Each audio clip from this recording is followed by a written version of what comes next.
Можно начинать, да? Да, Уважаемые участники вебинара, доброе утро. Меня зовут Гульнара Исаева, являюсь национальным координатором программы Европейского союза Erasmus+ в Кыргызстане. И сегодня я рада приветствовать вас на нашем двухдневном семинаре, посвященном теме искусственного интеллекта в сфере высшего образования. Я выражаю большую благодарность университету TAM. Именно они выступили инициатором проведения данного семинара, так как есть потребность в секторе высшего образования, инструменты искусственного интеллекта получают все более масштабное распространение и практическое использование в нашей повседневной деятельности, поэтому эта тема нужна, и ее нужно дальше развивать. Двухдневная программа у вас есть в наличии. Да? Сегодня мы начинаем в 10 утра до 3 часов, и завтра у нас с 10 утра до часу дня. Синхронный перевод будет обеспечен в течение 2 дней. И основными спикерами на сегодняшний семинар мы пригласили 2 экспертов с Европейского Союза. Первый эксперт — это доктор Диана Андона. Она является директором департамента цифрового образования и дистанционного обучения Политехнического университета Тимишоары. Если я неправильно произношу, это Румыния. И вторым спикером является доктор Габриела Гросек. Она является доцентом кафедры психологии Западного университета Тимишоары, тоже с Румынии. Также большая благодарность, что эти 2 эксперта согласились провести этот вебинар для наших вузов и очень быстро подготовились, достаточно за короткий курс времени. И также напоминаю, что наш офис запускает серию семинаров, да, это 2-й наш семинар, вся информация доступна в нашем телеграм-канале для всех университетов. Но сейчас мне разрешите предоставить слово ректору университета TAM Светлане Рустамовне Симбард. Она является также, напоминаю, экспертом по реформе высшего образования в Кыргызской республике и тоже проводит экспертизу законодательных документов в сфере высшего образования, проводит вебинары по усилению потенциала вузов и много другой работы проводится на самом деле. Так, что еще хотела сказать? Вроде все. У нас еще по программе планировалось выступление Айнуры Толегоновны Исраиловой, начальник ВПО управления Министерства образования и науки. К сожалению, она присоединится к нам чуть-чуть попозже, поэтому мы ей предоставим слово в ходе программы. А сейчас, следуя дальше по программе, давайте начнем с презентации Светланы Рустамовны. Она как раз расскажет, как у нас дела обстоят в республике по использованию искусственного интеллекта, и затем дальше будем двигаться по программе. Спасибо. Огромное спасибо, Гульнара Исаевна. Коллеги, слышно меня? Надеюсь, достаточно хорошо слышно. Доброе утро еще раз. И, уважаемые участники семинара, уважаемые коллеги, прежде всего, позвольте мне тоже поблагодарить всех тех, благодаря кому, собственно говоря, наш вебинар стал возможным. Позвольте в первую очередь выразить благодарность Национальному офису Erasmus+ в Кыргызстане, лично Гульнаре Исаевне. Почему? Объясню. Я думаю, сегодня в ходе семинара и в ходе моей презентации короткой будет понятно, что для нас, для всех, и в частности для нашего университета, использование искусственного интеллекта является одним из важнейших стратегических направлений. Поэтому огромный интерес к этой теме, огромный интерес к тем возможностям и к тем проблемам, к тем вызовам, к которым использование искусственного интеллекта приводит.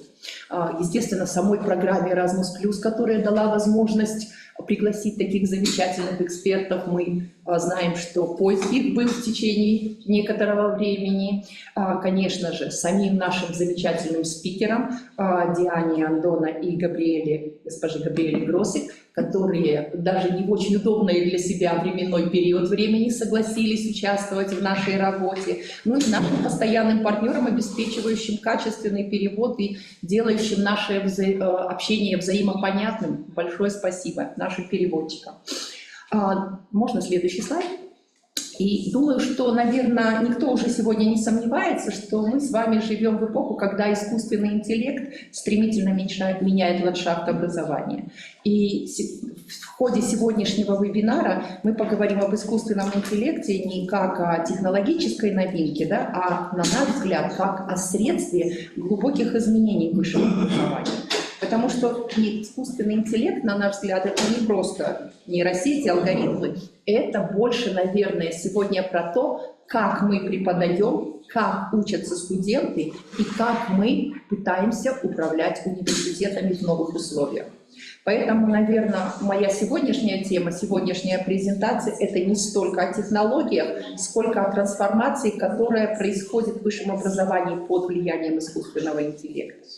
Да, искусственный интеллект меняет все сферы жизни, от медицины, экономики до искусства. Но, на мой взгляд, особенно остро он влияет на образование, как по форме, так и по сути. И, на наш взгляд, важно не просто использовать искусственный интеллект как инструмент. Хватит мне зарядки или не хватит? Зарядки нету случайно с собой? Уважаемые коллеги, пожалуйста, звук отключите. Важно не просто использовать искусственный интеллект как отдельный инструмент. На наш взгляд, очень важно встраивать его в стратегию развития вузов. Видеть его как часть нашей экосистемы обучения, управления, научных исследований. И в образовании вот прямо сегодня искусственный интеллект уже здесь. Но вопрос в том, как мы его интегрируем, как мы адаптируем ценности и миссию образования под новые реалии. В университете АДАМ для нас это искусственный интеллект, это в первую очередь персонализация обучения, больше адаптации под интересы, уровень и темп студента. Это использование для автоматизации рутинных процессов. Время преподавателя тратится на анализ, а не на рутинные процессы. Новые форматы науки. Участие в генерации идей, облегчение поиска данных, исследовательская визуализация. Это и, конечно же, готовность к цифровой экономике. Выпускник должен выходить не просто с дипломом, выпускник должен выходить с цифровыми навыками. И поэтому наша цель – создать гибкую, цифровую, персонализированную экосистему, где технологии усиливают человека, но ни в коем случае не заменяют его. То есть мы должны думать о том, как использовать искусственный интеллект эффективно, осмысленно и этично. Можно следующий слайд, Алтанбек? Если говорить о национальном контексте, к сожалению, вот мощных исследований по поводу использования искусственного интеллекта в образовании, в частности в высшем образовании Кыргызстана, их нет. Поэтому вот из некоторых источников мы все равно можем сказать, да, если коротко, где мы сейчас? Если коротко, то мы на старте. Да? То есть Кыргызстан делает, искусственный интеллект в высшем образовании Кыргызстана делает первые шаги. Что пока можно отметить? Внедряется пока точечно, да? То есть системного подхода к использованию искусственного интеллекта нет. Есть локальные инициативы, есть энтузиасты, есть хорошие примеры, и о них тоже нужно говорить. Но системности, на наш взгляд, пока не хватает. У нас нет общей стратегии по внедрению искусственного интеллекта в образовании, и поэтому, конечно же, нет цифровых стандартов или регламентов на национальном уровне по интеграции искусственного интеллекта, регулирующие нормативные и, в первую очередь, наверное, этические аспекты, что для искусственного интеллекта невероятно важно, да, потому что по-разному сейчас его используют. И о плагиате очень много говорят, и, конечно, не только в Кыргызстане. Я вчера уже слушала в рамках другого вебинара выступление госпожи Дианы Антоны. Правда, оно было гораздо короче, чем мы сможем послушать сегодня, потому что сегодня у нее будет несколько презентаций, но я думаю, как раз она сможет рассказать о том, как эти вопросы решаются в европейском пространстве. У нас пока еще отсутствуют полноценные инструменты поддержки для вузов, которые хотят экспериментировать.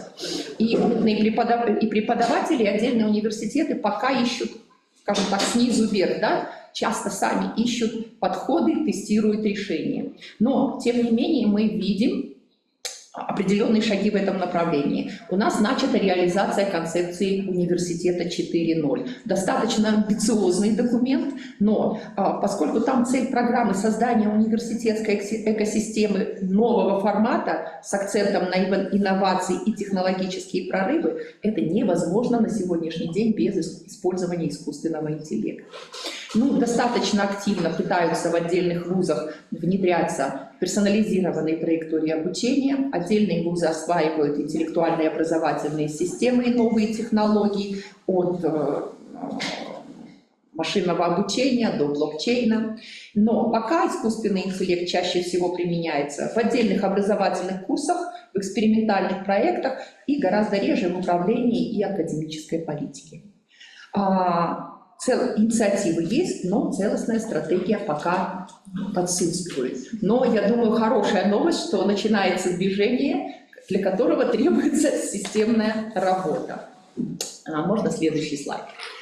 Какие позитивные тренды можно отметить? В ряде вузов созданы лаборатории и проводятся студенческие исследования. Происходит запуск образовательных программ, связанных с искусственным интеллектом в достаточно большом количестве как столичных, так и региональных вузов. Достаточно хорошо проводятся сейчас тренинги и обучающие курсы для преподавателей. Но вот здесь я бы задала вопрос, всегда ли квалификация тех, кто проводит эти тренинги, достаточно высокая, да, и достаточно ли актуальная информация, та, которую получают преподаватели, потому что этих обучающих курсов модных стало очень много. На государственном, на национальном уровне проводились стратегические сессии по искусственному интеллекту. Но, думаю, очень важно отметить, что со стороны целого ряда вузов есть большой интерес, и они готовы в этом отношении стать экспериментальными площадками.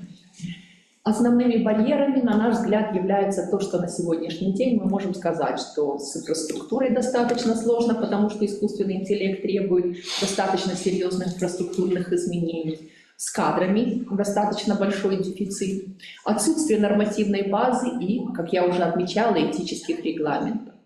Можно сказать, что и достаточно низкий уровень цифровой компетенции вообще среди преподавателей и, как ни странно, даже среди молодых людей, которые используют только определенные виды цифровых навыков, но не все те, которые нужны будут в завтрашней цифровой экономике. Ну и, конечно, как всегда, ограниченные ресурсы, в том числе и финансовые. Некоторые респонденты отмечают, что есть и определенный страх перед неизвестным, как будет реагировать на какие-то вещи искусственный интеллект, вопросы, связанные с ошибками, вопросы, связанные с неправильной интерпретацией. То есть все как бы это тоже присутствует. Но университеты, как мы уже сказали, готовы стать лабораториями изменений и, может быть, как раз будут теми точками роста, с которыми и начнется национальный поворот. Можно следующий слайд. Я уже отметила, что для нас этот вебинар, который сегодня проходит, для нашего университета является невероятно важным. Почему? Потому что мы с сентября начали реализацию новой стратегии. И искусственный интеллект, собственно говоря, реализация большинства задач, которые мы поставили перед собой, без использования искусственного интеллекта будет или невозможно, или очень сильно затруднена. Ну вот вы видите на слайде, мы назвали 4 китами. Это цифровизация, это адаптивность, устойчивость и гибридность, которые охватывают практически все процессы, которые есть в университете, начиная от образовательных процессов, заканчивая управленческими, финансовыми, нашим взаимодействием с партнерами и так далее. Я сейчас не буду на этом подробно останавливаться. Внизу вы видите и еще те стратегические задачи, которые мы коротко сформулировали. Ну, давайте на следующий слайд перейдем, и я приведу примеры, как мы пытаемся работать с этим. Мы решили, что наше обучение, то есть мы переходим от усредненной модели обучения к гибким персонализированным траекториям, где студент, по сути, сам формирует свой образовательный путь. Это очень ресурсоемкая задача. И без искусственного интеллекта ее решить очень трудно, потому что это невероятные кадровые ресурсы, временные затраты. Уже сегодня у нас 50% студентов учатся по индивидуальным планам, но это не совсем те индивидуальные планы, которые мы хотели. Мы бы действительно хотели, чтобы это были индивидуальные модели каждого выпускника, которые позволят ему быть конкурентоспособными на рынке и подстраиваться под его персональные интересы, но это без искусственного интеллекта практически невозможно. Именно с помощью искусственного интеллекта мы планируем формирование образовательных траекторий, подбор адаптивных курсов. Именно с помощью искусственного интеллекта мы можем попробовать скажем так, контент и задания, да, то есть даже внутри каждого курса контент и задания могут быть рассчитаны на тот прогресс, который есть у студента. Студенты, которые больше успевают, они будут получать более сложные задания. Студенты, которым нужны какие-то, может быть, повторные тесты, испытания, задания, они будут их тоже получать. Искусственный интеллект в преподавании – это тоже очень важно, потому что преподаватели сейчас могут активно использовать его для создания учебных материалов, для создания тестов, кейсов, конечно же, с проверкой, конечно же, с рефлексией, да, человеческой, но это замечательный инструмент, который очень сильно меняет, скажем так, временные затраты преподавателя, да, уже больше на творчество и меньше на рутинную работу. Это, конечно, новые модули и дисциплины не только в IT, но и новые дисциплины в таких, например, направлениях, как, скажем, тот же менеджмент. Я знаю, у нас сейчас в программе менеджмент студенты, которым решают курсы, связанные с продвижением товаров и так далее. То есть там на сегодняшний день искусственный интеллект для визуализации, например, и для создания контента используется очень активно. Поэтому даже в непрофильных учебных программах нам это нужно. Ну и, конечно, использование в разработке различного типа учебных материалов.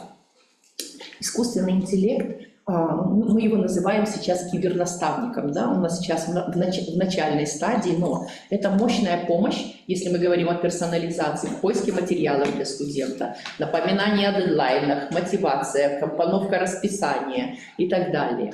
И вот у нас запланирован такой кибернаставник, который может осуществлять консультации 24/7. Особенно если мы, вот еще же есть, да, один кит, про которого я сказала, гибридность, гибридное обучение. То есть какая-то часть курсов идет face-to-face, какая-то часть курсов идет онлайн. И чтобы студент мог, скажем так, плавно переходить из одной формы обучения в другую, особенно если он находится в какой-то момент на удаленном режиме, то ему нужна вот такая поддержка.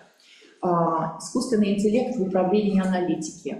Ну, вот мы уже начали запускать пилоты по отслеживанию академического прогресса. Речь идет не о академическом прогрессе только отдельных студентов, но речь идет о том, что мы можем пытаться отслеживать прогресс, скажем, потока, да, студентов и выявлять те проблемные места, которые есть в учебном процессе, влияя на качество, повышая, скажем так, уровень преподавания, уровень учебных материалов. Мы можем с помощью искусственного интеллекта проводить анализ соответствия программы и оценочных материалов результатам обучения. Вот буквально пару месяцев назад мы это попробовали и увидели достаточно хорошие результаты. Естественно, опять-таки, те результаты, которые выдает искусственный интеллект, они подлежат, скажем так, обсуждению и очень серьезной дискуссии уже на кафедральном, университетском уровне, но, по крайней мере, предварительная, очень хорошая и очень такая полная информация, она может быть получена в достаточно короткие сроки. Предиктивная аналитика по отчислениям успеваемости. Гораздо лучше знать, какие проблемы возникают у студентов до того, как случились какие-то большие серьезные проблемы. Ну и поддержка принятия решений по управлению нагрузкой, по эффективности курса. Искусственный интеллект в научных исследованиях. Мы говорим об инструментах обработки данных, о генерации черновиков текстов, создании междисциплинарных проектов, написании проектных заявок, драфтов, конечно же, драфтов, которые должны быть обсуждены и обработаны. Можно следующий слайд. Голос преподавателей и сотрудников – это, конечно, наш главный компас в этом деле. Для подготовки работы с искусственным интеллектом мы провели достаточно, он может быть короткий, небольшой, но важный опрос среди преподавателей и сотрудников нашего университета. Мы задали 7 ключевых вопросов. И вот что мы услышали. Вот на первом диаграмме вы видите структуру, да, респондентов, которым мы задавали опросы. Большинство респондентов, это, понятное дело, преподаватели, но приняли участие в опросе и представители администрации, и научные сотрудники, и те, кто обеспечивает поддержку, да, процессов, лаборанты, методисты, инженеры. И это важно, потому что взгляд на искусственный интеллект у разных сотрудников, у разных ролей разный. И мы сразу видим, кому нужна поддержка, а кто может стать нашим таким амбассадором внутри. Смотрим на, используется ли искусственный интеллект в своей работе. У нас 81 человек принял в опросе участие, и 34% уже сегодня используют его очень активно. 44% пробуют, 22% пока не используют, но есть в планах. Мы задавали вопрос, и в том числе и не использую и не планирую. Таких у нас не оказалось. Это тоже очень важный показатель. То есть мы видим, почти 80% вовлечены или как минимум заинтересованы. И это огромный потенциал роста. Нужно только поддержать и направить в нужное русло, установить правильные рамки. Где применяется в нашем университете искусственный интеллект прямо на сегодняшний день, да, текущая ситуация. Это был множественный выбор, поэтому вот там не 100%, но это вот такая интересная картинка. Конечно, поскольку преподавателей больше всего, то и, соответственно, максимальный процент – это подготовка лекций и материалов учебных. Оценка студенческих работ – 40%. При подготовке научных работ – 38%. Для коммуникации со студентами используется 35%, и для административных задач 22%. Такой интересный момент. Образовательный блок лидирует, но это понятно, потому что большая часть, но вот мне очень важно, что уже почти четверть сотрудников применяют эти инструменты в администрировании. Для меня это было немножечко даже удивительно.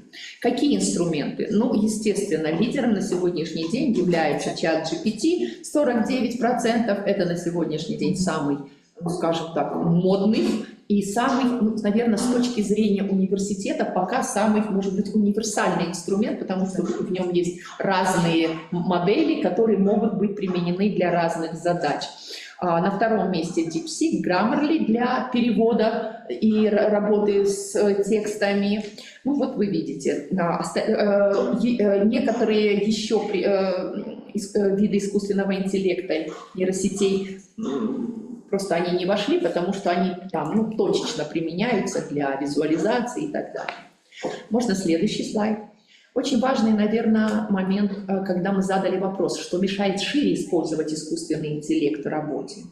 И почти 70%, 68% ответили, что это недостаток знаний.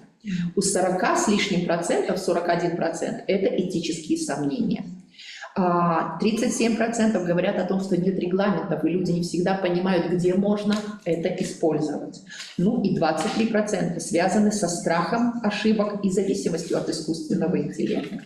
Это ключевой момент, на наш взгляд. То есть люди не отказываются от искусственного интеллекта, они не знают, как это делать правильно и безопасно. И я думаю, на этом очень важно, надо сосредоточиться. Ну и, естественно, был вопрос, связанный с тем, хотели бы люди пройти обучение по искусственному интеллекту в образовании. 66% да, однозначно, возможно, 28% и нет 6%. У меня есть подозрение, что 6% это наши айтишники, которые и так все знают. Не надо им, да? То есть 90 с лишним процентов заинтересованы. Как администрация университета мы услышали этот запрос, и я думаю, сегодняшний вебинар является тому подтверждением. Да. Но дальше мы планируем, скажем так, серию курсов, которые уже будут детализировать конкретные виды работ. Ну и что, мы задали еще вопрос, что, на ваш взгляд, университет должен сделать для того, чтобы поддержать эффективное использование искусственного интеллекта. Я выбрала только 3 топ-позиции. Это обучение, просят семинары, практические курсы и вебинары, это 70% отметили такую острую необходимость. Консультации. Даже когда человек обучился, ему нужна постоянная экспертная поддержка и наставничество. Это отмечает почти половина респондентов. И мотивация. Гранты, премии, признание, ну вот ничего мы без признания и мотивации не хотим делать. Это около 40%. Но я думаю, что очень важно будет, что когда преподаватель поймет, что это тот инструмент, который ему помогает экономить время, экономить силы для собственного, может быть, развития или для каких-то других целей, это как раз и будет мотивация. Ну и можно следующий слайд, собственно говоря, заключительный. Что мы видим? Искусственный интеллект уже здесь, уже с нами. Не сам, но сам по себе он не сделает наше образование, на наш взгляд, лучше. Это задача наша с вами. Нам предстоит обучить и обучаться, внедрять, тестировать, адаптировать, сохранять гуманитарную суть образования уже в цифровом мире. И мы в нашем университете не боимся экспериментировать, но мы уверены, образование будущего не может быть сделано без человека. Мы верим, что в эпоху искусственного интеллекта образование не утратит своей человечности. Оно станет более гибким, более доступным, может быть, даже более вдохновляющим. Но искусственный интеллект не замена человеку, это усиление его возможностей. Будущее создается не само, его создают люди с интеллектом, и с искусственным, и с настоящим. Спасибо за внимание. Светлана Рустамовна, спасибо огромное за подробную презентацию. Действительно, мы следуем веянию времени, да, и то, что опрос показал, что 70% респондентов нужно обучение, мы двигаемся в правильном направлении, да, и сегодняшний семинар — ответ этому вызову. Ну а теперь, двигаясь дальше по программе, я предоставляю слово нашему основному спикеру, доктору Диане Андоне, директору Департамента цифрового образования и дистанционного обучения Политехнического университета Тимишоары. Diana, please, the floor is yours. Hello, everybody. Please allow me to share the screen and switch off the screen share from you. It's more than me. I'm a computer scientist at my origin, but I had quite a lot of hats over the time. I need to say that I graduated an artificial intelligence master back in 1995, so a lot of time ago. But then we were speaking more about robots and about machine learning and neural networks. Nowadays, I'm a director of the huge digital education department in charge with everything which develops about education and support in the Polytechnic University of Timișoara. I'm also a full professor in the area of computer science. I teach multimedia technologies, especially web development technology. I have a lot of volunteer work dedicated to IEEE, which is probably you know about it because it's very powerful also in Asia and in the Middle East, everywhere in the world, in fact. It's the most powerful association of engineers in the world. And then also of European University Association, which also the seminar is supported by that. I was invited by EUA, in fact, and by Eden, which is the largest global network of e-learning and digital education nowadays. That's the core of my team, which is working very closely with me, all professors in the University of Timișoara. One of the most important pieces which I can give you is a repository which I have in Zenodo. Zenodo is an open access tool developed by the European Commission, which you will have access. I checked and it's available also for you. And you can also find some translation only in Russian, I'm sorry, neither in Kyrgyz or something like that, where I created several inputs of the presentation, which I gave in the area of AI over the last year. So it's much more easier for you to download and to have access.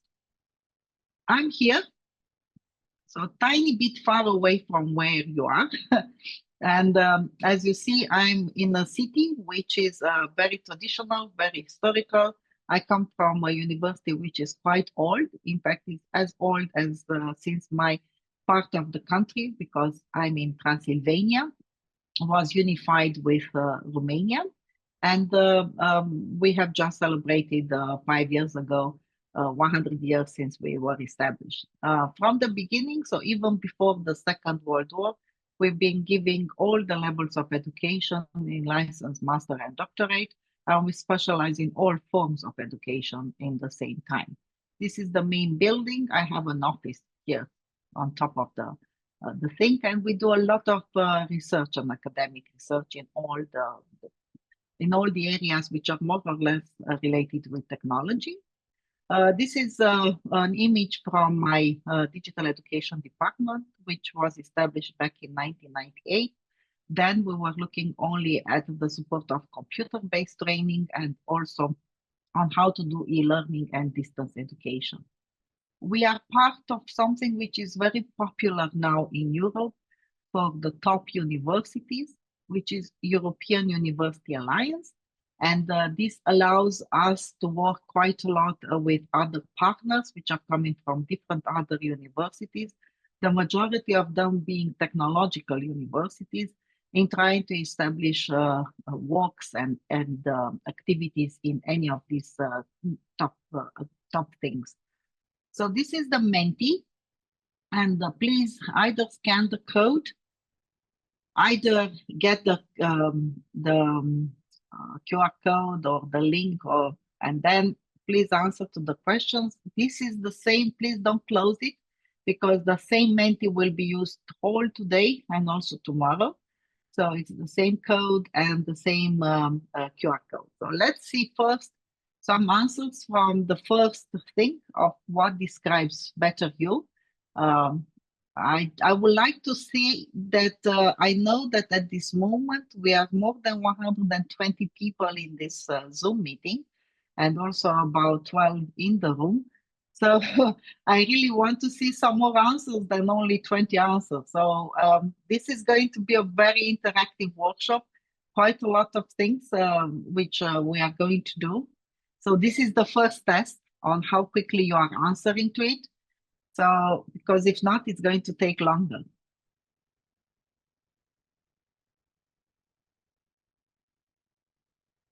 Yeah, if not, I put it in the chat, you can copy it again.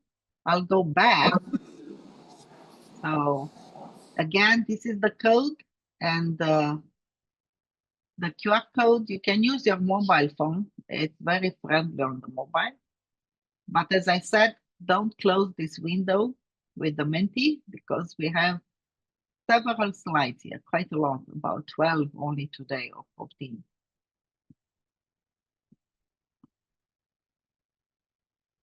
And thank you very much for the translation, and your English is very good.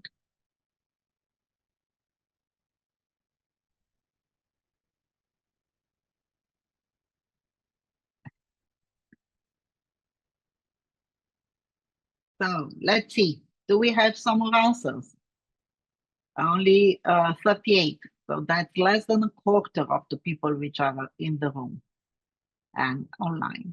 So as I said, this is a test of how interested you are and how much you are listening to what we are doing now. I'm pretty sure you also have this experience when you are teaching online, that your students stay with the cameras closed and they are either shopping or driving or even doing sports or whatever they do, some of them even sleeping, and you think that they are in the room and listening to you.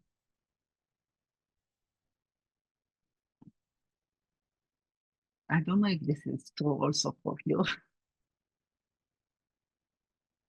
Good. So this shows to me a tiny bit that you are very, very few from the policymakers.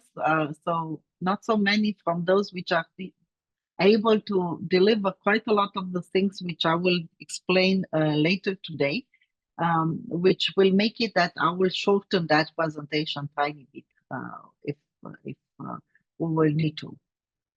So now we are moving to the next slide, also in Menti. So try to answer also to this one.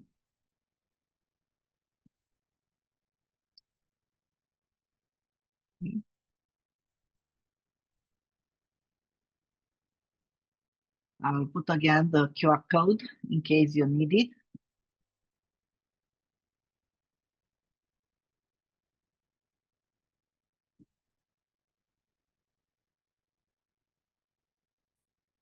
Okay. As you've seen, you can only answer to one. So if you have tried it and really used it, then try to select I tried it. If not, that just you are familiar with it, so which means that you have looked at and tried it probably sometimes, but not really work on it. I'm so happy that very few of you say that they have no idea and that they never been working with AI, because this already shows to me quite a lot of important information on how you are working with it and so on. So we are improving the numbers also, so that's good. But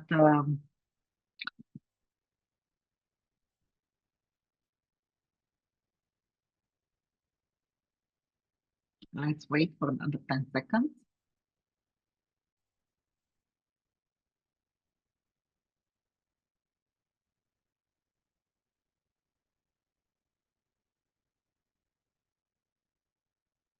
Okay, moving to the next question, Imenti. I'm still leaving a tiny bit the QR code just to be on the safe side. And this is a more tricky one, and which I will kindly ask you to translate if it's possible. Unfortunately, I was trying to put them in Russian and so on, but I was not very sure if that would be correct and so on. So I just want to be sure that they understand very well.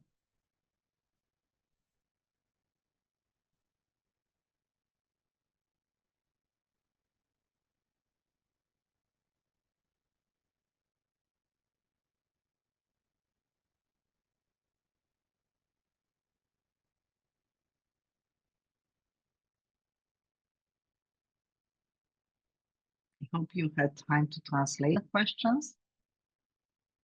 So what we are looking, thank you so much for this. What we are looking here at, what is the information which we are looking, and I will try to explain to you why this is quite an important bit, because it shows to us how much embedded AI is nowadays in your life. And it also showed me quite a lot of how confident are you about the use of AI or technology, and also how you are foreseeing to doing. Automatically, when you are joining a seminar dedicated to AI, my presumption is that you have a strong interest on using AI. That's the reason why you're coming. But not necessarily means that you feel comfortable with AI and that you want really to use it to the full benefits. And I will be very, very happy if any of you, they can also open the mic or write in the chat in any language, can say that you really hate AI and you don't really want to use it, or you are really considering that AI has no place in education system. So I'll leave another 10 seconds for you to be able to do that. I'm trying to see also in the chat if you write something or if you say something.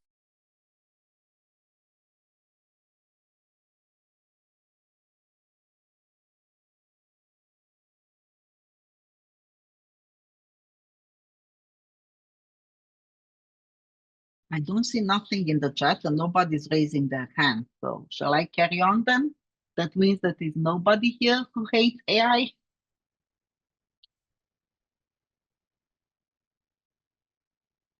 Okay, so now I will try to say something more about how OpenAI has come up and what is also my interest on doing this sort of bits about generative AI.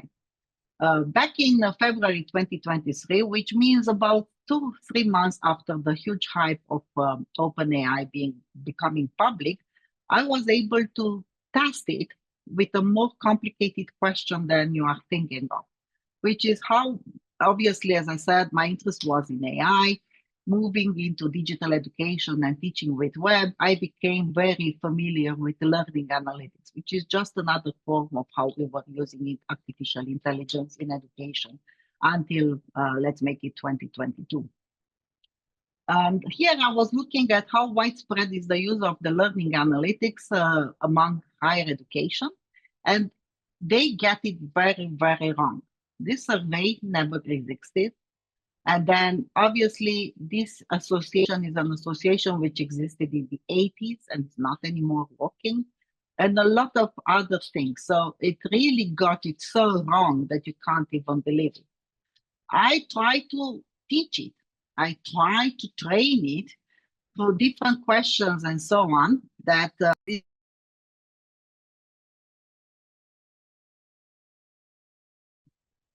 and or because of this, we will really need to be able to use a lot of tools for indicating the learning analytics. I really needed to apologize. Somebody got into the room.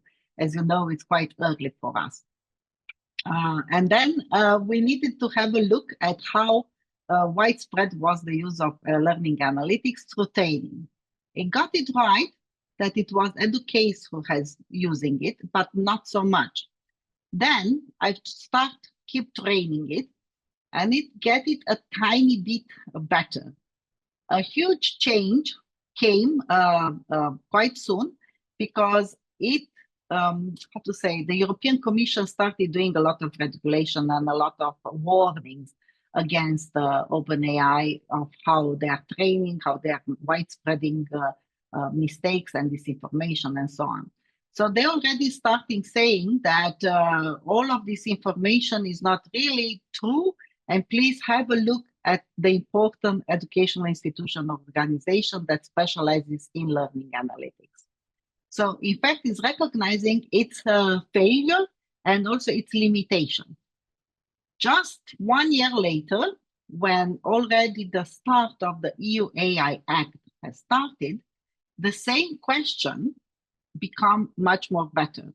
So it was already trained, it has access, it has the access of different tools and of different results, and it was able to show also references. So it's indicated from where each of those were coming.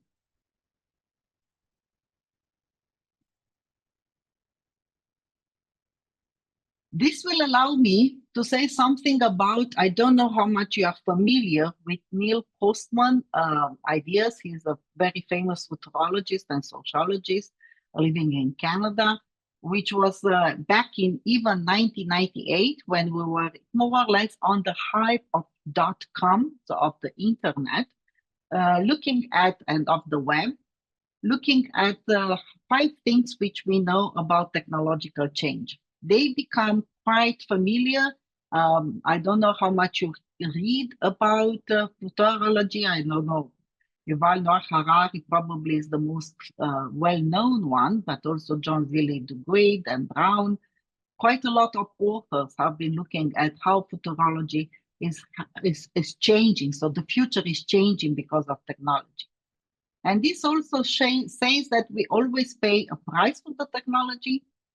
When it comes to technology, there are always winners and losers, quite clearly. Some of us done it better. Some of us are forced by the huge digital divide not being able to do it better. And if it is embedded in every technology, there are no more powerful ideas and also biases.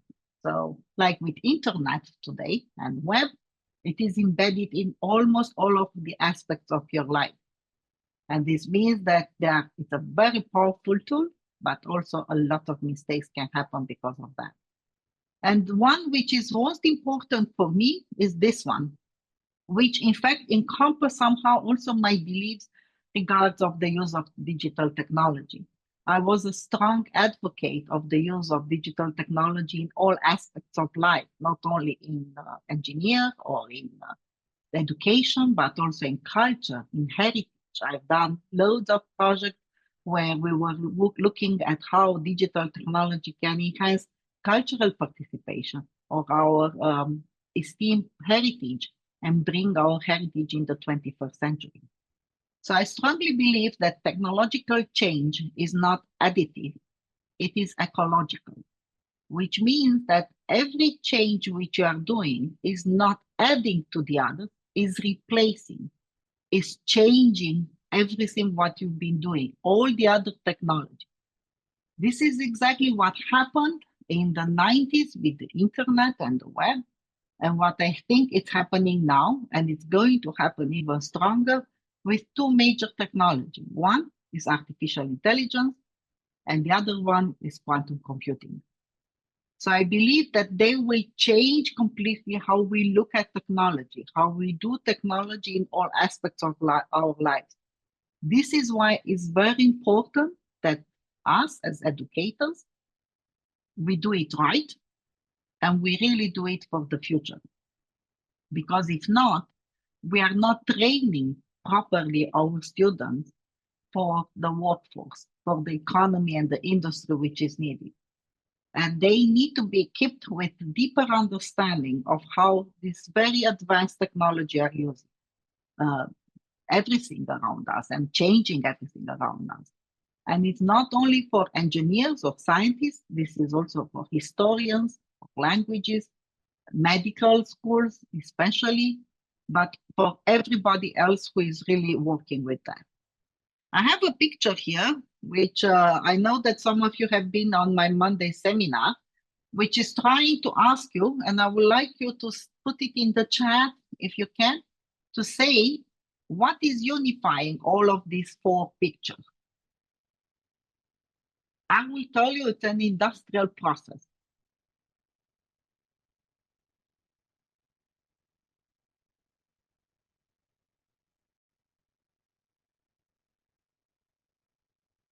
And in the same time, I will try to explain. This is piping, so bringing water and sanitization to our cities. This is the Guggenheim Museum in Bilbao, and this is a statue of human, in fact, how to say, it's embedding the human victory over on Earth and the human part on the Earth. It's a man and a woman, a superman and a superwoman, in fact, to be honest. This is how it's called. It's in the city center of my city. My city is a very old Baroque city, very beautiful. So you are welcome anytime to come. So Erasmus exchanges or mobilities or whatever. We also have a lot of interesting conferences.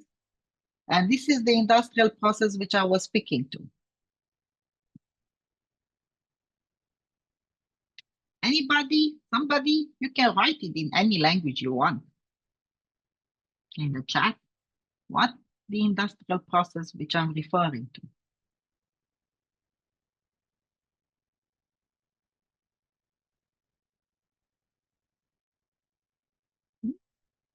No answer? Можно, да, я предложу свою идею, Петрович.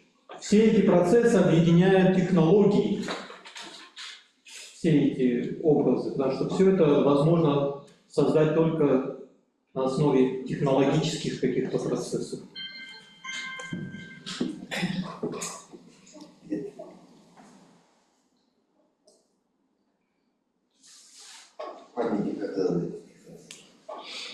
Very, very true. It is a technological process and it's one which has changed our lives and is so ubiquitous, so spread everywhere that you don't even realize the importance of it. And I will go over it. So it's welding. Welding is a very complicated process. Back at the end of the 19th century when it came up, it's been really disruptive. Everybody thought it's going to change the industry. It destroyed a lot of jobs and a lot of things have been not done properly. And welding has started being a very powerful industrial process, but it's a complicated one with rules. It has a lot of standardization and regulation, and it's used or it's creating by people with training, which understand quite a lot about the process and they are trained and certified for that. Everybody uses the product of it. So we are enjoying sanitization, we are enjoying cars, we are enjoying beautiful art and beautiful, wonderful things. I don't know, skyscrapers, the Eiffel Tower, quite a lot of things which were able and made possible because of this important industrial process. We changed quite a lot of the things which we are doing, and it's seamless. You don't even realize it because it's embedded in a lot of processes and in a lot of technology and a lot of machine which we are using nowadays. But it also creates wonderful things in art. So it has multiple connotations in the world. And it's something which I would like you to remember. It's a metaphor which I'm using for you to remember how important artificial intelligence could be for our world. It can do our world and it can undo our world, which means that if we are using it properly and using it to the full benefit, our life can really become much more easier, much better, and we can do wonderful things. If we are not doing it better, this is an explosive process. I mean, industrial process, which also harms a lot of the people which are using it if they're not using it correctly, and can create huge damages. Similar with what I think artificial intelligence can do. So my core belief and something which I would like you to remember and do is that always try to co-create in the area of controlling and benefiting from generative AI, especially in education, but also in research or science, because you need to create, learn, and guide everybody to be able to really benefit. And this can only be done together. It's not something which we can walk alone. It proves even more how important the role of communities and how important is the role of working together towards something.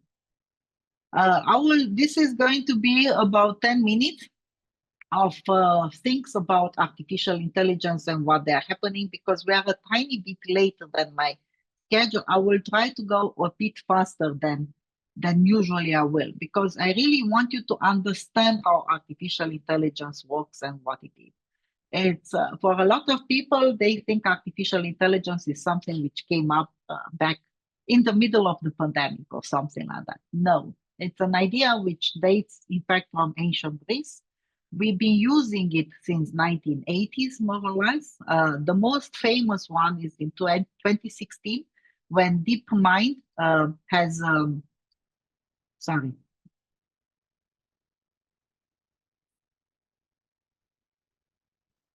Can you say something? I don't understand.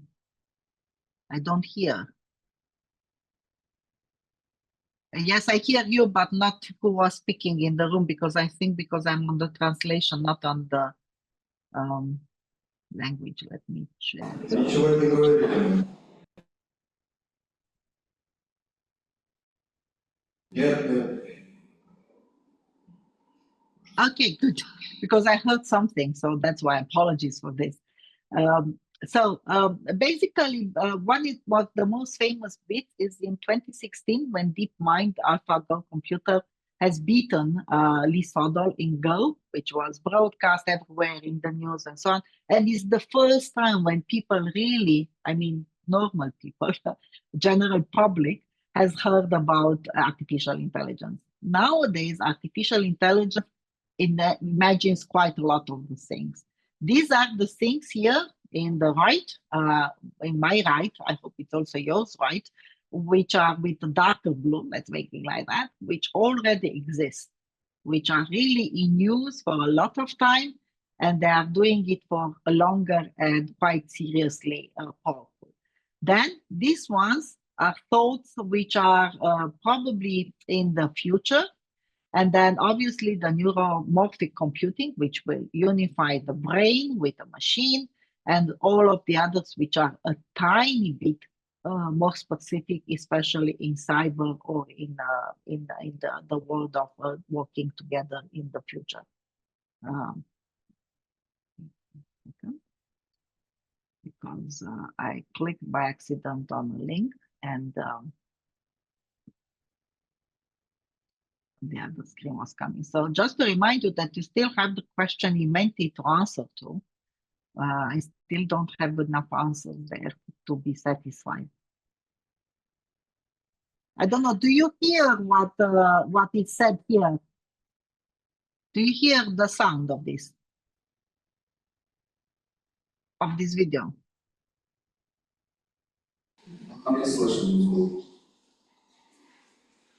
Okay, let me just again, I will stop the share.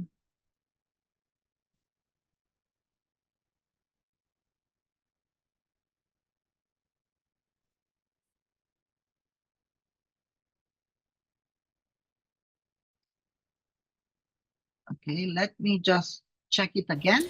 So Is it here now? I know the people here want to hear more about you and your opinion on artificial intelligence and how it's going to have an impact on the future. Oh, thank you everyone. Not sure where to start. There is so much information I'd like to share. So why don't you start about telling us what is AI and how you think it can change the world? Well, that's easy. It is me. Seriously, artificial intelligence refers to a technology that will soon become as prevalent as electricity. AI can crunch data fast and provide analysis to target specific problems for quick results. This helps people do things smarter and more efficiently, and hopefully make choices that are both better for them and for all beings in the world. So can you Okay, so I'm not very sure how much you could hear from this. This is a recording which I've done at a presentation done by Hanson Robotics of the Sophia, the first humanoid which became very popular, which was able to answer independent questions and give intelligent answers to almost everything what you've been asking. So it was the first trained machine to give you answers, which was more or less looking as a woman and trying to give answers. And the question which it was asked was what it is artificial intelligence. And she just simply said, it's me, and it's the future, and it's when I will be able to speak with you and give you answers to what you want. So basically, that's what it encompasses the entire idea of the artificial intelligence. So artificial intelligence is a technology that enables computers and machines to simulate human intelligence and problem-solving capabilities. So it's looking more or less at how you can simulate and also solve problems. There are different ways of AI existing at this moment. Weak AI, or what we know as narrow AI, is a trained one to perform specific tasks. And this is what Apple Siri, probably are all using it, Amazon and Alexa, and so on. But there are several other applications which have been encompassed with, especially with neural networks and artificial intelligence. And the most common one is weather prediction.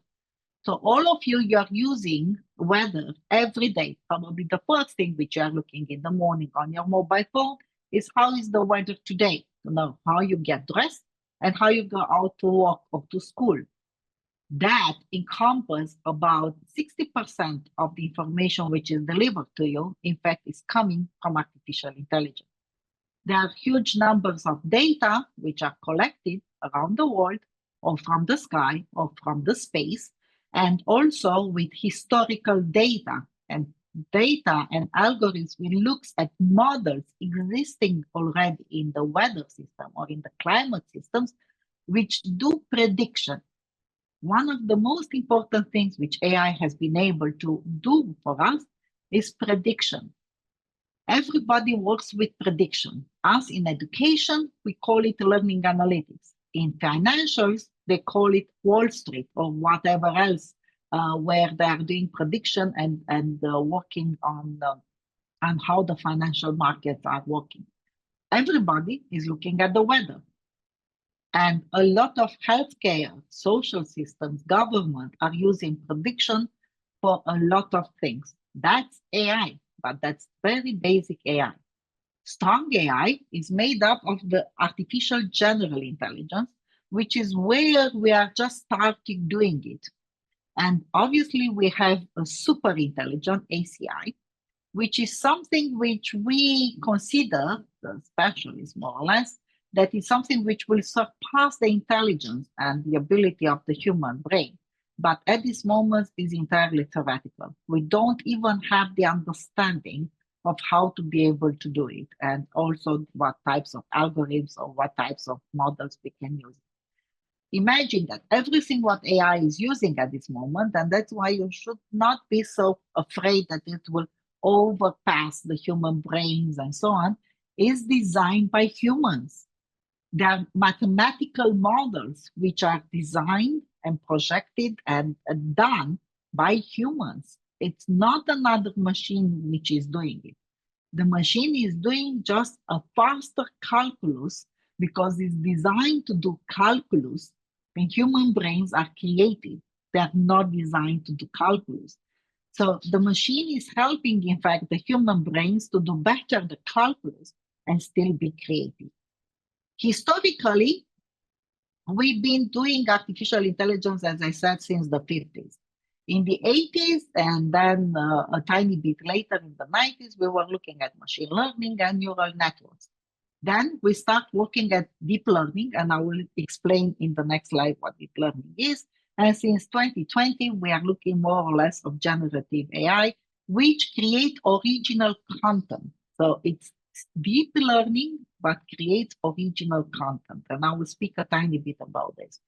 IBM, the link you have it and so on, has a lot of information. Why? Because IBM was the first one which started working with machine learning and so on in terms of giving, even now they're the second one after NVIDIA, which is giving you the processors to be able to do it, the machines.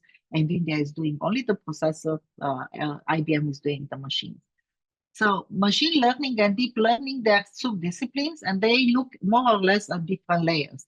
So there are different layers, like your brain, you will assess information in different slides. Yeah, like you will understand, I don't know, computing, mathematics, how to add things, how to make 1 + 1. And then you will need to make complicated mathematics based on that 1 + 1. And that's somehow hidden in a very complicated mathematical order in your brain. For it is layers, multiple layers, which will do it automatically, very fast.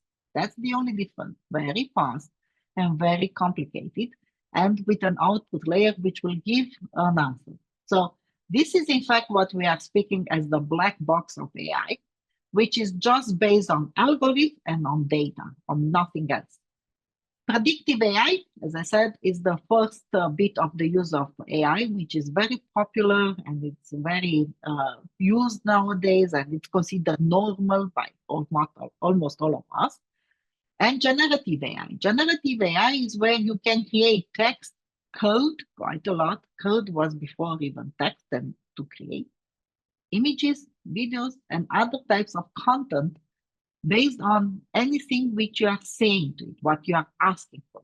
And this can take very raw data and learn from it to generate statistically outputs when it was asked. So it operates in 3 phases. One is training.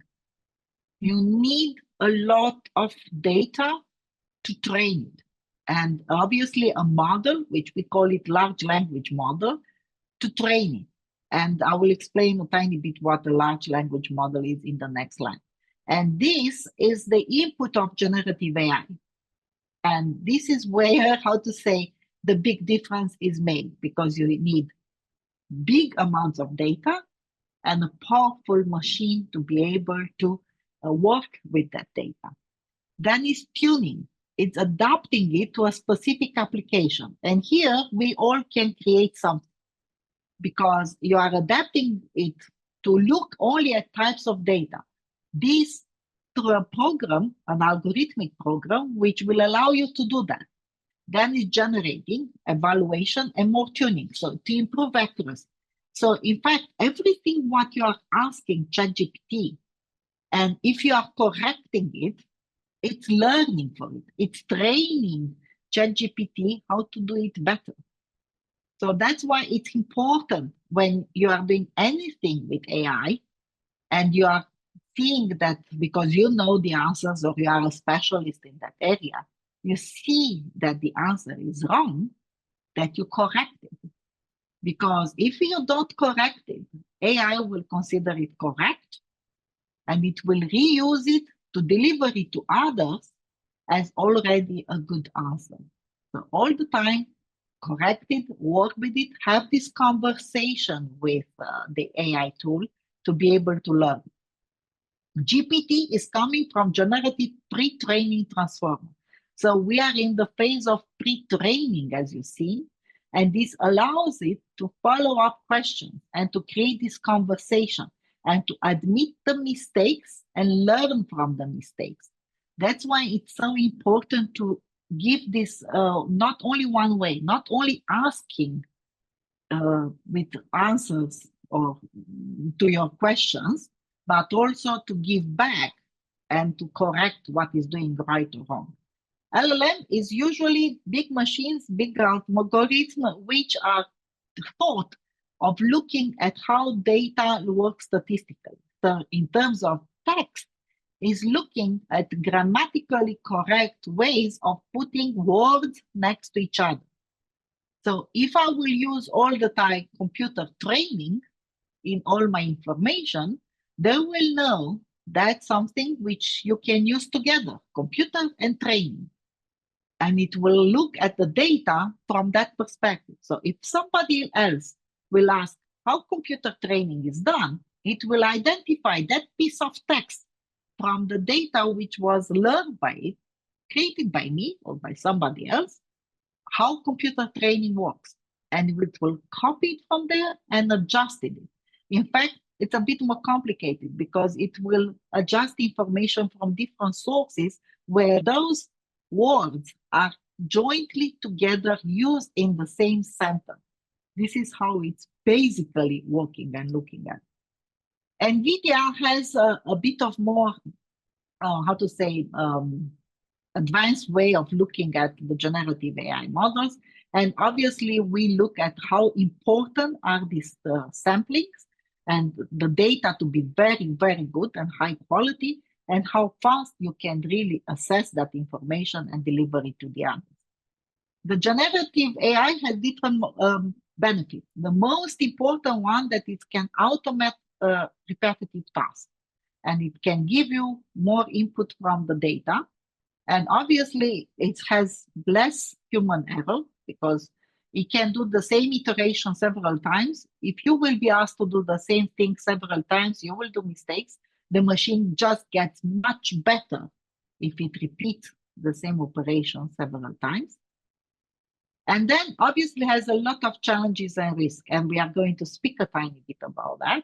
The first one is obviously data, and from where that data is coming.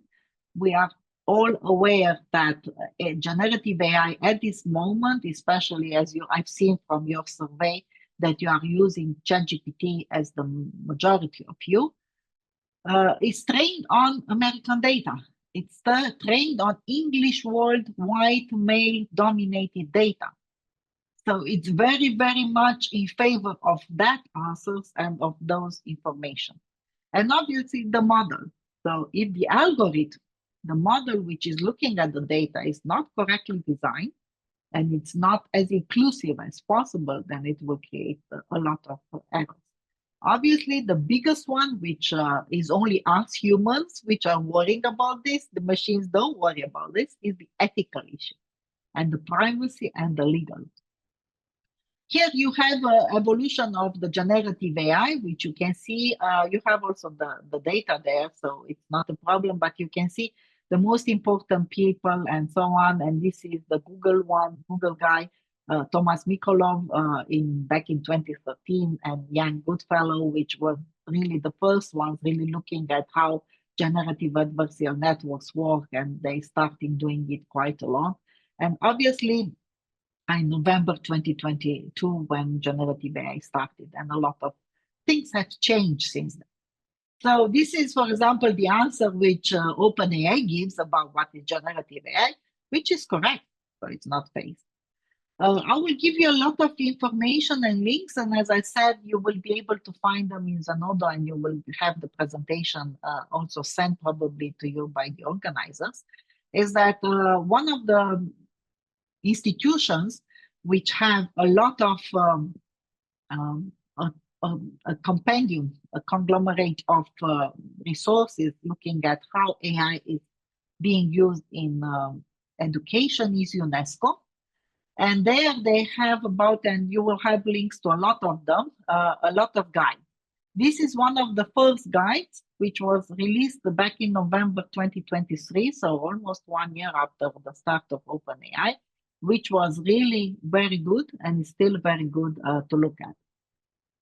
Something about the worrying and where we are at this moment with generative AI. At this moment, something which I don't know if you heard in television or in any other media is that the real data is already being fed to the training machine, especially by OpenAI and by Google and so on. So almost all the data which was created by humans, especially in the English-speaking world, have been fed. It's already in the system. What is happening now is what we call synthetic data. Synthetic data is data which is generated by AI because of you questioning or doing the interrogation or looking at something. And we know for sure that at one moment, the synthetic data will overpass the real data. Some people say it even before 2030. So this is very, very near. And that's the biggest danger, because then the real data, which we know was created by humans, is already looked into, it's more or less correct, or at least true, it will be overpassed by data which we at this moment have not real measures on being able to validate automatically in a way if it is correct or true. It's only the humans which at this moment can do it. This is why it's so important that all the synthetic data which at this moment is created, we are somewhere here, still the synthetic data is not that much. We hope at least that we are here. It's really corrected. Because if not, all of the other data will be feeding from this and it will be incorrect. And we will reach a moment in time where there will be no way back, where wrong data or unethical data or risk data will overcome the real data. So that's why I consider this a very important warning, which I want to give it to you. Here, for example, you are able to see on how important are the costs and also the work of, of what you're doing in ChatGPT. If you're going to ChatGPT to ask it, what can I cook tonight?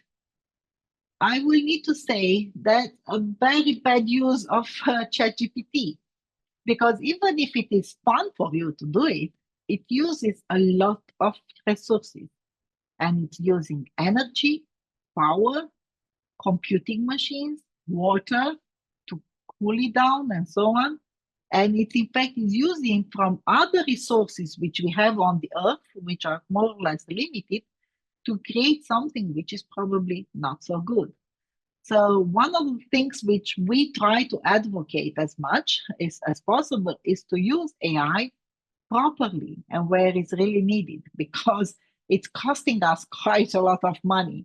And we know for sure that, for example, 1 day of use of OpenAI is 100,000 liters of water.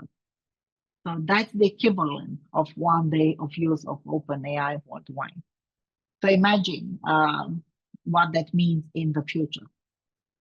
Something about the prediction of the coast. Epoch AI is an organization, is an NGO by a lot of people, which is looking at a lot of how AI is working and affecting the society.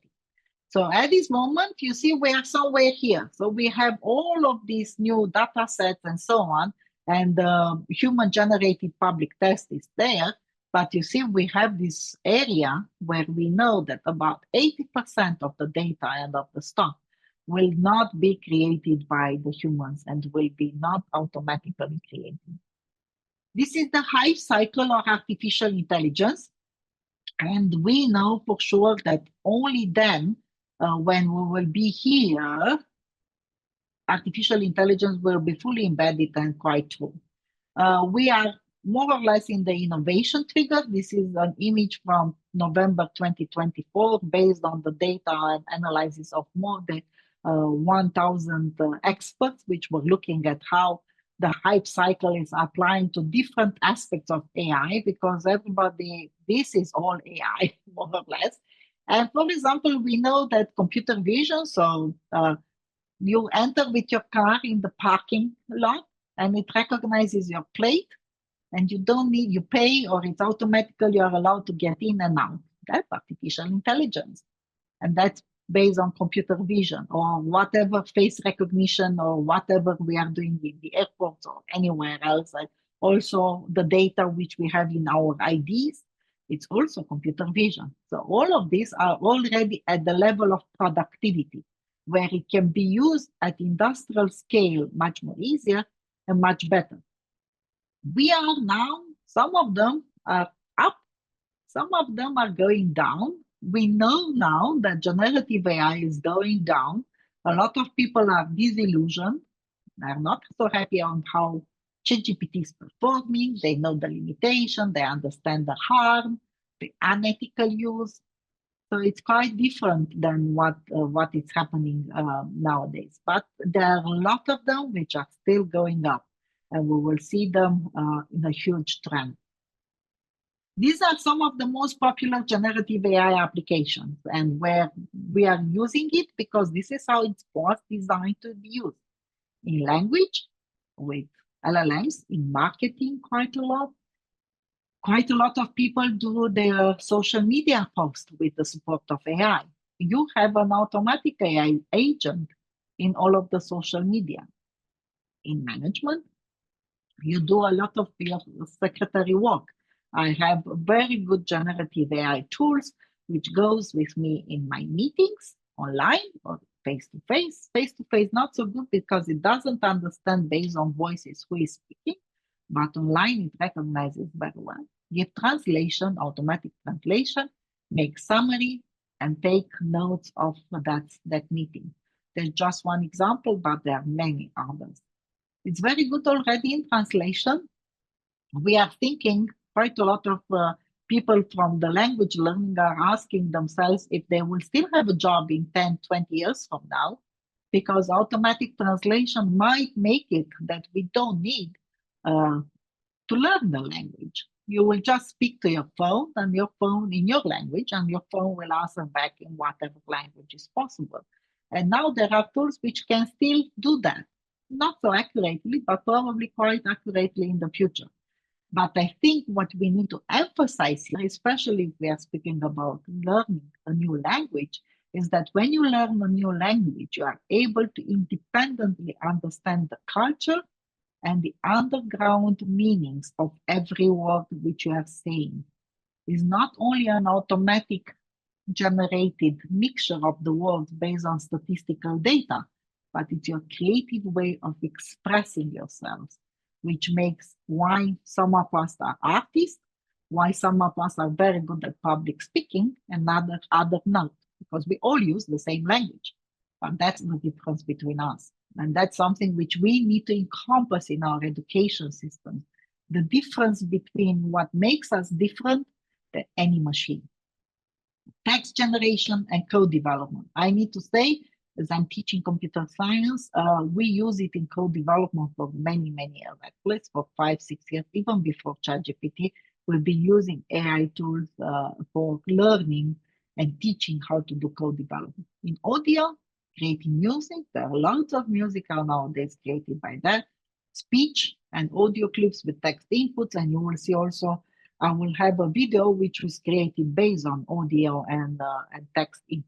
Visuals, avatars, all my presentation, you've seen it from the beginning, is created by humans, but I have some bits where I will point to where images are created by avatars, and especially my avatar, which is very funny, and also videos and other illustration and editing existing images. Here is the important bit, the synthetic data. So this is what we call digital labor. So those which are working in the background worldwide, you don't know them, they don't know what you're doing, which I know, for example, I'm teaching, let's make it virtual reality application development. But somewhere in the world, somebody else is writing code and deliver it and so on. I would probably think that's a human. Probably not. There might be a machine which will create that data feed it back into the co-development AI application, and that means that it's going to be delivered as a synthetic data onward. Training AI models where data doesn't exist, that's the most dangerous bit at this moment, and it's happening. Label efficient learning, how we are calling it efficient learning, how we know if students are doing efficient learning or not, and then obviously additional augmented training data. These are the most popular at this moment generative AI tools, which are Copilot, ChatGPT, and Gemini. Each of them have huge numbers of usage and so on.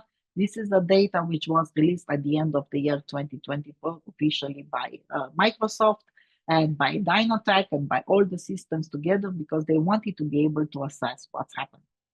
This is, for example, an analysis which was just released in the AI Index, which is developed annual report by Stanford University at the end of February 2025. And it's looking where we are and what's happening and what is really happening in terms of inference, price, and tokens and so on. And you see that the price was very high for each of the token. Token means how much it costs every iteration which you are making, and it's going down. So we know that nowadays we are in the long tail curve where the cost per iteration is much smaller than it used to be 2 years ago. And that means that more people are using it and more people are paying to use it. These are some tools where you are able to see what we have at this moment. There are probably more than thousands, tens of thousands of applications for different areas and so on. Recently, I've seen even an application which, beside of predicting, for example, the snow, I'm saying because you are in a very mountain region, how much the snow is coming and if it's good for skiing. I saw an application nowadays developed for skiing, which allows you to know how deep is the snow in each side of the mountain and how soft it is, and if you can go there or not. These are the most common generic chatbots. I don't know if you are familiar with Manus. Tomorrow I will give you an example on how you can co-create with Manus and also with another tool with a combination effect of other tools, where you can really create your educational courses or materials in a much easier and faster way, and more interesting probably even for the students. But there are so many of them, and quite a lot of them are very, very good. This is, for example, an analysis which was done by Korkmaz on how we are looking at different ease of integration and creative writing. And as you see, in creative writing, ChatGPT, ChatSonic, and DeepMind Gemini, especially Gemini nowadays, is becoming much better than it used to be. It's getting better and better. So all of them, you see how much they're using real-time data and so on. The AI community is working together in, it's an application and also a community behind, not only an application, which is called Hugging Face, which is trying to analyze on open source. This is a screen capture which I've done last night. I'm doing it all the time the last moment, because this shows the open source. It's a big discussion nowadays. Everybody which is working in computer science, they know that open source is very important in everything what we are doing. Sorry, apologies. It's looking at how much of the open code and access will be given to everybody. So also us in universities or in research are able to use AI. So quite a lot is happening now, and it's living and it's giving it back to everybody. You are able to see the time lapse of AI until now. And the only thing which I want to say that it's in the terms of 1 year, look how dense it became, and look how many things are happening, and how many things probably will happen in the future. And also the input of the quantum computing chip from Willow, which was just released in December 2024, is probably going to make a huge difference. So basically, let's go back to our questions in Menti. Let's see, is it happening? Can you answer it or not? Then if not, please allow me to go to the thing in, and I want to see also if we have any questions or something like that until now. Please let me know if you can answer the Mentimeter or not.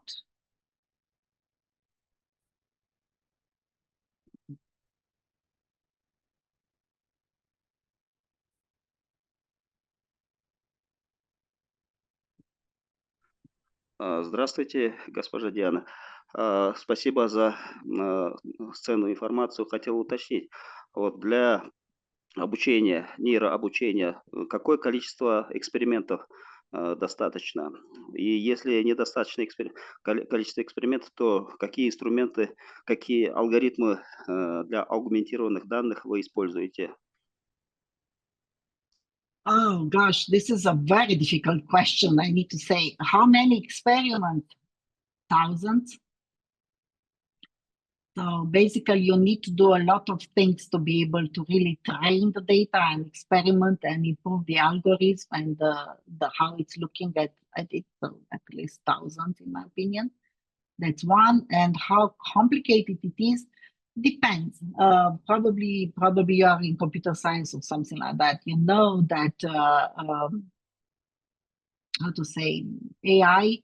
That, like, for example, the Llama, one of the most famous large language models at this moment, which is for open use for more or less everybody, allows you at one moment to do, I think it's 100,000 iterations per second. So this shows to you how much power you need to do. So I just give you an example. We have a chatbot in my university, and we are using it in our virtual campus, which is Moodle. I don't know if you use Moodle or not so much, which is an open source software for learning environment. And Moodle is using about nowadays, when the chatbot is really questioned by the students, usually before exams, is using only half of the computing power which we have on our servers. The chatbot is using half of the other.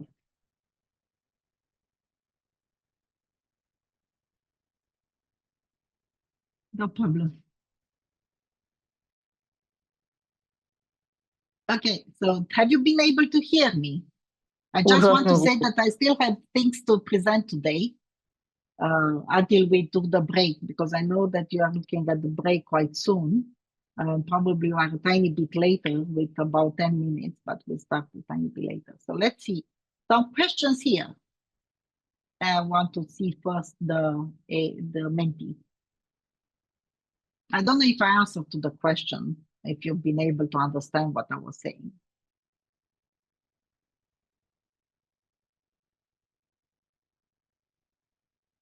Okay, let's go to this one. So quite a lot what describes your AI experience and information until now. I quite like this one, that it makes life easier, that it's very necessary, and quite a lot of you say also that it's beginning and it's helpful in exam. I'm helpful in study. That's a good point. And it's quite interesting that it's happening this. I don't know how many students we have here. I had an exam yesterday afternoon with my students in Master in Multimedia Technologies, and they needed to design blogs. Half of their blogs were done with AI, half. And I will speak later on about regulation. In my university, you are allowed to do that, but you need to be very transparent of it, and also integrate explanations how you are doing it and why. I want to go to the next question, and I want you to allow you a bit of translation time. I don't know how well do you see. Do you want me to read these questions, or can you see it? Oh, fine.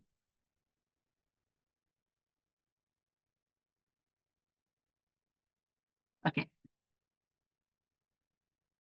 Yes, can you? Yeah, I can read them. If not, I will leave everybody and you can read them and translate them. because they need translation. I was trying to make them in Russian, but English and Russian in the same time was not working very well in Menti, unfortunately.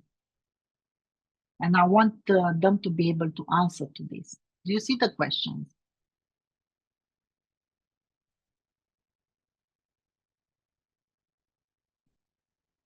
Yes, statement. Yes, sorry, statement. Yes.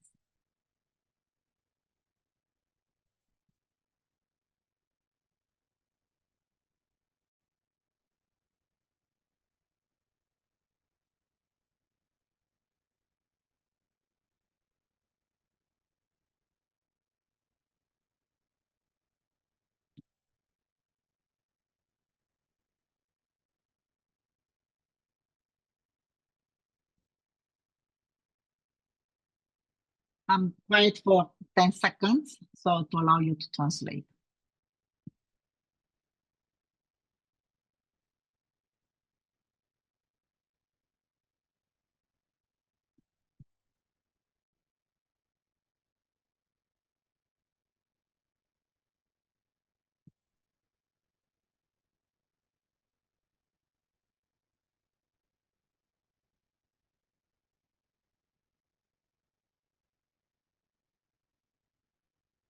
We're 1:30 in the room, so we only have 6 answers. Please answer a bit more of you.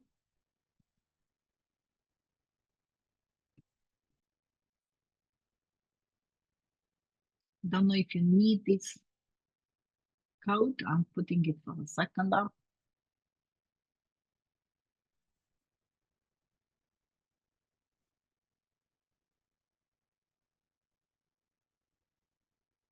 So let me comment a tiny bit. What I'm expecting from this is to see a curve like this. I don't know if you see my mouse on the screen or not, but a curve which will make it that demonstrating knowledge of good practicing, of protecting data, and of discussing the presence and impact of AI, and recognizes sources of bias, of errors in AI to be higher, okay? And then as we go here to have less. So I'm quite very happy to say that you are doing it quite better here, because quite the highest number, as you see, is from engaging in collaborative processes to go design new products based on AI systems to support and enhance learning and teaching, which means that you already have overpassed quite a lot of the things happening in the AI and in education, and you are working together to do it better. So this is for me quite important, because it shows to me that you have had a level of confidence on how it is working between all of you. So I hope this will, I will close, I will exit full screen and I will stop share and I will go back into my presentation now. And if it needed, please continue sharing the Menti. I will, if we have more answers, I will come back to those, because it's going to be really good if we are able to have more answers on that. So going back to my presentation, I will skip some slides. So if you will, when you will receive the presentation, you will be able to see that I skipped quite a lot of slides. So this is, I told you about the acceptance level. This is the avatar, which is about me. I ask Midjourney, in fact, which is a very powerful tool on image creation and avatars, to create an avatar of me. And I didn't fed it with any image, just from the images which the tool could find it online. And the eyes and the color of the hair is quite correct, but I never ever had any image with the sign of victory published anywhere. In fact, I don't make it, it's not normal for me. So he got it a bit wrong, and he made me as a warrior. I don't understand why and how, but I quite like it, to be honest, because I consider myself I'm at war sometimes with a lot of things. Here, for example, you can see this is an AI in Education Microsoft study, which was very, very famous back in 2023, but it's still more or less the same level of percentage. that quite a lot of us in the leader area think that it's a huge increase on plagiarism and cheating because of AI in education. The educators even more, and the students know that they are going to be accused that they are cheating with AI. So this is just an indication that half of the students know that they are going to be accused and they are still using it. Professors is also know that it's a lot of cheating which is happening, and also for educational leaders, so directors and so on. This will show to us that it's very important to look at the data and of the analysis and of the surveys are happening into the into different ways of doing it with AI. This is a study which was done by KPMG, the big American company, which is looking at how AI is happening in the workforce. And this is just to show you that it's a big difference between how we are using AI in education and how AI is used in the industry, especially in well-developed countries. But in well-developed countries, AI is already used quite a lot, and it's a lot of trust and acceptance for the use of AI in different tools. As you know, I'm coming also from the IEEE, and you will be able to find a lot of information, and especially if you're from the technological spectrum, from the technological area in the IEEE spectrum, which is a magazine which is free, and you can read it. And if you are a member, you can even get access to more information and data from there. So going back to the idea of what we need to do and understand, I want to be able for you to know how you need to develop your competencies. So these are the new competencies which we are speaking about. You are probably quite familiar with the EU Digital Competencies Framework, the DCOM 2.2, where we are working with 8 different areas and different dimensions. And in each of these, we have up to 22 dimensions of the competencies. Nowadays, the Commission, the European Commission, is in the middle of creating a new framework, DCOM 3, which is going to be released quite soon. And it's really looking at only how you can engage with AI systems in a confident, critical, and responsible way. So that's what we are doing at this moment. I will skip those. Yeah, so just a tiny bit. This is Stella Lee from Paradox Learning, a colleague which was working quite a lot in universities around the world, and especially in England. She left the university and she's working only on AI literacy frameworks.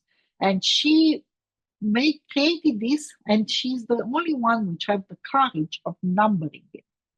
And in fact, you can see that how important it is to have this AI fundamentals, data, critical thinking, and fact-checking, and different use cases, and then understand the ethics, and then the pedagogy and assessment and future. Based on all the surveys which we were doing, and also you've been doing, the professors do the big mistake. They're going only to this. They are very, very afraid and looking at how they can change their assessment, their evaluation of the student work, and not to use AI. But if you don't really understand all of the other aspects, it's becoming very difficult for you to be able to do proper AI pedagogy and implement assessment where AI either plays a role, so you are working with AI, or it's supported by AI. And that's quite important. Then obviously what you will need to do is, excuse me, it's just that back to the Menti, keeps going back to the Menti. I need to tell me if now, yes, it's working. So she's also having an adoption framework for learning and development, where it's also very important that you need to have strategic direction. This is a continuous loop. So it's all the time happening.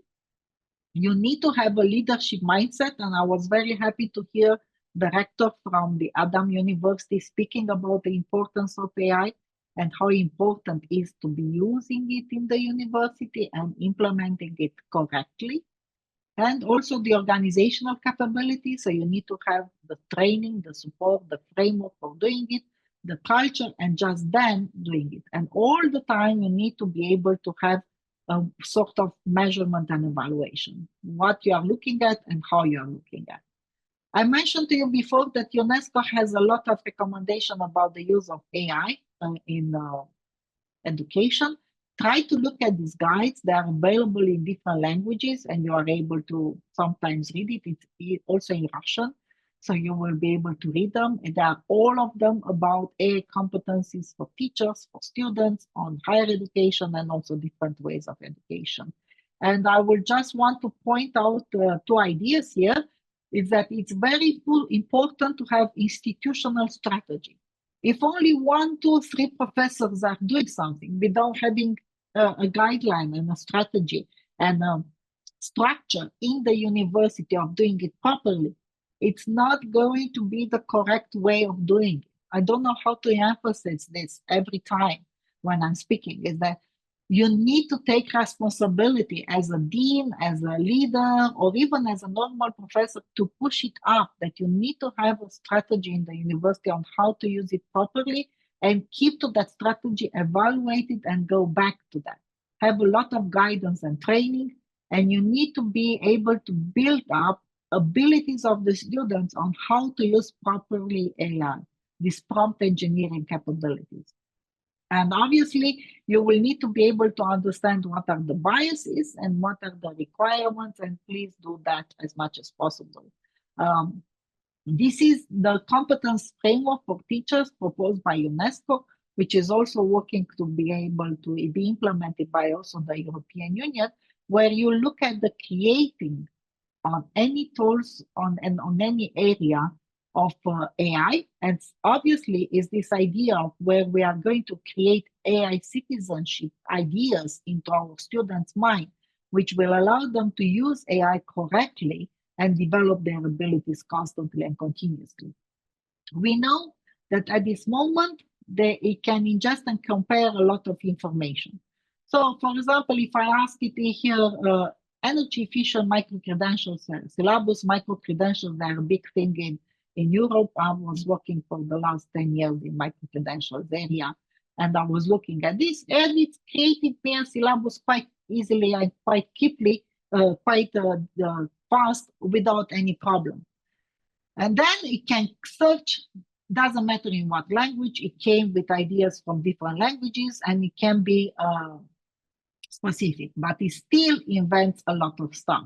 I was still able to see that it invents a lot of things there. So let me skip this, and I will go back to this question. So if you can answer to this one, because I want to still explain to you the things which you need to worry about. There's another Menti. Do you see?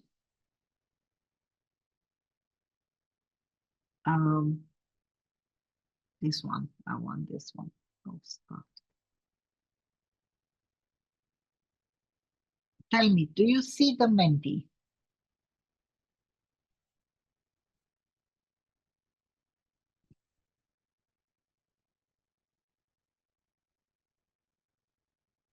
Can you answer to one of those? Okay, good. So we'll leave it for you to answer, and then we will come back to it. Now, I want to share with you some things to worry about, okay? So the biases. We all know that it's making a lot of hallucination. As you can see here, Google Gemini is making the less hallucination at this moment. Obviously with OpenAI O3 Mini, because you know OpenAI has now different levels depending on how much you are paying also and what it gives you access. I don't know exactly how much you will be able to access in Kyrgyzstan, but I hope you will be able to do quite a lot of them. It's also quite a lot of the new ones which are coming now, like Deep Search and Manus, which are not yet analyzed by Vectara. So this is an image which I would like any of you to tell me if it is real or not and what it represents. Can somebody from the room maybe say something? Or online?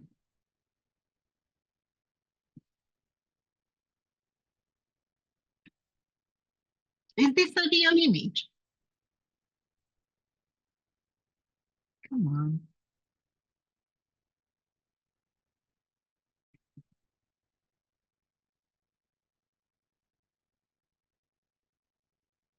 I see a friend up. Maybe you want to say something? Or from the room. Is this a real image?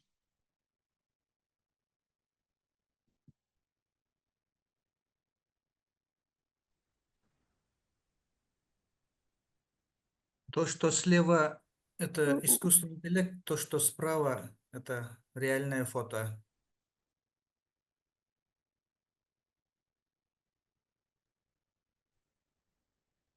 So the one on the left is real. Индейцы – искусственный интеллект, а рыцарь – это реальная фотография.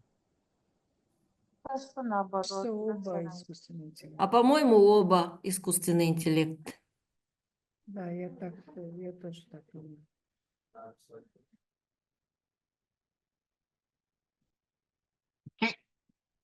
Okay. Both are fake. And believe it or not, this is a 2-year-old image which was created and sent around the world, and everybody on social media believed them. And they are AI-generated image of Aztec warriors, a selfie, and of Spanish conquistador selfie. Anybody who knows a minimum history will understand that Aztec warriors will never take a selfie. They don't have in that culture that, because they were not able to see by themselves in anything else than a water mirror. They had no mirrors, nothing. The same with the Spanish conquistadors. But the most important thing which will allow you to identify any image which is fake is the smile. Because this is called the American smile, because it is very popular nowadays to know, as I already mentioned it several times, the major of the data is coming from an English-speaking world and male-dominated, white male in specific. So in white male-dominated English-speaking world, smiling in any image is very important. And this is why a lot of your avatars, a lot of your images will have you a smiling person. Very rarely it will be not smiling, and it's called the American smile. And obviously they are all reproduction of the same image. One of them is an image from a movie or from a painting, which was then multiplied with small changes several times, and all of them are fake. This is how it's easy to understand what is fake, because it lies very, very well. But if you think, this is why critical thinking is important, you will see immediately it's fake. Because, as I said, in this time, it's impossible to be happening. Even if they're actors in a movie, they will never take a selfie like that. Any image, historical image of the Spanish conquistadors or of the Aztec, even from old paintings or anything, drawings or graphical representation, will have them in a line, separated and very serious, not like this. And it's very easy because of this to facilitate impersonation. And it's a huge discrimination which is based on social landscape, on gender, obviously on race. Even those, they have the features of the white males and of ethnicity. And this is, if you don't correct it, if you feed this back and you don't say this is fake, and you receive it on social media and you say, oh, it's nice and so on, you comment, it's automatically acknowledgement that it's true. And it's feeding in that synthetic data, which I was speaking about, as a true image. Okay? Even, OpenAI has a lot of drawbacks on what is happening and so on. But there are a lot of the problems nowadays. They are very convincing of the generative on how real they are, because they look real, even if they are not real. And that's what is very important. This is coming from my colleague, which will present also today and tomorrow, about the Lensa AI. Lensa AI, which was very popular and is still very popular on, especially on social media, was to create avatars. Everybody was feeding 5 to 10 images to Lensa AI on Facebook, Instagram, or whatever else to create an image of themselves, a better version, as a princess or as a warrior or as a Kyrgyz hunter or shepherd or something like that. And then you will give up all the rights on your image. I never in my life of doing this for 35 years have seen any software which will use so many words of being able not to have any legal action against it if they are using your image for something else. So you've been training data and feeding data to a software which we know at this moment makes impersonation. So you will be able to get a message on WhatsApp or whatever other tool you are using, which will look like you, will sound like you, and will ask money from you, which is the most famous hoax now created by AI, at least in Europe.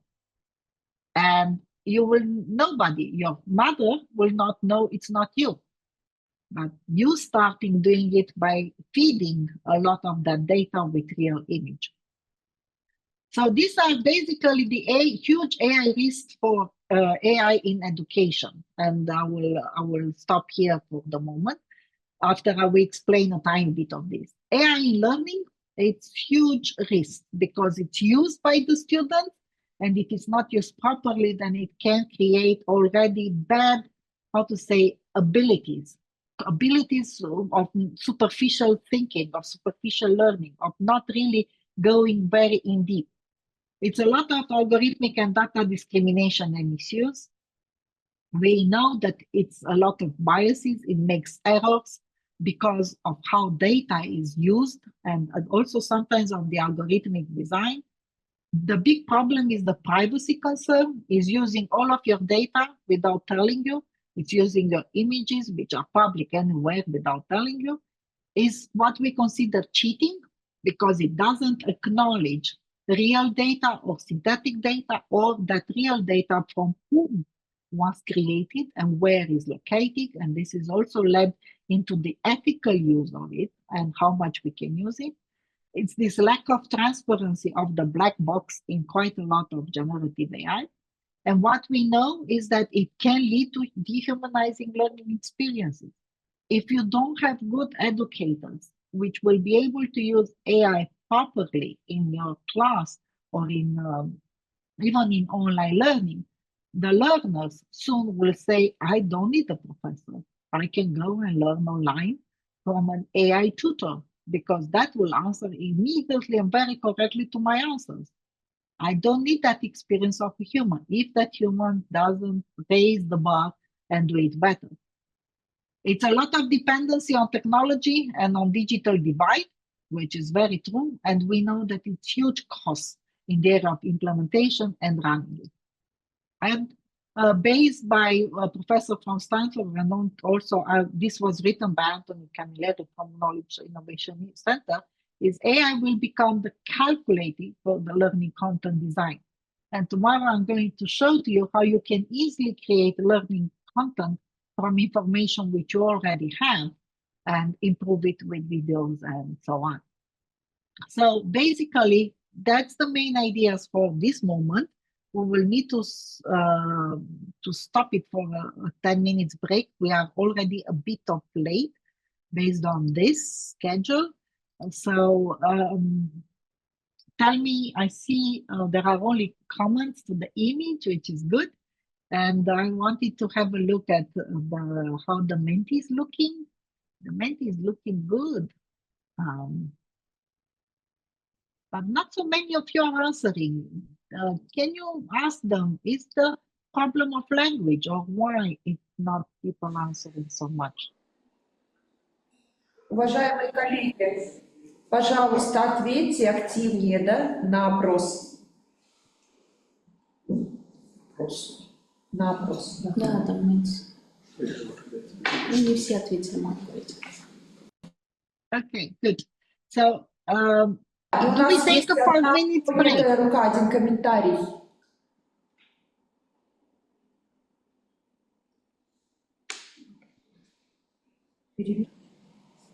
Ну, есть поднятая рука. Может быть, комментарий, может быть, вопрос. Можем дать слово, да, госпожа Гуляим? Абулсымова. Алтынбек, дайте про этот, да?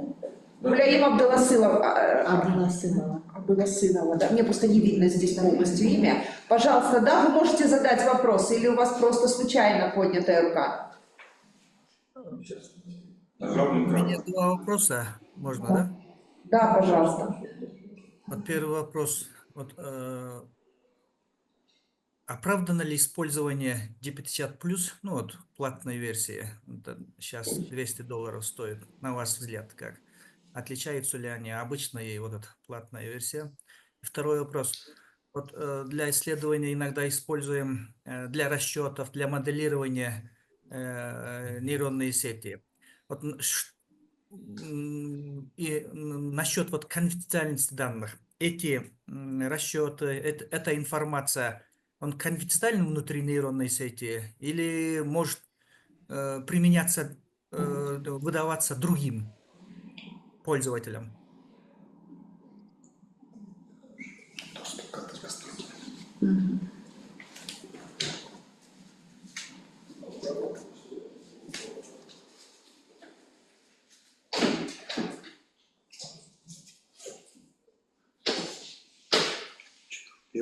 In 99% of the cases, it's not private. You hear me? Okay. So in 99% of the cases, it's not private. What you are creating, what you are saying is shared with the others without your acknowledgement and without knowing. How it can be made private, obviously, if you have a paid account or a pro account and different tools, you've been mentioning ChatGPT, for example, O3 version of OpenAI, it's allowing you to choose that you are only using that, it's not saving in the history, obviously it's not getting better, but it's all the time getting the answers only to you.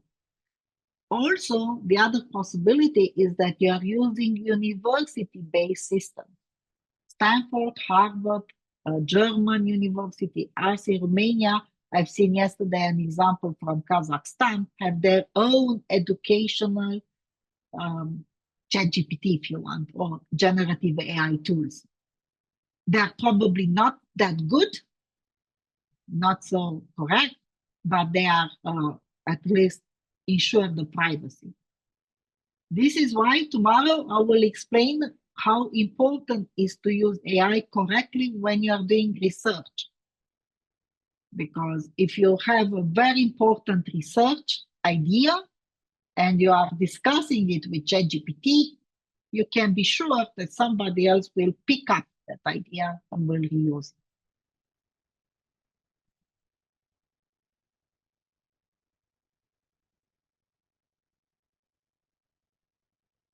I don't know, is it clear?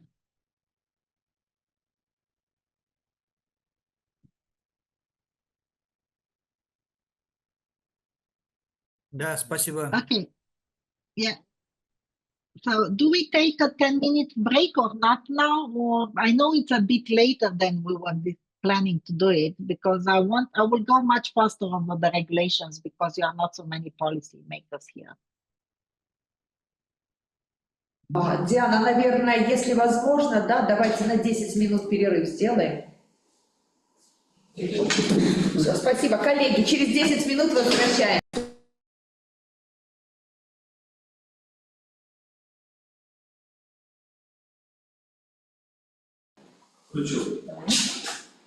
Диана, вы готовы к следующему раунду? I know. Do you hear me?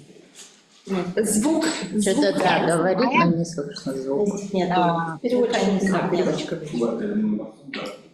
Before going into the next round, I'll remind you about the use of the Menti. If you can put it also in in Russian or something like that. Do you hear me?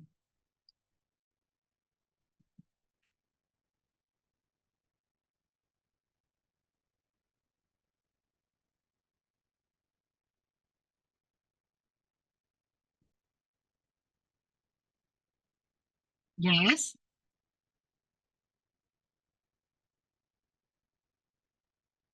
Yes. Yes, I am. Do you hear me?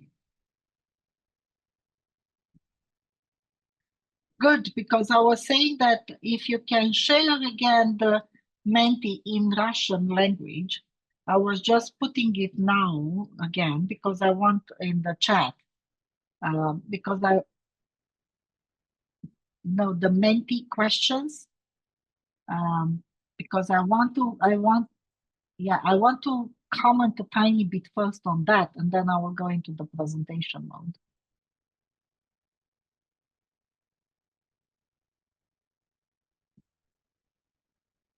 If they can,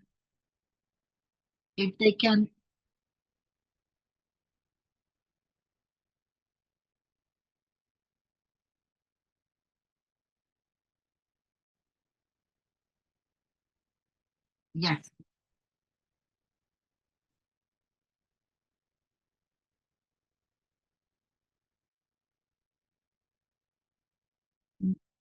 No, if you can translate the request into writing also in the chat box to answer the Menti, because I put it only in English, and if you can put it also in Russian or in Kyrgyz, that I'm asking them to answer the question and also what is now on the screen. So, because this is an important question and I want to be able to explain it, and we only have 30 answers out of 100 people.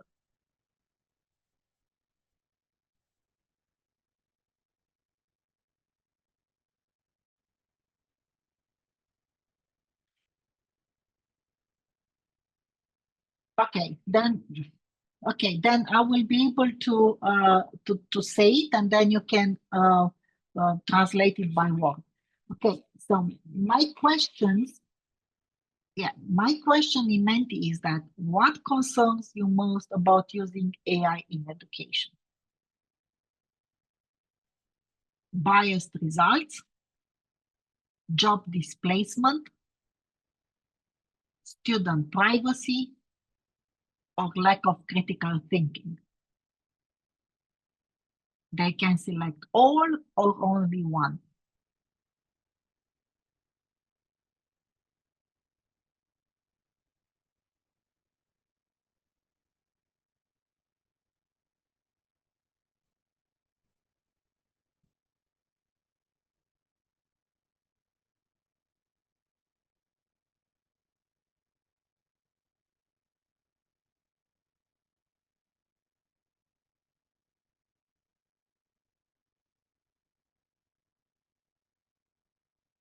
Thank you.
Okay, so for me, it's still surprising that only some of you are saying that the job displacement is very little. What is your own concern? And also the bias results.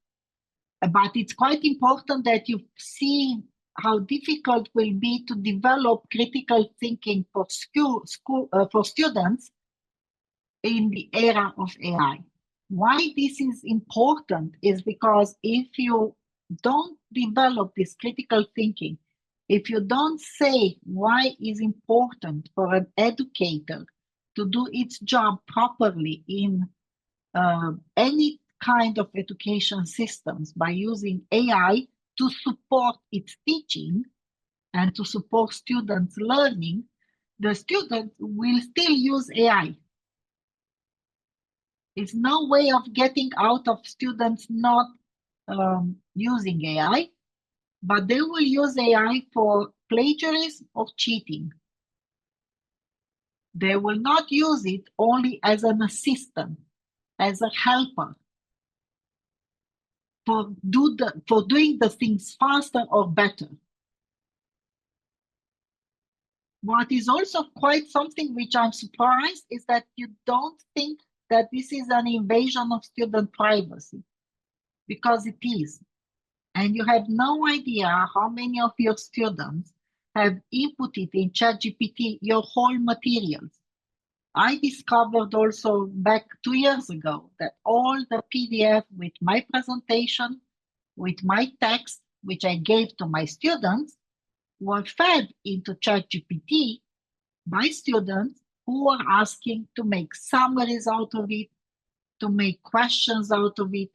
And in fact, they've been using ChatGPT as their study buddy. So their student, the colleague as a student, which will help them learn, which is good.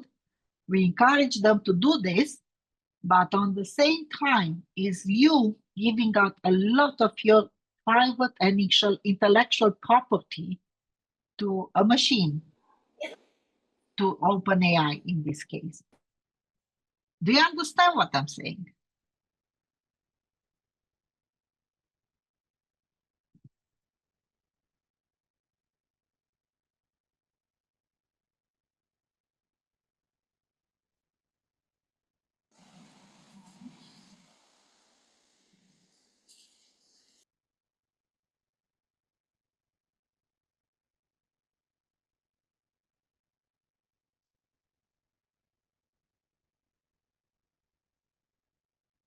I just want to be sure that you are hearing and understanding what I'm saying. Я думаю, что один из ответов – это как раз то, что вот мы в нашем опросе в презентации я показала, что только 20 с небольшим процентов испытывают вот такого рода сомнения и страх. Вы видели, да? И очень многие люди еще, которые пользуются уже чатом GPT, они как бы не вполне себе отдают отчет, какую информацию они передают искусственному интеллекту и как она в дальнейшем может быть использована. Поэтому мы и говорили о том, что очень важны обучение и создание некоторых регулятивных и этических рамок.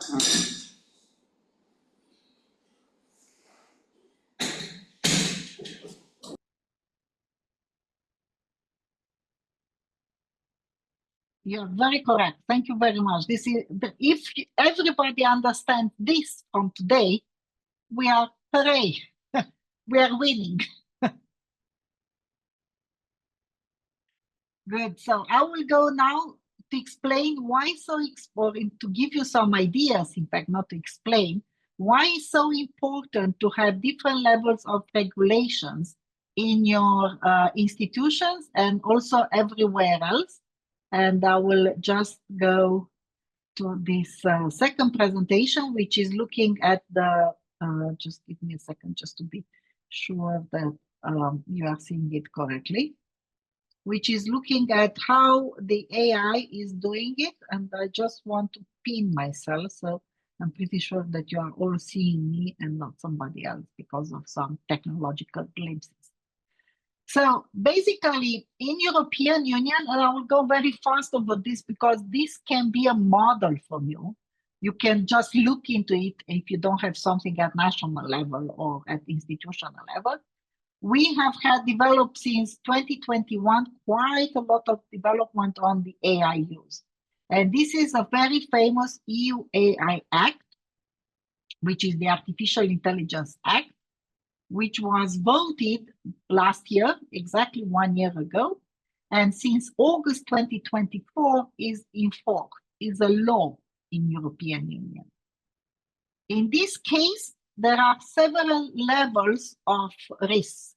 Unacceptable risk is everything which you see also social scoring. So anything which is classifying people based on their behavior, socioeconomic status, or personal characteristics, which for us in higher education systems means that in learning analytics or in admission exams, we cannot rely on AI tools which will tell us which are the students which will do better, so to enroll them, and not the others which might not be so good, not be so performant, or the students which, because they come from a social background, they are from rich families or well-educated families, we want them in our universities because we know they will do better. They will not have dropouts and so on. So this is unacceptable use of AI, and quite some universities have been trying to use it. Also, it's considered high risk anything in education and vocational training, which means that we need to be very transparent. We can use AI, and this is something which we need to have in our guidelines and rules in the university, that we can use AI, but we need to be very transparent about it. And I will not go over too much on this. Here we have another mentee. I'm sorry, I know, because I told you I have things for you to do. I want to see if you know any guidelines, national ones or something like that, for the use of AI. The same link, the same regulations are happening.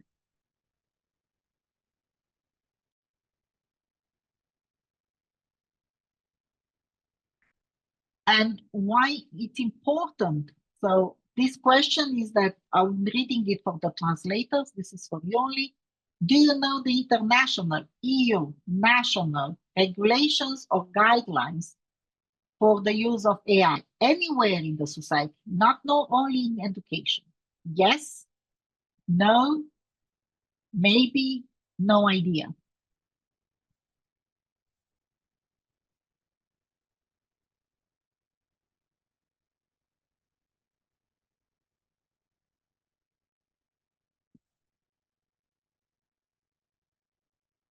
I'm putting the QR code for a second up.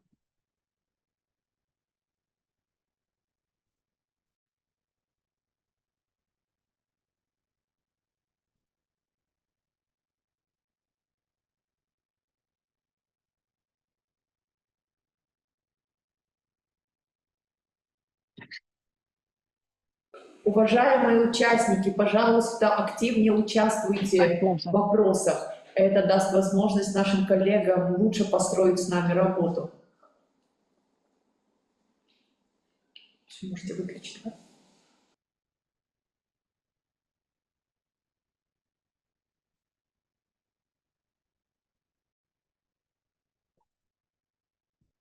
This is quite important. Thank you very much for this. Why this is important? Because it shows to you that you are in, let's make it like that, in the winter area of AI use. Because imagine how it will be for you to drive a car in a country or in a city where there is no regulation on how to do it, and you don't know the rules of stopping at red light. And you will go further. And because it's happening in the digital world, you think it's no harm. It is huge harm. It's creating damages as much as a car accident. So one of the first things which I will kindly ask the colleagues from the Adam University and other universities which are now present is to try to invest as much as possible on finding the national regulations or guidelines, if not creating them, and training your professors and your students on what are these. It's like you will do a new driving school. But this driving school is about AI. And now I have even a more difficult question, which I will read it for you to translate. Does your institution have AI regulations or recommendations? So if you are in education system, do you know that they have AI regulations or recommendations? If you know for sure you don't, you say no. If you don't know, you say I don't know. If you know they exist and you read them, you say yes.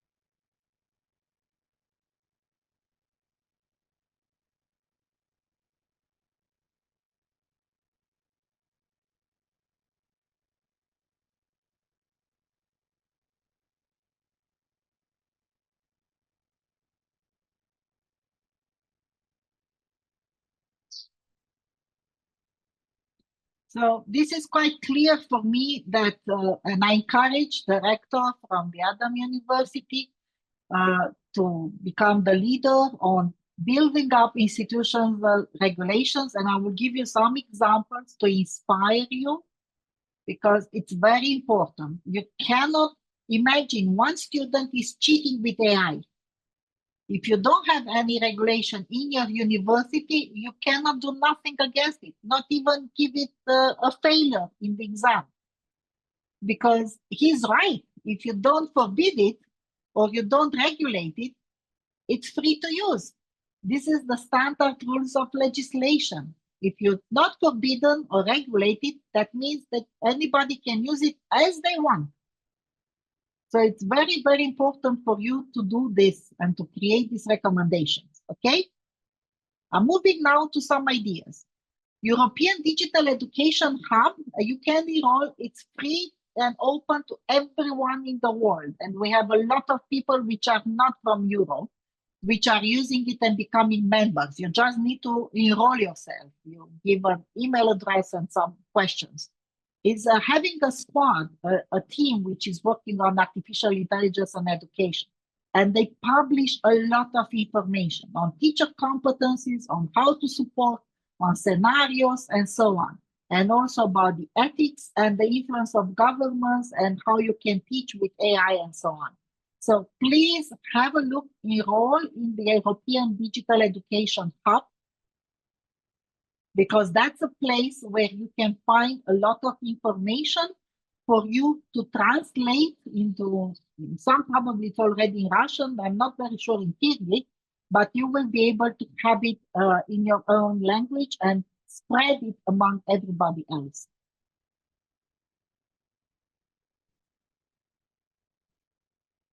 Even recently, they created a set of policy recommendations, which is clearly creating accountability for AI systems in education, which means that you need to have how to be able to explain to people the legal part and the ethical part of AI.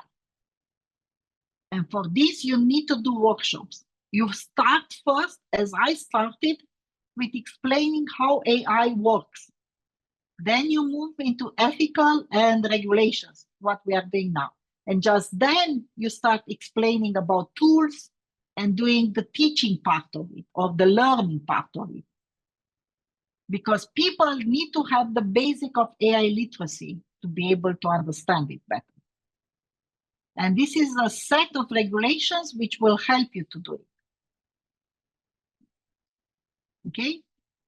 It's a very famous paper about AI positive in education, which is looking, it's called the Manifesto of Teaching and Learning, which is looking at the AI positive aspect in education. The most important bit is the potential for self-education, the time saving, and the personalized learning.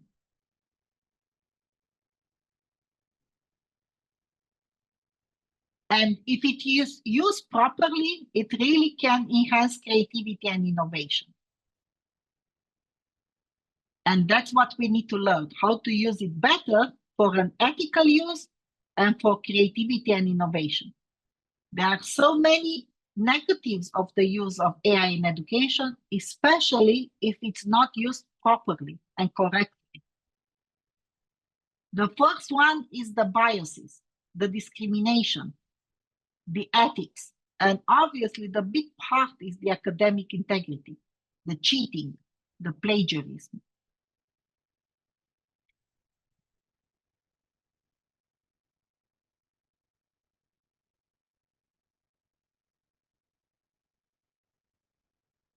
There are a lot of legislation around the world. I will not explain this too much. I want to explain a tiny bit about the AI regulations in higher education, okay?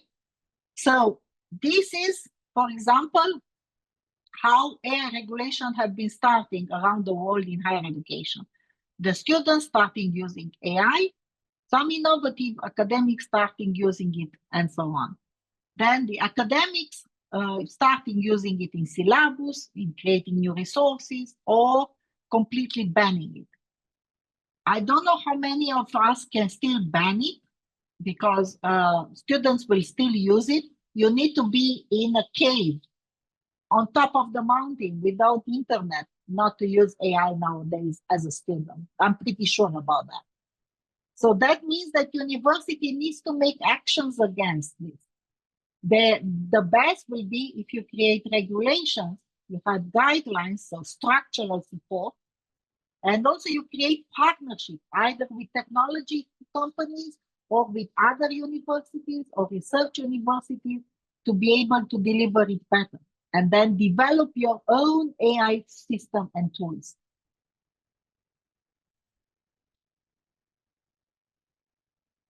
Here, you will be able to see and hear the same text, which is coming from UNESCO, EU combination of regulation, but done with AI. This is done with Synthesia, with a combination of presentation and so on, but these are not humans.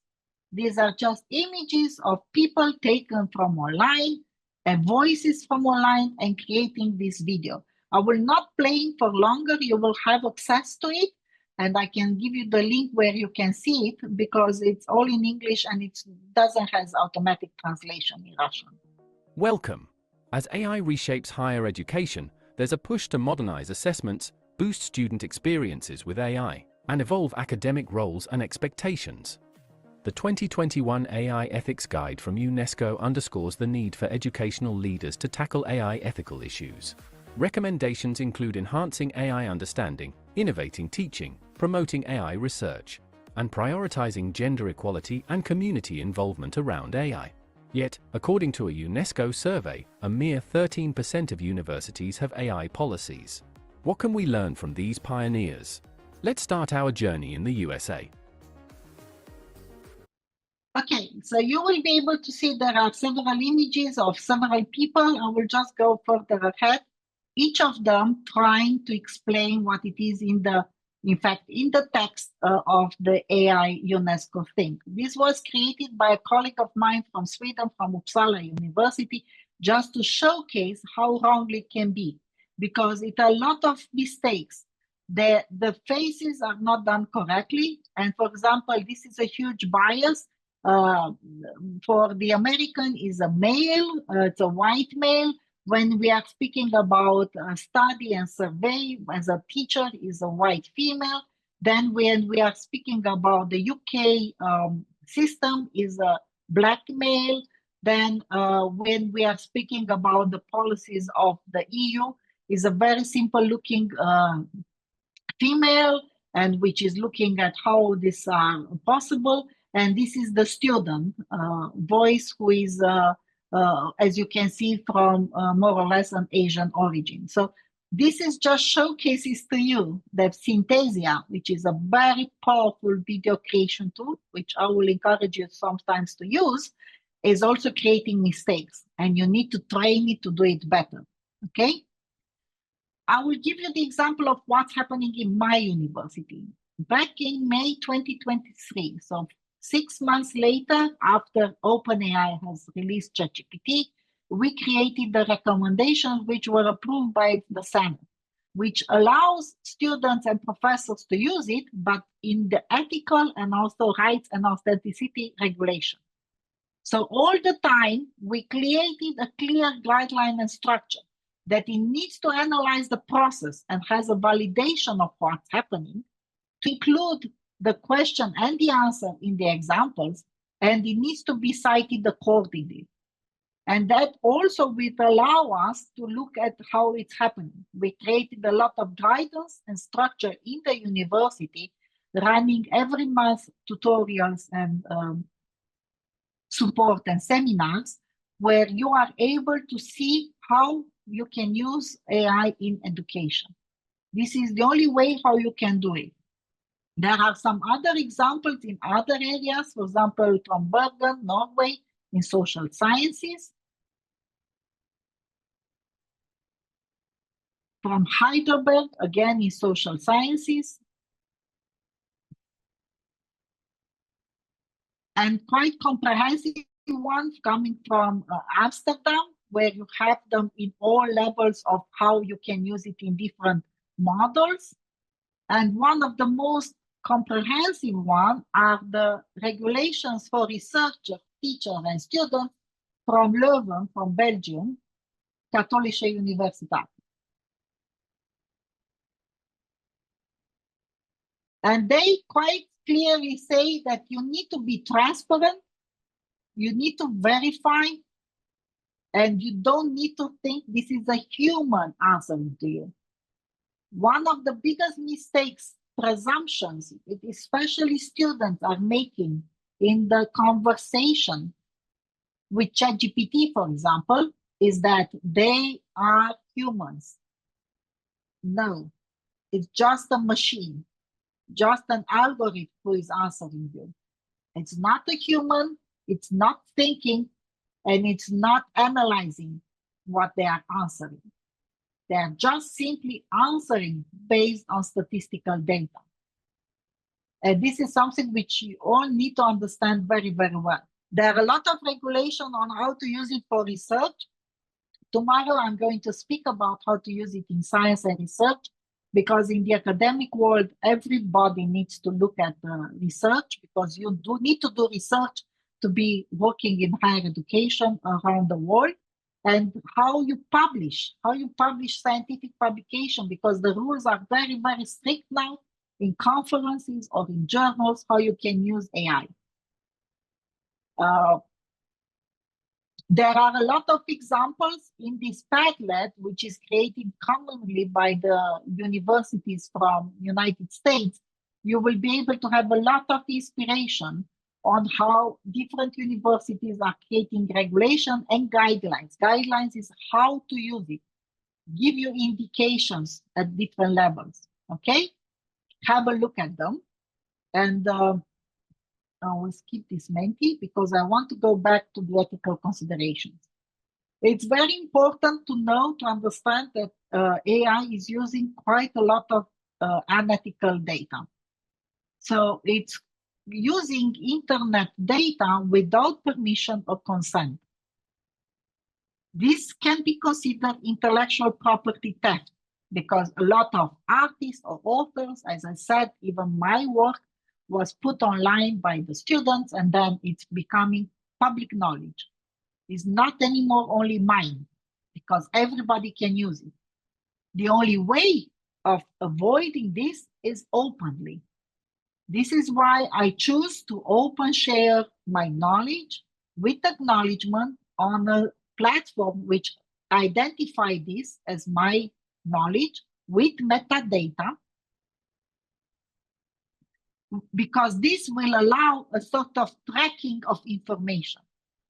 Any large language model, any artificial intelligence tool will be able to understand if you are asking questions, and they will find my presentation, that this is my presentation, because the metadata on that platform will tell it that, okay, this is allowed to be informed, it's not allowed to be copied because of the Creative Commons license, and it's mine.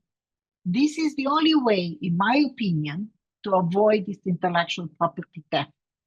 Be more open about how you are publishing and how you are putting the information up.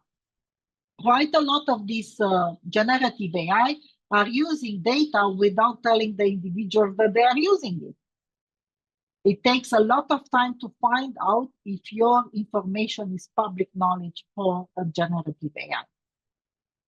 One of the biggest problems, as you've seen, is the academic integrity. And this is something which we need to avoid. It's a lot of plagiarism and cheating. The students are using it without even saying that they are using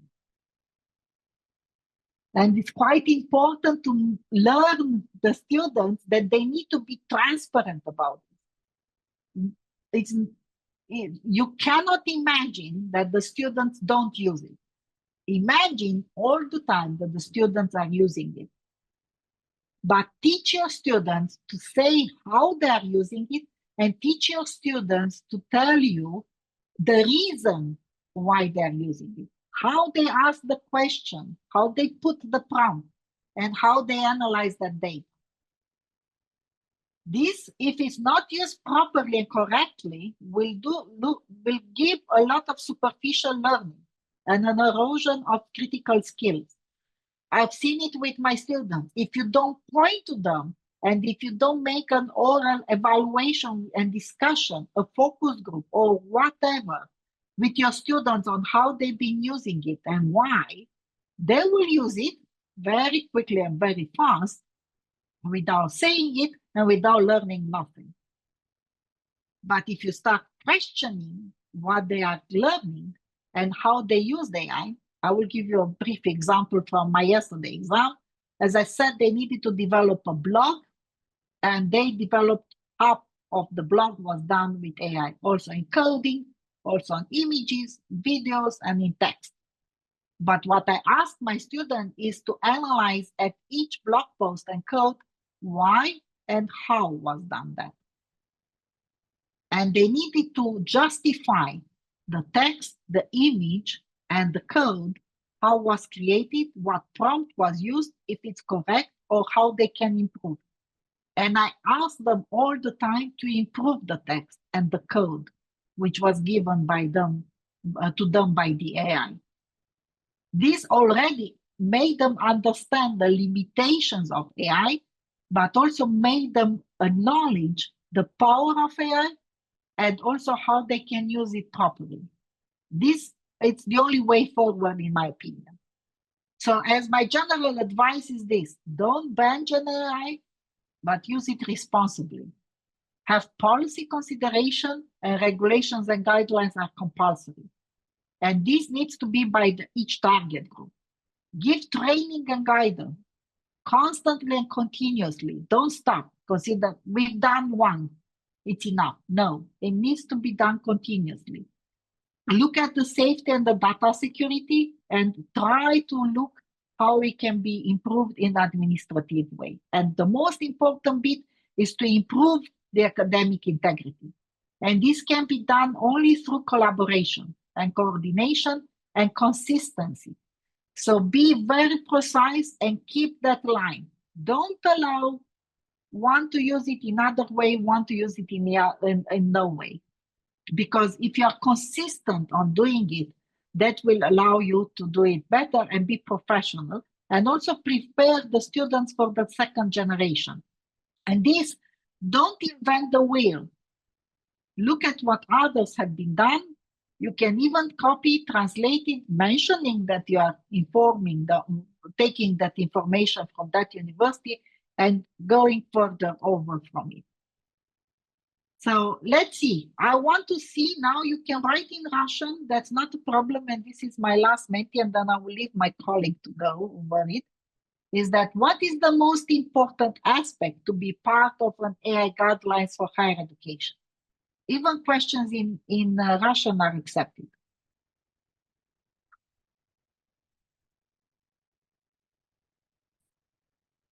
Or Kyrgyz. I want to see if I can understand it.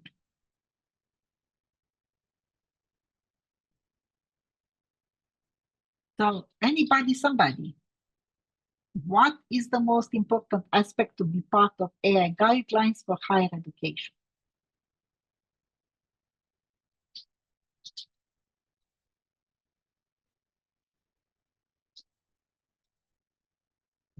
Yep.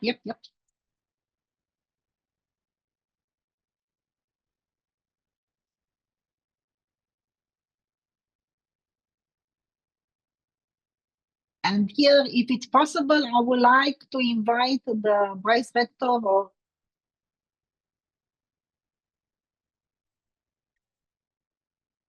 yeah. And here, I wanted to have also a bit of a comment from the people in the room, from the experts.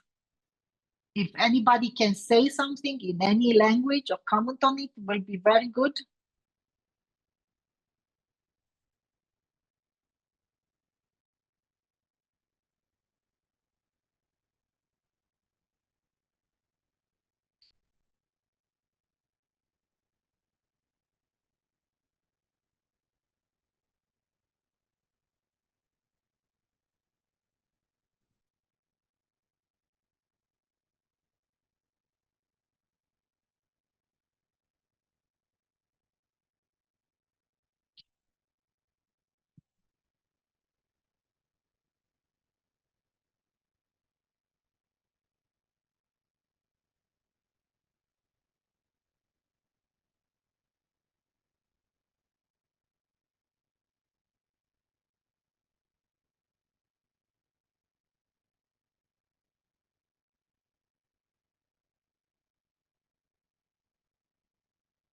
Okay, so the only thing which I can say, all of them are important. You cannot only look at data or ethical use. You need to be able to have also the limitation, the structure, and the support. And you need to give as much as possible information in this guideline. Okay, so all of these aspects need to be, it's important to be part of any AI guideline in your university. And I need to say, if you don't do it, you cannot create that culture of academic integrity, of transparency, of ethics, and the technology will overcome to you. It's not you who will use the technology. It's the technology which will use your knowledge, your intellectual property, and your data without you knowing or being acknowledged of it. And this is the first step. As I said, this is just the beginning. Okay, let's see. Data privacy, academic honesty. I think this is also academic honesty here and so on. Yeah. So I don't just want to say that all of them are important. You need to treat all with the same importance. Okay, so I will stop sharing here and I will kindly ask if you have any questions at this moment. If not, I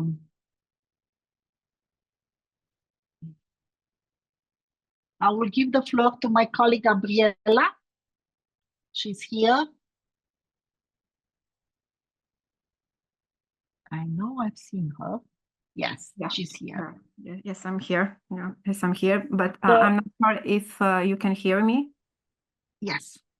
Yeah. So Gabriela is going to speak about some tools and models of learning and teaching, and we will try to make it as fast as possible as the time is running out. And then I will do some co-creations models on education. Okay, I will try to, good morning, everyone. I will try to share my screen. Let's see if I make it. And if you can adjust a tiny bit your camera, Gabi, please. Yeah. Just a moment. Good. How about that?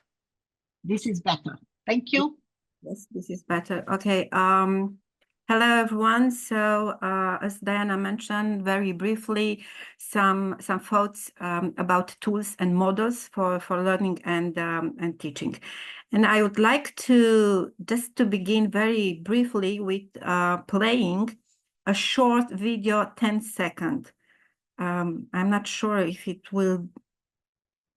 Yeah, let's try. Доброе утро. Я рад быть здесь. So, can you hear Доброе it? утро. Я рад быть здесь. Yeah. Okay. So, what you see actually I'm happy to be here. is this person. That's me, the real me, and the other one was actually, as Diana mentioned earlier, it's not an avatar of myself. It's myself speaking Russian because I didn't find the language Kyrgyz. So.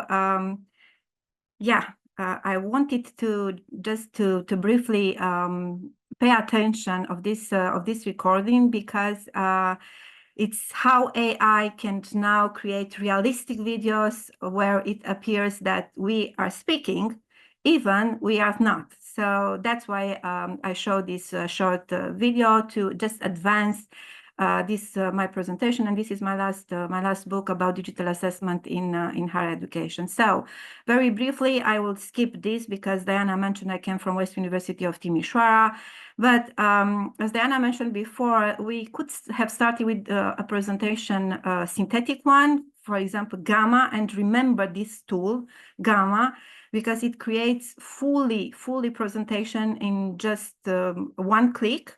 But our question is, I think, do we still need to create everything from scratch? I love making slides. I love making presentation, but it takes too much time. So how should we adapt our expectation in this new era of education? And especially when we are in a hurry or do not have inspiration, is Gamma or any other AI tool a proper one? Does it align with academic integrity? So this is the question that will rules our presentation. How should we, as teachers, educational actor, adapt our expectation in this new era of education? And this is our disclaimer. I would like to make this because this presentation was written by me, but assisted in images and video clips by some tools that I will briefly introduce you. Maybe you know it, but I think they are important for higher education especially.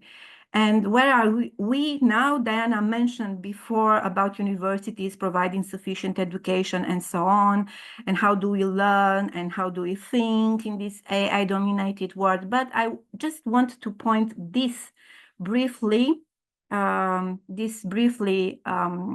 So starting point, where do we start? Because as Dana mentioned before and show some statistic, we have students that already use AI in their studies, and you can see some figures here, and also some figures about how teachers use AI, and I will not go deeper, but I think our problem is to switch from dilemmas, and this is what we actually have to do. What do we do when almost everything we do and everything we teach can be achieved through AI? So we have to switch from dilemmas to solutions, because now we are in this situation. We no longer ask if, but how.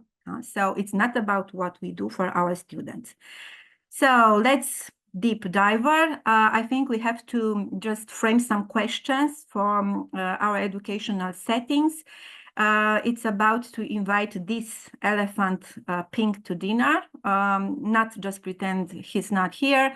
And we have some questions that we have to just put ourselves every time we go to classes. For example, how do we thoughtfully and effectively integrate generative AI into teaching, learning, and research, how to evaluate for the credibility, how to use this effectively. And we saw, as Diana covered this, so we'll go further and see how do we invite an elephant to dinner. Because we are in this position with two approaches, one that regards teacher automating informations, one centered on teachers, and the other one it's centered on student, and it's about the augmenting the individual. And when you receive these slides, you have a lot of links. Just please go and click on them, because there are a lot of resources that you can use it in your academic activities. So how should we adapt and rethink and transform our expectation and evaluation? Because as you can see in these statistics made by the Department of Education, I hope Trump didn't erase it. What does it really mean for us? Because this statistic on this slide from December last year, if we saw the figure, paint a vivid picture of a transformative era. So should we really care? Yes, I think yes, because generative AI can automate grading, provide targeted resources, enhance accessibility, and so on. And we saw earlier how students use and why it's important to teach with AI. But from the pedagogical point of view, I just want to briefly pay attention to these three elements. The purpose, why. So the pedagogical approach clarifies why AI is being used, for example, fostering creativity or improving critical thinking. The structure, that's mean how AI is integrating into teaching, and the tools, the actionable tools, the what, to specific methods or techniques that are used to engage students. So we have to have this alignment, why, how, and what, to ensure that AI is used effectively. And we saw earlier. So how students use AI and what we should teach, we'll just go briefly through some examples. And I'm not sure then if we have time for Menti or not. Maybe if you can just launch it in the chat, people will answer and we'll come back at the end. Yeah, it's okay if we do like this? Yes, they can answer. It's that image. So if that image you want me to share the screen and discuss about this? Well, I'm not sure how, so I have to stop the you need to stop share, and I'll share, and you can talk about it. Thank you. Yeah. So the question addressing the Menti was if you believe the image is real or not, or it's AI generated, and we'll try to see what is your opinion, because it's an image that presents an Egyptian fresco. So it could be a mix of both. The majority said it's real, it's AI generated. Well, we see here, yes, it's real. I'm not sure. I think this is correct reasoning, but this image is actually synthetic. And intentionally, if you look closer, incorporate some features and patterns that reminds us of Egyptian art. So somehow these pictures or pictures like this allow us to highlight how Gen AI tools can effectively recreate styles that closely resemble, in this case, historical artifacts, but it makes the students to challenge them to discern their authenticity. So thank you very much, Diana. I can come back to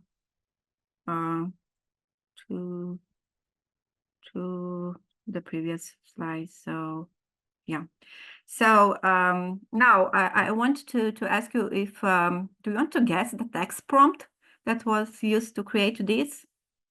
Do you have any idea what was the prompt? What was the information that feed the Mid-Journey at that time? Because it's actually it's a picture from 1.5 years ago. So do you have any clue? Well, until you just put the text in chat. So why do I choose this exercise? Because it's a kind of exercise for students just to think how powerful the generative AI. So as a teacher, my goal is not to overwhelm students with complex texts, but to build foundational skills. And this example helps students understand what AI can do, how AI interprets inputs, and what to expect from it, because this is the text, an ancient Egyptian painting depicting an argument over whose turn it is to take out the trash. So it's kind of a humor thing, but what it's important, it's just to look at the pedagogical approach, the model, and the strategy, because we need to emphasize the importance of starting small when introducing Gen AI in teaching. And I highly recommend to use, for example, Adobe Firefly, which is a very ethical tool that comes from Adobe, being trained on Creative Commons licenses pictures. So here you can see an overview of how Gen AI tools are currently being used in teaching. And then I just touched some of this. About assessment, we'll talk tomorrow. We have content creation.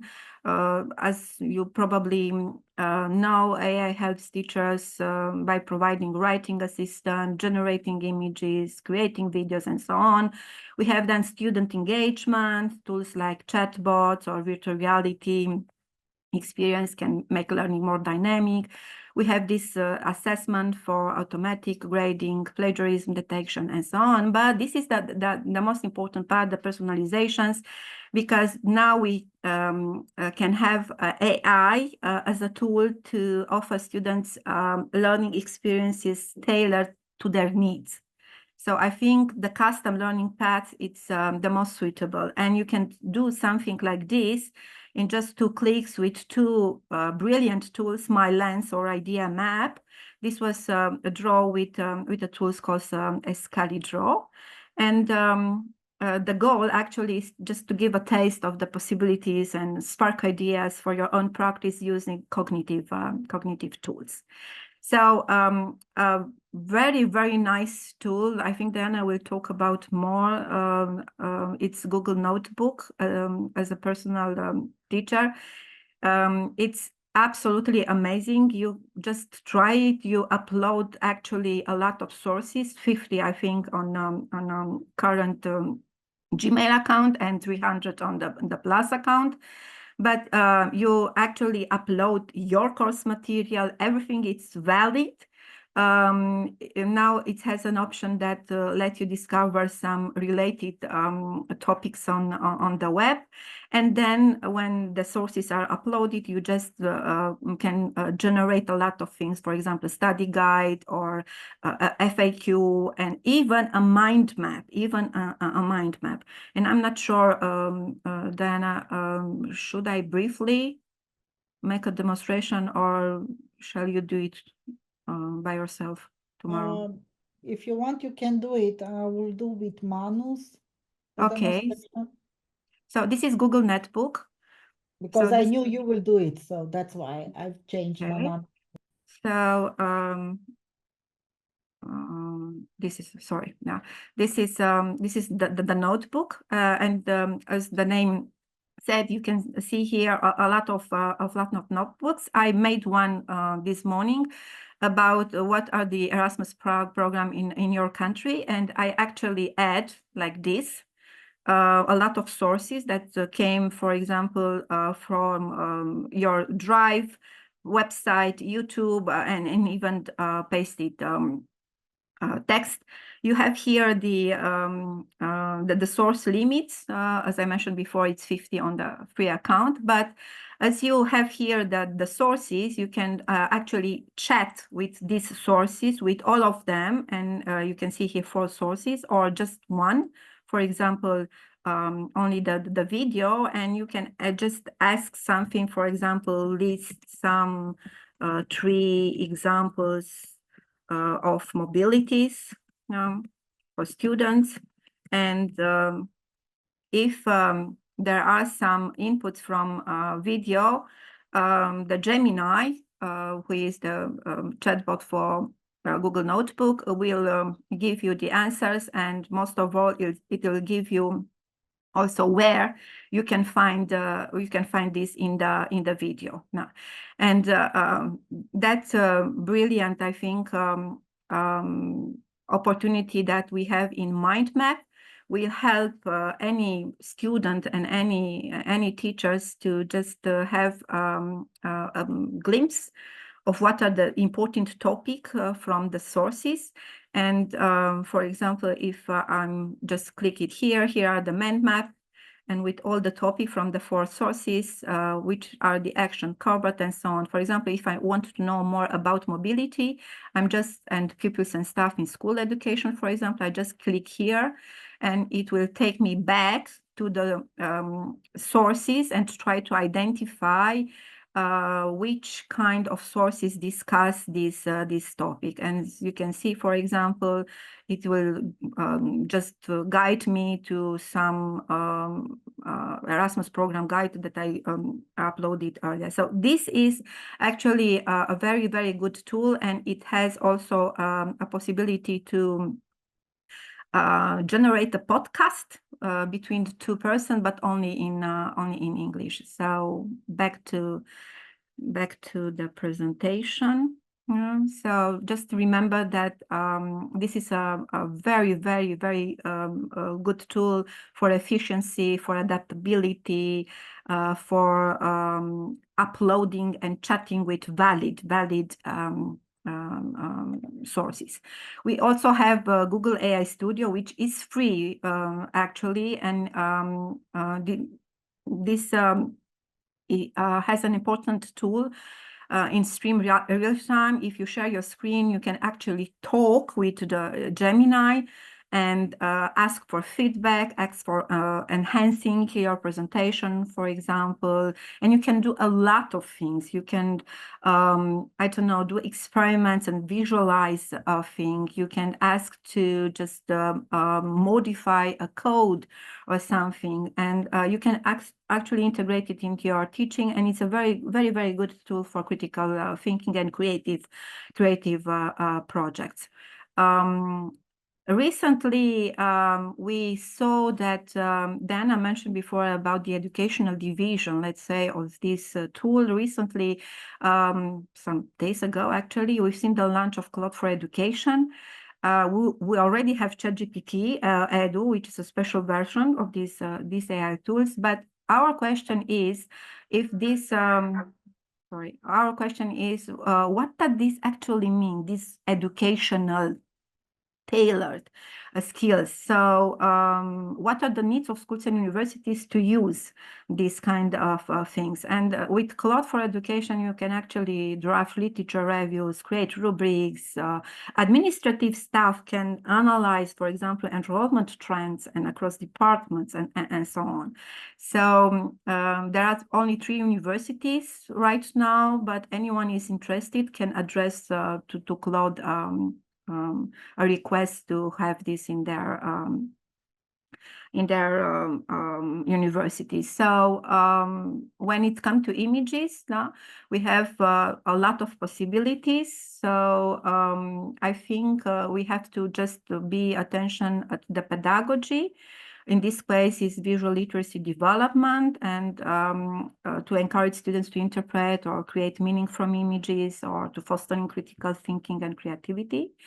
And there are a lot of tools here, and it's better the ChatGPT 4.0 image generation still We have, for example, Runaway or Midjourney that Diana mentioned earlier, but you should try and see which tool is proper for your classes and use it, I don't know, as a story tool to engage participants, for example, in deep reflections or exploration of abstract complex or ideas, to connect visual elements or to conceptual narratives. So you can use images in a lot of ways.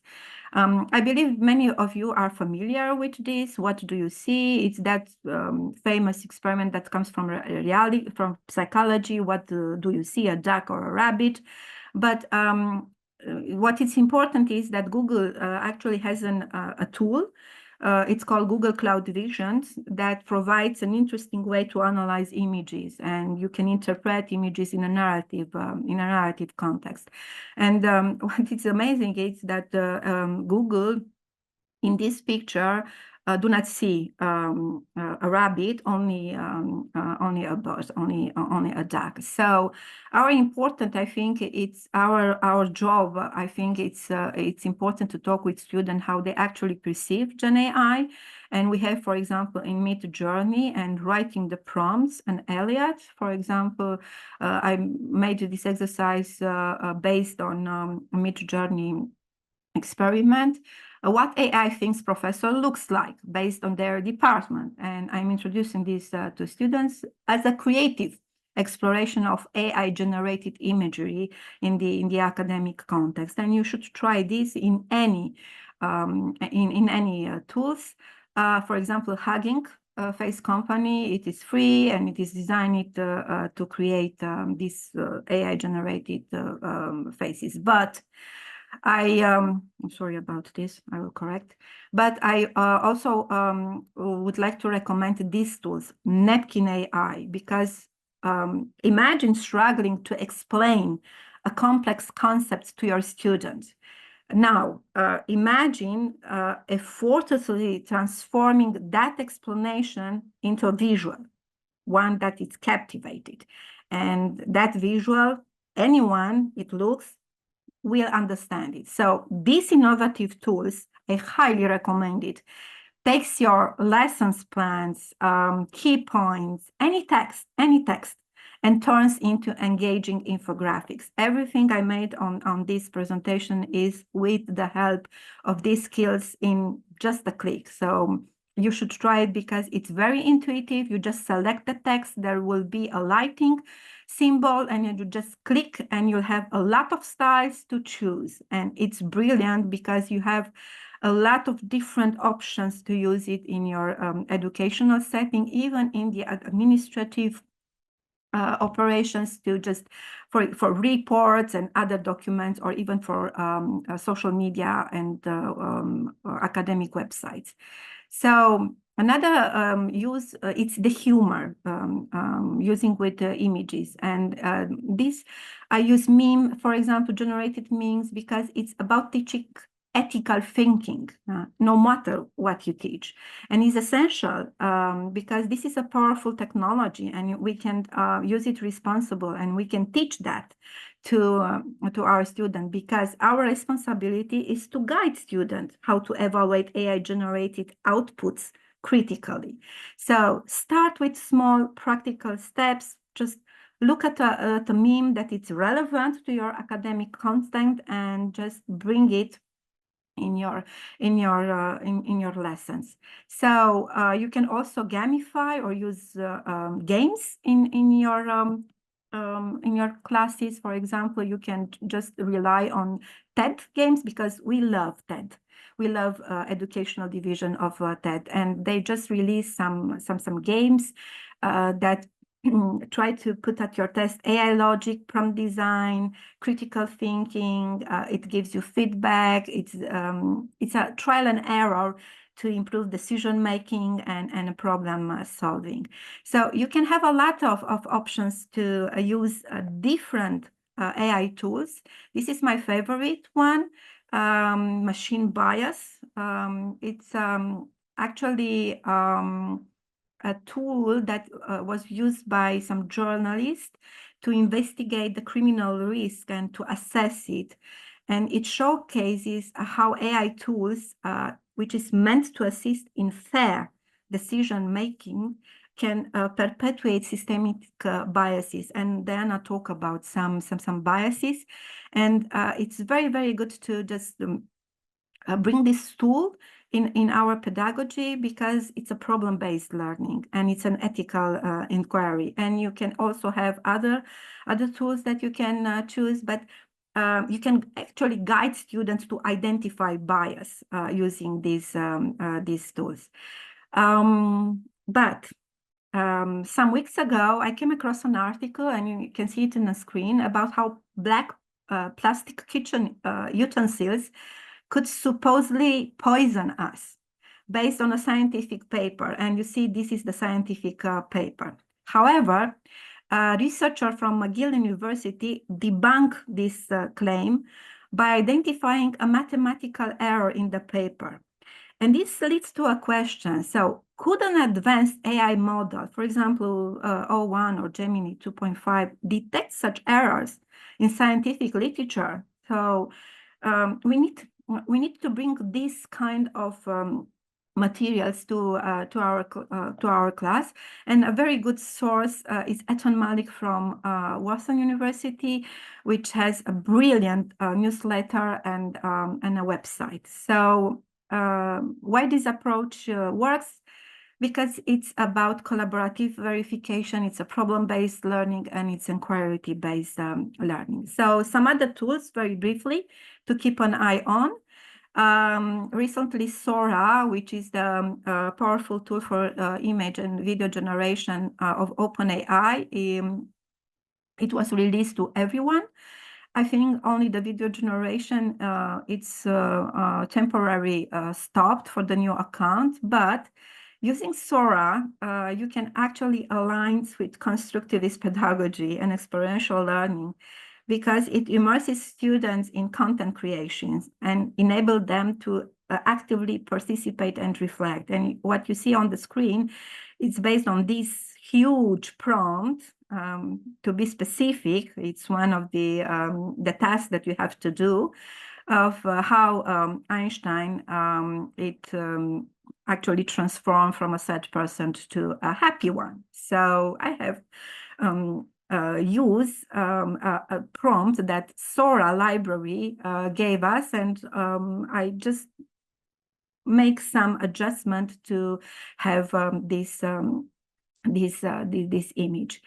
What other things we have to bring into our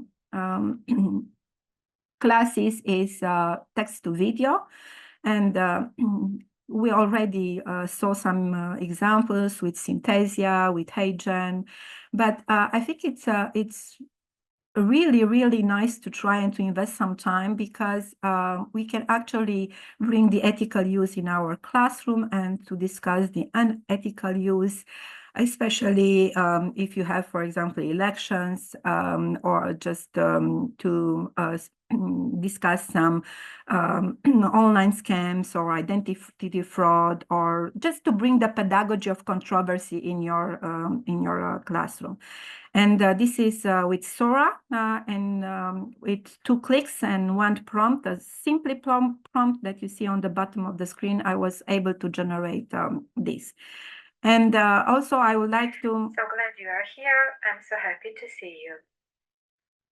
Please hurry up. I don't want to be late again. Ich bin so froh, dass du hier bist. Ich freue mich, dich zu sehen. Beeil dich. Ich will nicht wieder zu spät kommen.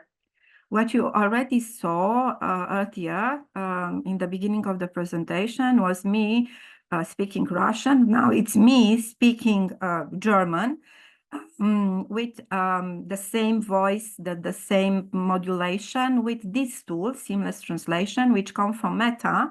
And there are also other tools that you can also use it with some brilliant voice cloning from 11 Labs or Spectre. So these tools that I recommend are very, very simple. So you don't have to have a powerful computer or some advanced digital skills. You can do it with minimum effort. And I also recommend this this video, but I will not show you. But as you can see here, this tool actually just take all my gestures, all my voices, and made it in another language. There are a lot of tools, and you can use it in, for example, giving feedback.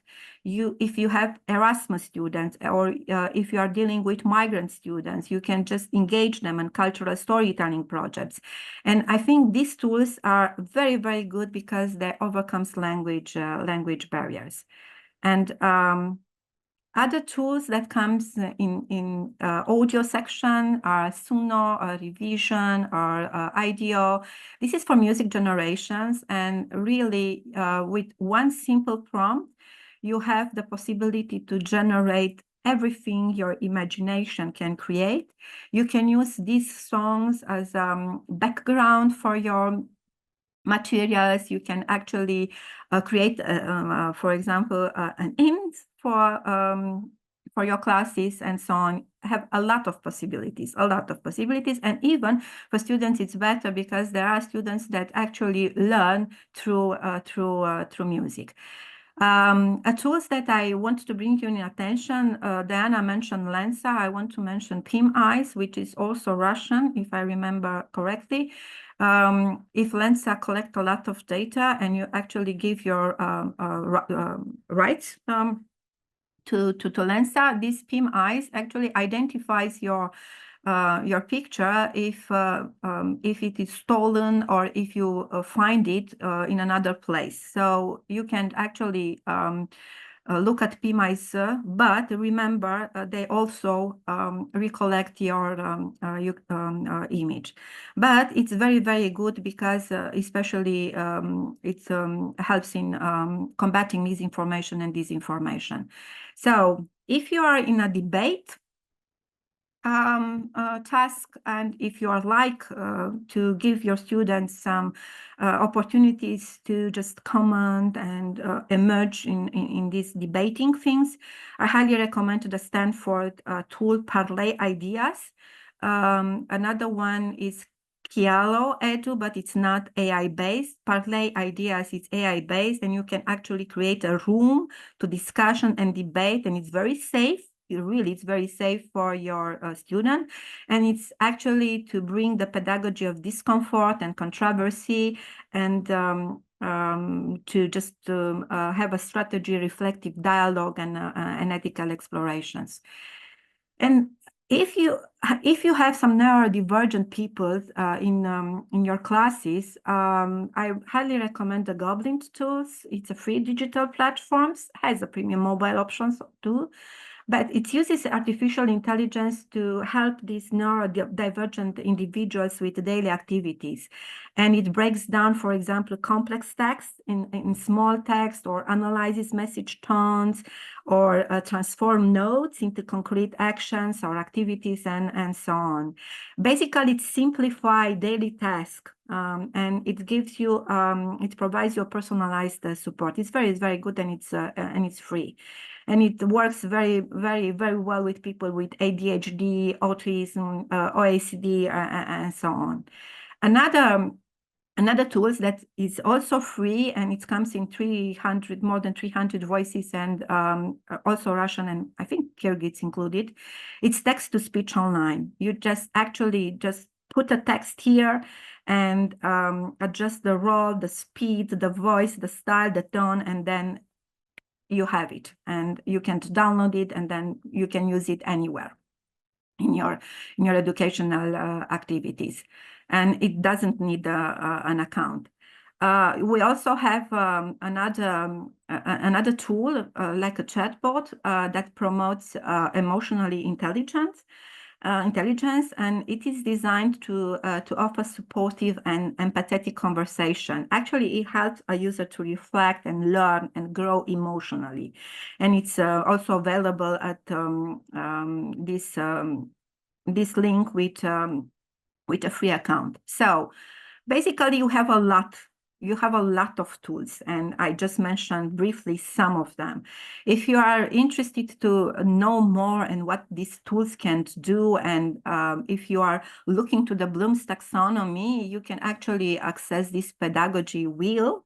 Then I mentioned the other one that it's related with AI, but you can just see if you want, for example, to follow the summary model to evaluate, for example, the level of technology integration in teaching and learning. This wheel is for you.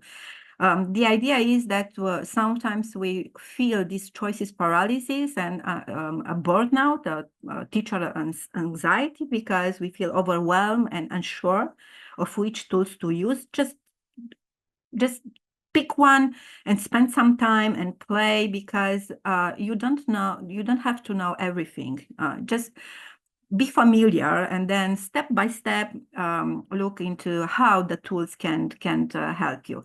So if I recommend, or if we recommend some tools, I'm not sure, but if you start with small steps, browsing this directory, for example, Futurepedia, or there's an A for that, I think we can just pick the right tool that provide us an accessible starting point for exploring the creative capabilities of AI. And I put a question here, a question mark here on the title. And why the question mark? Because we have to answer all these questions before decide if we want to use AI in our classroom. And tomorrow we'll see in assessment particularly how we'll use it. But I want to just conclude, just remember that what Diana mentioned before, AI is not a search engine, it's not a truth machine, and mostly it's not an oracle. Don't humanize it. So just remember, it operates based on algorithm and data, and that's it.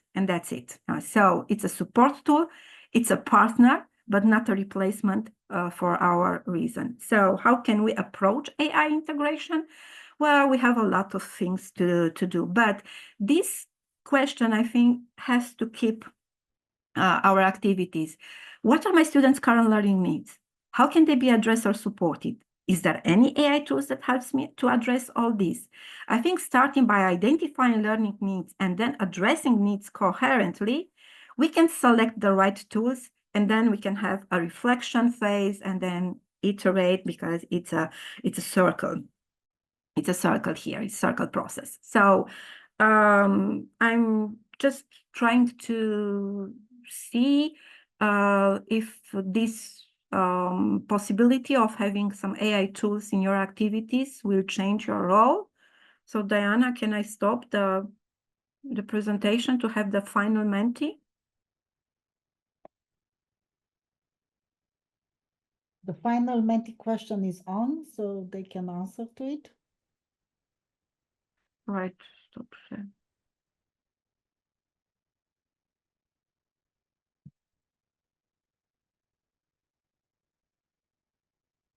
I'm not sure how to proceed.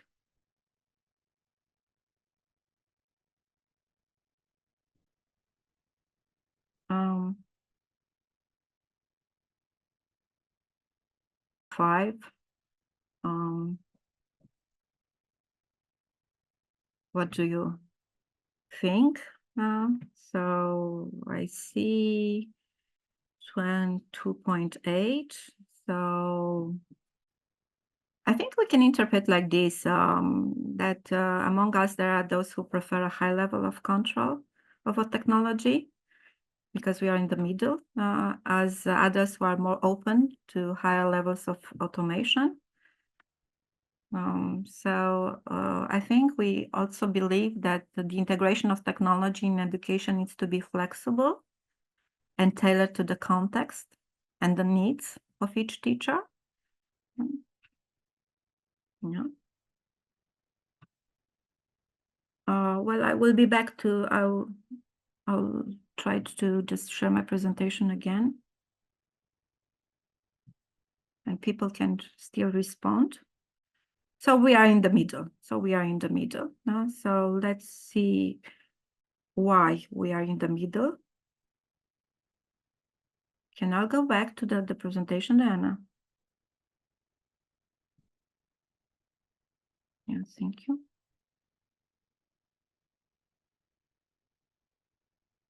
It's because, as you can see in this, sorry, in this this screen, it's a study based from 3 years ago, but it's very actual from Molenars and his colleagues. And you can see here a gradual transition in education. And we are here with 3 on a scale from 1 to 5. So we are from in a transition from full teacher control to complete automation. And I think there are some various roles here of teachers and technologies. Basically, this study suggests that the technology in education have different levels of involvement, and you see here, with the teacher's role ranging from here, full control to minimal supervision. So I think it's important to remember that not all automation scenarios are suitable for every educational context. And teachers, if we are looking here at the steps, needs to be aware of the advantages and limitations of each level. And when we want to use technology, because our goal is to use it responsible and effectively. And this 6th level, because we have here 6th level of automations, I think it's emphasized the importance of hybrid human AI systems in augmenting educational process. Basically, what Molenar studies says, it underscores the need for a balanced integration of AI in education. And I think this ensures that the technology supports has to be suitable to our needs. So our role will be changed in the near future. What would be the role of teachers in the era of artificial intelligence? Well, maybe we'll be learning facilitators or just curators, or maybe the AI can transform us. But I think in something else, but I think our roles as teachers, as human persons, will remain essential. And I strongly believe that AI will never replace us. Because nothing can replace the human touch, the empathy, the experience that you have when talking with a real person. But teacher roles remains essential and complex.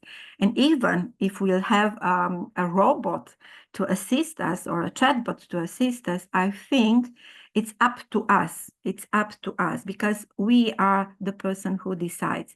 And how to be in control, we have a lot of things to do. And this is a list, starting with shifting from a pedagogy to a pedagogy AI-based, as Donald Clark mentioned, starting to just go and master some skills, prompt engineering, maybe prompt changing, maybe to follow some courses. And we'll talk about this tomorrow to to reshape our assessment task, and of course, using open educational resources, open educational practices, to just, as Diana mentioned, to redesign our syllabus, our policy, to establish rules, and to look to other universities, because there are a lot of universities, and Leuven comes to mind from what Diana mentioned before, but starting with MIT or Stanford or Harvard, we have plenty opportunities to have as a source of inspiration and to change something in our universities. So thank you for your attention. And I just want to briefly say that the pace of technological advancement requires continuous efforts to keep us. It's like the Red Queen effect, maybe you know it. It's a metaphor for the need to run faster just to stay in the same place. Thank you very much. And these are the stickers. If there are some questions, how to stop share.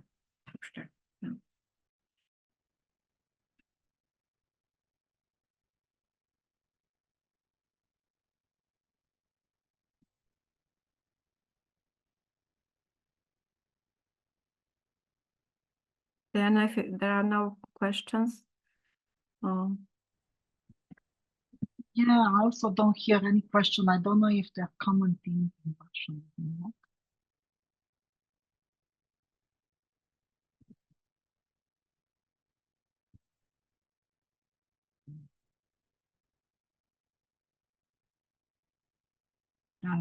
If anybody from the room want to say something or have a view or something.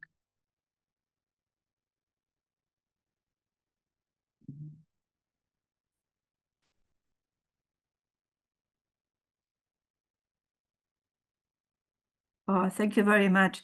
I understood that word.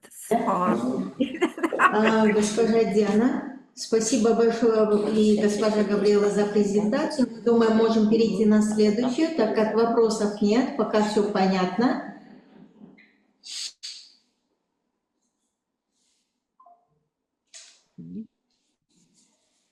Или непонятно. Кому непонятно вопрос, так вы запишите. Я шучу. Я про себя говорю. See how I will start sharing my presentation, and then we will have also some of the Menti, just to be sure that you will see the next question. So I will go back. I was trying to clean the presentation a tiny bit because it's a bit too much, and also to be sure that we are on the Menti question, which is correct now, because, and you can answer in Menti if you want to, onto the questions, and we'll see. So let's carry on.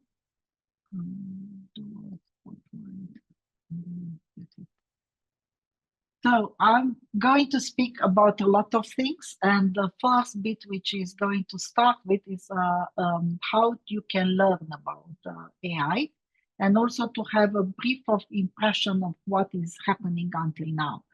So if you can, I will have only this Menti here at the beginning. I will not do it any after that.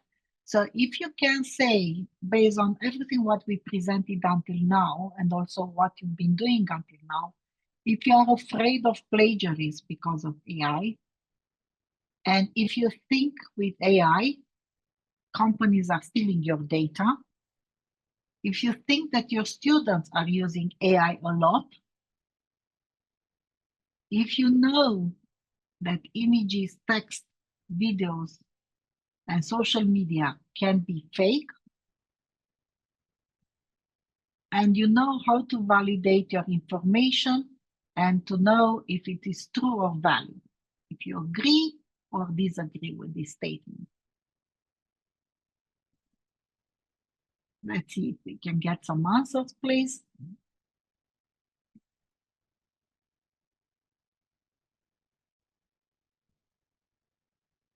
I'm trying to see if we have things in the chat which are interesting. It's just a lot of thank you.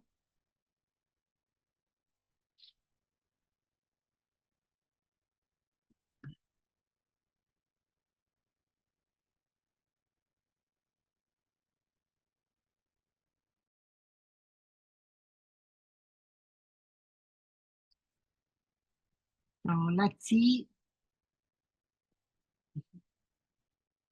I'm glad that you are, a lot of you, thinking that the students are using AI. Yes, it's true. And I'm really glad that a lot of you are knowing and understanding that a lot of the things which you see now in digital format especially can be fake. And I hope that you will get more information to understand how you can validate that and how you can understand that. It's a full seminar where you are looking at hints and ideas and tools where you can validate if anything from AI is true or not. I want to see at least 20 answers. Come on. We have 110 online here, plus at least 10 people in the room which counted one. So please, more answers.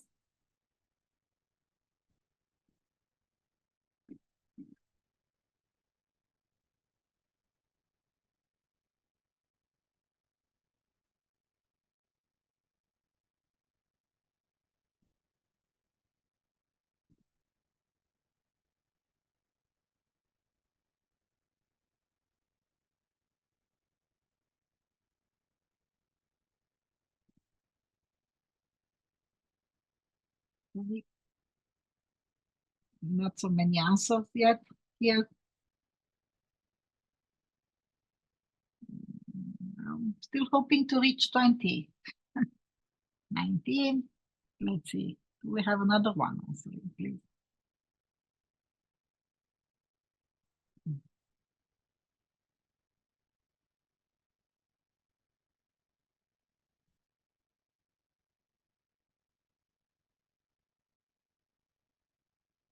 Okay. So the values are somewhere there.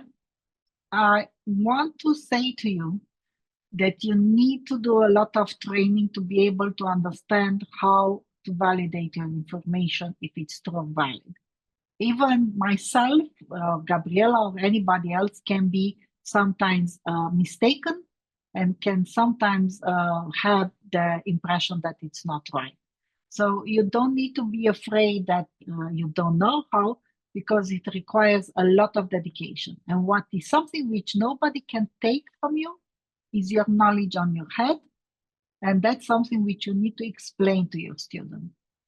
Because if you know the subject, you can use AI tools as an assistant. And then you know how to correct it, and you know how to really use it for your benefit, not for the technology benefit. Okay, I have another question here, which is I'm looking at if you have been using artificial intelligence in higher education, if you agree or disagree with this statement. I have planned and done AI activities with my students. I have used AI for project-based learning, where you are doing activities with the students like coding or engineering or science or healthcare or whatever. You plan and you continue to do activities with students with AI, and you have done AI activities for education administration. Again, I want to see at least 20 answers, because this gives us an impression on how you are, also to you. It's not only for me, it is also valid, especially for the Erasmus office and for those which are preparing training for you in the future on where and how you're doing it. So your answers are really very valuable. The results will be shared with the Erasmus office and with all of you.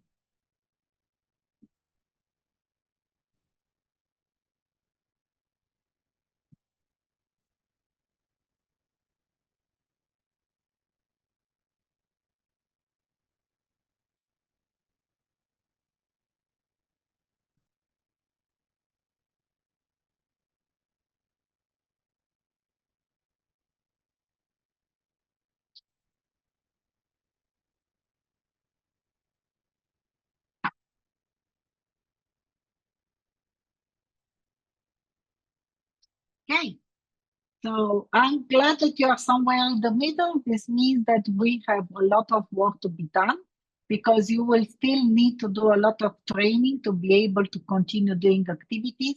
And I strongly encourage you to do more AI activities in education administration, because that's where the future it is, and where it can really help you a lot. And I will show it to you tomorrow a bit more about that. Today is going to be less about education administration, just a time. Now, the last Menti question here is, have you learned about AI? Have you done a course about AI?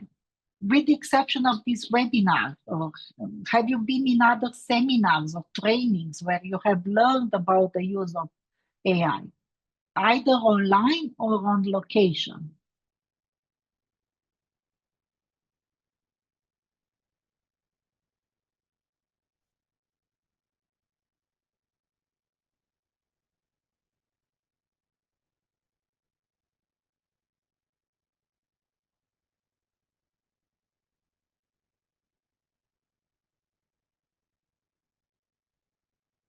Okay, so I'm very pleased to see that quite a lot of you have learned about AI, and this is something which I will encourage you to do even more in the future. So I will now say to you some ideas about some courses and guides where you can learn about AI, and then I will continue with examples of tools. Obviously, for those especially in the engineering field, IEEE has a lot of information and courses in the Academy of Artificial Intelligence, even about machine learning, semantic computing, so very technical stuff. But the course which I will recommend everyone to do, and it's also translated into Russian, is Elements of AI. It's developed by colleagues from the University of Helsinki, so it's not mine, it's not a self-promotion. And it has two levels. One is Foundation and Elements of AI, and the other one is Building with AI, where you also learn about a small coding to be able to build your own AI AI tool or chatbot and so on. Very simple one. And it's very, very good, very well structured, very simple, and it gives you a brief idea of how AI works. I strongly recommend for anyone, everybody, to do at least this course because it's quite useful for you to understand how to do it. The other bit is, as I mentioned already, joining the European Digital Education Hub, which is a big community where AI is quite a big topic among a lot of other topics like internationalization of curricula, micro-credentials, or whatever else. It's a hot topic in digital education and or in higher education, but not necessarily because it's looking also at other types of vocational education. A very good course is developed by King's College, is in FutureLearn. It's free to access, and it's generative AI higher education. It's running for almost 2 years now, and it's constantly improved, and it's quite a good one. Another course, which is developed by University of Amsterdam, they are all in English. I'm giving examples in English. We also have them in Romanian, French, and German. There are a lot of them, but I'm giving you those in English because those are usually the universal language, which we can all more or less understand, is the impact on Gen AI on higher education. So it's quite a good one. Again, the Americans in the Centers for Innovation, Teaching and Learning from different universities. Here you have the Northern Illinois University, but University of Virginia, MIT, all of them have a lot of courses about how to use different tools and so on, and about additional resources which are valued there. AI Academy has a practical introduction to ChatGPT. AI Academy is the arm of the OpenAI, which is dedicated to education. The rest are fee paying, but they are quite good because they come from the inside view of it. One of the biggest, also Gabriela has mentioned this, is the AI project, which was developed by Harvard University. And I gave you also the ideas from the Stanford University, which is working a lot with the AI index, which I showed to you, and creating the community around AI. All the major universities are trying to give back as much as possible in this topic of AI, where you can go and be part, and where they will have a lot of tutorials and guides about different tools, and also some examples and study cases which are uploaded by teachers and educators around the world, which will create your ideas in different topics on how to use AI in different areas. University of Maine has Learn with AI, a repository of a lot of tools which are available, and also how to improve different methodologies of teaching with the support of AI. So this is about the learn part of it. And I will show you also some use cases and also how to teach with the support of AI. I'm going back to this slide because it's quite important for you to have a look at this and look at the AI competencies also for students. Try to use the Russian version of it and make it available for your students in your university. And it's quite important based on this UNESCO recommendation to understand that you have a lot of pedagogically appropriate interaction approach to the use of AI, because there are a lot of risks for becoming dominant and taking over by your work, but you need to understand what is the requirement and you need to put your human input into this. There are a lot of tools which you can find in different ways. I'll go quite fast over these slides because you will have them. And one of the most well-known repository of AI is Futurepedia, which is, there is an AI for that, which is another AI tool repository, or some learning prompts, or even buying some prompts and changing just the title or the name of the topic, and you have a very elaborate, sometimes more than a full paragraph or half-page prompt base, which will help you to create better results in different tools. So this is, for example, a capture from the Futurepedia. Here I will have lists with a lot of tools, and I will showcase 2 of them for education. You quite know ChatGPT and Copilot. Gemini AI, those with Bold are much better nowadays. They're improving, is doing better responsive, especially with deep research. A new tool, which is unfortunately coming from China, but it's a better tool and it's doing quite a lot of things, is Manus, which is creating full multimedia products and websites and activities and animation based on text, and I'm going to demonstrate that. Gabriela has demonstrated Notebook LM, which is creating your own courses based on ideas. Is Perplexity AI Killbot, which is a very good tool for summarizing and paraphrasing, especially in English, if you want to write text which you are not familiar in that language. DeepL, a very good translator. Grammarly, a writing assistant. And then obviously some of those which are looking at scientific parts and research assistant, and I will show them tomorrow, especially SciSpace. There are tools also for education, which is quite good. ClassFont AI is a very good one, in Notion. The same Tutor AI, which is developed by Canadian universities, a community of Canadian university, is a good AI tutoring platform, which gives a lot of webinars and so on for free and assistance. But it's also in education, part of the administration. One tool which I'm using a lot, as I said, is Read AI, but there are some others which takes notes, summarizes, make translation and transcriptions from meetings.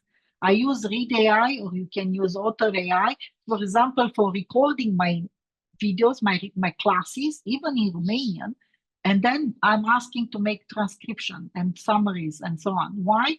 Because I'm teaching in my classes more things than it's in my presentation or in my text-based material. And that will create a summary for my students to be able to understand better what I show to you during the classes and the explanations which I gave. And that's only one example, but I use it in my management meetings quite a lot. It's my main assistant, and it's decreasing quite a lot of the work of my administrative assistants or even my teaching assistants for the things which they used to do for me, and they can work on something else more creative. There are a lot of tools for coding. GitHub Copilot, it's a very powerful tool. I'm giving this because probably quite a lot of you are coming from or want to do some bits of coding. There are a lot of proofs, and I will have them in presentation, but I might go faster over them, where you don't need to know code at all. You just need to write proper prompts, and then you will end up with full websites, full mobile applications, and a lot of other things. Codium is the tool which we are using with my students to have a code completion, chat assistant, and use it even better. And Julius is the other one which we use it quite a lot with my students in improving their coding abilities and learning how to code quicker and better. But a lot of them are available there. So here is, for example, an example from a project meeting which I had, where is summarizing, doing the transcript, making chapters, recording, and so on with Read AI, and creating reports out of it, which is then shared with everybody. This is Killbot, as I said, for paraphrasing tools and for summarizing it. DeepL for full translation. You probably are aware with a lot of them. This is Notion, and where you can create docs and new full information and so on. This is a tool which I usually recommend a lot for the students to use, because they can have their notes and their materials there, and they can structure them and create full levels of documents and of wikis and projects and so on. Perplexity is quite good on finding information and discovering based on also on your information. So you upload the files there and then it's working with them and creating it. Magic Eraser to improve objects online from different tools and from different informations and so on, and create better visuals and so on. So some use cases, how you can use it. Obviously, you can always look at the examples given by those tools. That's my first recommendation. When you want to start using a tool or you've heard about it, don't just jump on using it. First, look at their tutorials, at least for some minutes. Look at their considerations and so on. Even OpenAI has a lot of examples and tools and so on how to use ChatGPT. I will give you some ideas. The first one is optimization. Optimizing your work as a teacher through automation of different tasks or burdens on administrative, or also creating personalized instruction, better visuals, better multimedia, and also by creating mentorship. AI can become your teaching assistant, can give you some new ideas and new points of view. For example, here is a simple ChatGPT asking question of best content for a course about virtual reality. And I knew all of that. That's a topic which I'm specialized in. So I'm asking only to give me some ideas. It's my teaching assistant, you know? It's not replacing me. It's just a helper for me. So I'm looking at that, and then I got, for example, some ideas about how to do hand tracking and looking at different interaction techniques in VR, and also teaching about this, not only about the development of applications and so on and use cases. And it's quite good because it always includes, for example, to remind me that I need to do practical exercises and hands-on projects, and also have some guest lectures.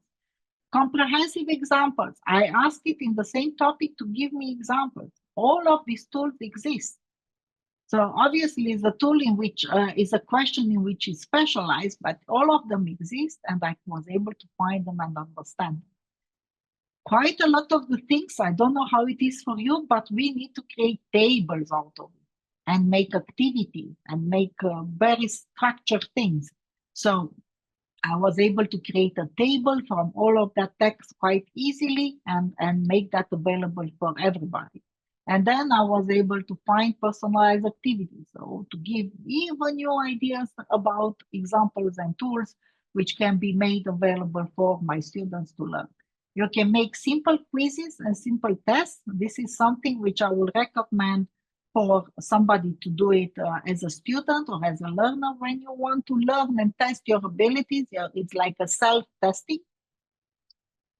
You can do summaries quite easily and quite quickly based on this, because you can really find a lot of information in summary things, and it can become your study partner. This is something which we also train our students to use it, is asking questions based on a document or on an information, and then you need to answer to these questions in the AI tool. This case is ChatGPT. I was trying to, because it's the most used tool, I was trying to give you some impressions of how you can use it in different levels. But also it will test if it is correct or not. So all of these are quite important. Then you need to integrate it. That's the second level, okay? This is optimization, this is a teaching assistant. A teaching assistant at a better level where you integrate it in your curricula. It's you are developing new materials, you are equipping the students with new skills, and also, more importantly, with discernment, understanding the failures and the possibilities of using it. And here, for example, I will give you an example on how you can use different tools. This is a momentum course, which I will show it to you and I will develop it. So it can really, you can develop full courses, including the research with the support of AI in a quicker manner. But I will strongly recommend to do this only on topics in which you are very good, because, and you know about it, you read about it in information which you can prove, in research information which you know from where it's coming. So this is, you can research for information, you can organize that information, then you can build animation and quizzes, and you will see, and you will obviously lower the cost of the translation because it can automatically translate in different languages, okay? And I will show to you how to do this in the area of, with a tool which is called Manus, the new tool. How you do it? And what's the impact of it? You massively accelerate the ability to compare information because how quickly you can read 10 books and something like that and to put it together to create a new course. I will show you an example on how to create, for example, for cybersecurity, okay? You can accelerate the process of media creation. It's very expensive for you to create videos, animation, to improve your course content. With the support of AI, this can be decreased. You can create the same information which you have in a text or you give in an oral presentation as a video, as a presentation, or as an animation. And then this will replace probably also some tutors. If you have a good chatbot in your learning environment, in your virtual learning environment, that can become your tutor, okay? And as I said, it enables different multilingual learning. So it lowers the cost of the translations quite a lot. How you do it? This is a structure, okay? So here is the human what is doing, and this is what the machine is doing with some tools. A lot of them can be replaced, and they're an example. So you know you are an expert on the subject matter, or you hire an expert on subject matter, which have a rough recording and presentation of something, you know, just the basic one. You use an AI, like me doing whatever, explaining things about this, showcasing with different websites, with different information, what I'm doing. Then transcribing this content with an AI tool. Then using Gemini or any other deep search tool or deep research tool for case studies, references, and other research. Validate them with the subject matter, understand it, and so on. Then you create this knowledge base, which you put in Notebook.lm or in other tools, Manus, and so on.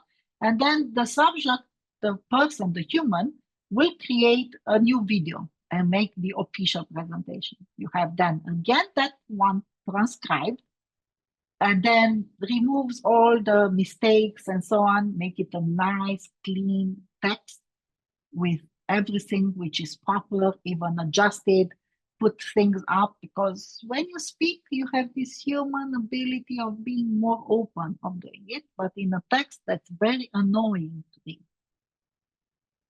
Then we use it for a Ukrainian example. You put that in Ukrainian, in that case, and then you check it with a human translator if it's correct, and then you have the final product in another language based on an information which was created and which also includes multimedia tools and so on. And I will show you now the examples with this course and with Manus. Let me stop this for a second. Okay, and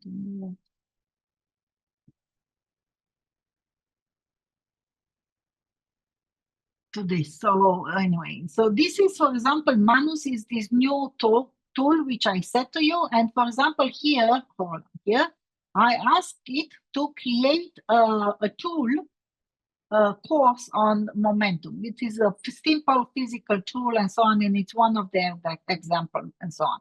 So this was the only prompt, and then a lot of things have been done. Don't want to write it. It's a lot of JavaScripts and things like that. And then this is the result. The result is built up like a website, and which you can download. You've seen it here. This is the download file, and then I'm showing it. And here, for example, in this moment, I'm able to play even an animation. So it will show how momentum is conserved in different ways. I create the biggest speed on one of the balls, and it's happening. Or I change it to elastic, another physics regulation. Okay, kinetic energy and so on. And it makes this full example of animation. So this is a very simple problem in physics about how speed is affecting and how momentum is and energy is conserved. And it created a full example of multimedia where I made this for mid-school kids, but it's very useful even for students to understand better. Very simple physical examples with an animation and everything. And for example, if I want to say, okay, create an explosion and what is happening, I say, multiply the number of fragments and it's showing it. And then I said, okay, give me some real world example. And this is like a pool. And it will show how you can play better a pool game or in cars.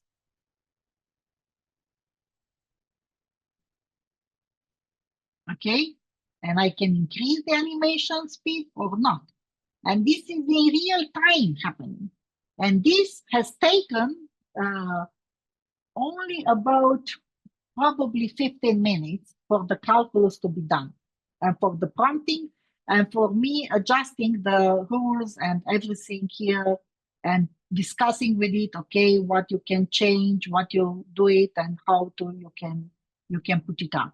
Okay, so this is just an example how you can improve your materials with the support of AI on simple tools and simple ideas. You just need to figure out where is the most important information, where any type of visual or any other type of activity will improve the understanding of and the competence of the students. I just want to be sure that you manage to translate all of that.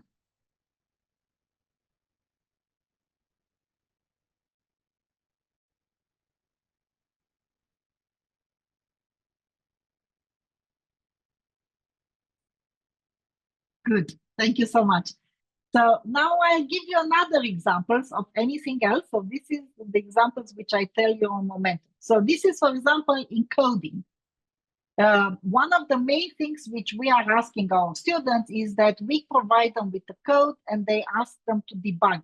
Or we we ask them, usually it's Julius or even ChatGPT or something like that, to code it with 5 mistakes and then we ask the students to spot. Okay, even if they use ChatGPT or another AI tool, they will need to compare it with the right code, and they learn coding based on that. There are a lot of examples on how to use this in coding or in STEM education or in science or in mathematics and so on. And for example, here is one of the examples how we've been using artificial intelligence in a digital culture project, which I run since 2019 for my city. This is an image of my city from above. As I said, it's a very old Baroque city, where we created a website and mobile application, automatic translation, and also improving of search engines. So instead of investing thousands of hours and human people on doing it, we done it with a combination of different tools, and it was done with an undergraduate student. So it was his final thesis in February, March 2023. So he learned how to do it, he learned how to do it much better, and this improved a lot of their understanding on how to code with the support of AI. Quite important things is personalization. One of the things which is asked from us as professors is to be as personalized as possible to our students. You have 200 students in your class, each with different needs, each with different learning habits and learning structure. So you really need to be able to create a lot of personalized learning content and experience for different student needs. Like this, you will be able to do it because it will give examples for each of them, different examples and different points of view on different perspectives. And for example, one of the major things which we usually do is we help with the help of different tools, you create course videos or resources and so on. And now I will again go and show to you how to do that with Synthesia. I've showed you the video with Synthesia and also how to edit it in real time. Hopefully it's going to work. Just before this time, I had a bit of an issue with it. So I uploaded a course material on cybersecurity, okay? And I said to it to create an introduction to principles of cybersecurity. And this is for my first year students. And I can add the language, I said English. I can add a speaker, okay, a teacher with experience, okay, and the tone to be friendly or to be academic. And I will say be academic, positive academic, let's make it like that.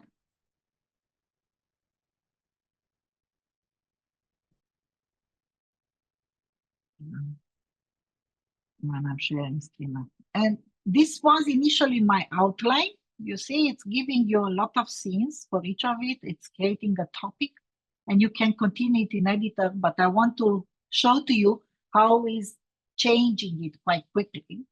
And it's creating a scene, each of that with a bit of text from the document, which I uploaded, which is showing about cybersecurity. And as you see, it was based on a friendly and as a sales, because that was initially the topic which I gave here, if you've been able to see it, that it was more on general topics, not so academic. And now I want to have it from a teacher with experience, a more academic one. And you will see how quickly it will analyze again the source material.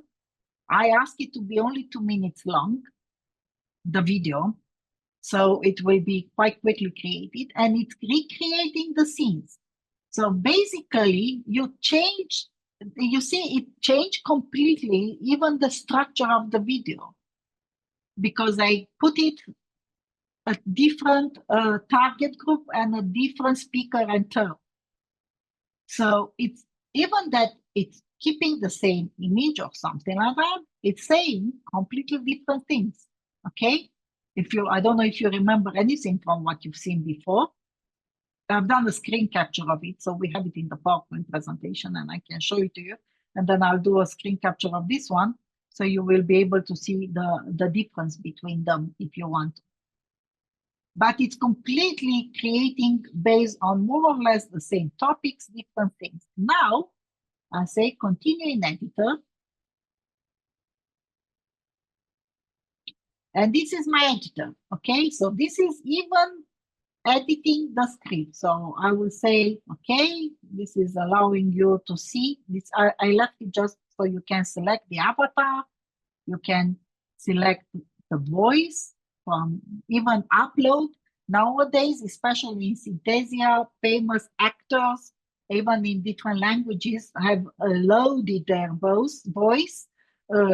So you can create, I don't know, Scarlett Johansson, a voice material or something like that. You can upload the voice and then you generate, okay?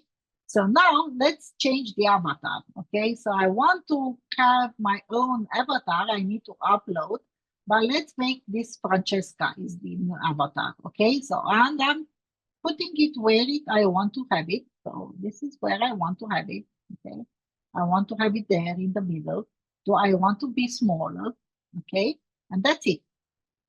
Good. And now I will say, okay, edit the text. I want to change the text here and so on. And I want to delete this logo. I don't want this logo. It's gone. And then obviously you can remove the watermark with another thing and so on. And you can edit whatever text you want. And you'll be able to put the music or not have the music. I would say you can upload a new music. For example, I say, okay, add this music. I hope you are also hearing it. And then the volume to be at 10% or lower, and to be able to have scene transitions into fade or in white left or something like that. And it's even easier. Then you can create different shapes. You can add a lot of new images or videos or small videos. You can create captions. And then it will create also text based on it and so on. And you can go on each slide and on each of them have a new impression and a new thing. Okay, and then if I will go to the avatar where I created my image, I can say, okay, I want an exit at the end, I want to have it full screen, or I want to have it only in a circle, or how I want to have it. And if you want to be able to create, so it's a lot of things which will help you to customize this as much as possible. And now I'll say generate. Now it's a 10 minutes processing, so we'll come back to this, okay? Let's see, probably it's even faster.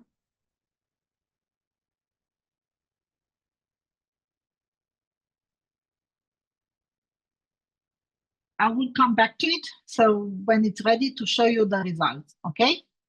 I will go back to the presentation now. I hope it's quite clear what I'm showing. I don't know how much you can see from there, especially, but I really hope so. So this is, for example, as I said, how to create it with Synthesia.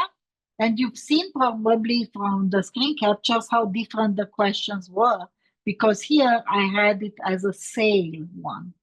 I wanted to make it not an academic, but for somebody to explain it as a general public in terms of sales, so cybersecurity topic and so on. So here, for example, you will be able to see also how you can develop open educational resources, so something to give back to everybody else.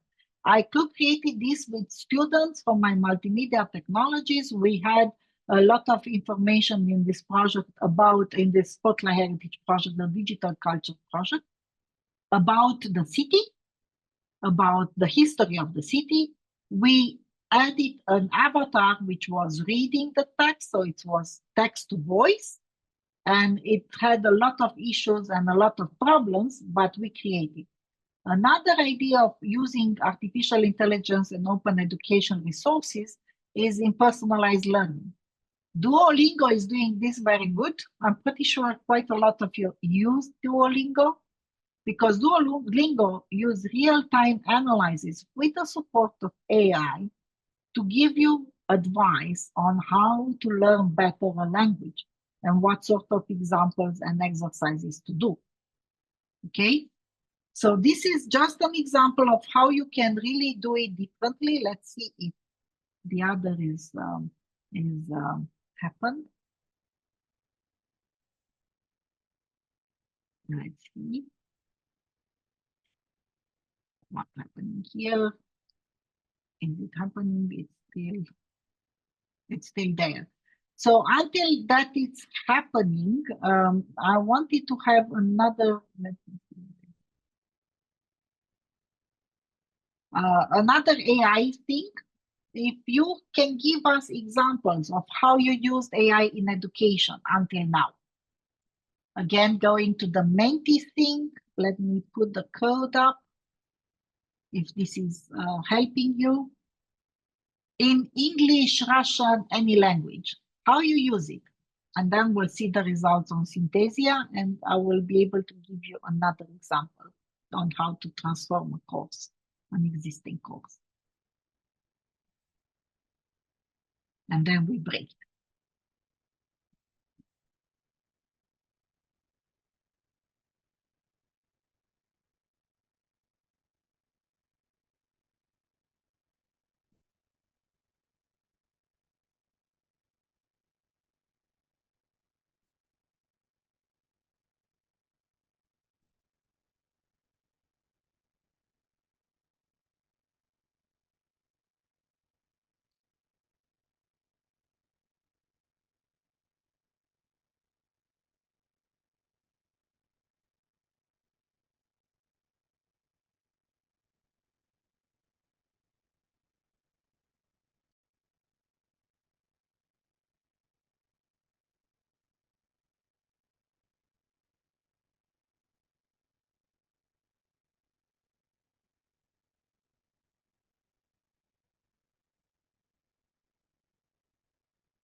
Okay, so presentations, content creating, testing, and multiple questions.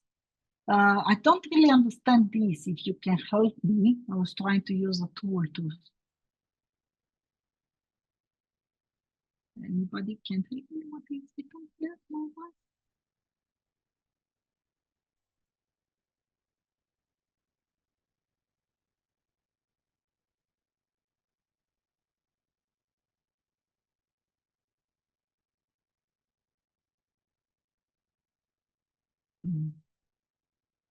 Any of the translators or something like that. I have something also in my chat.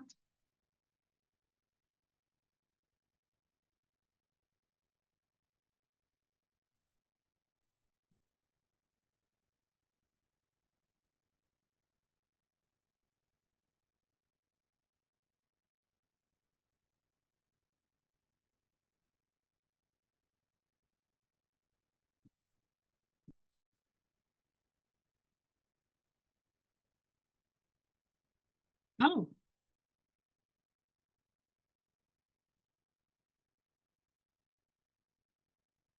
Okay.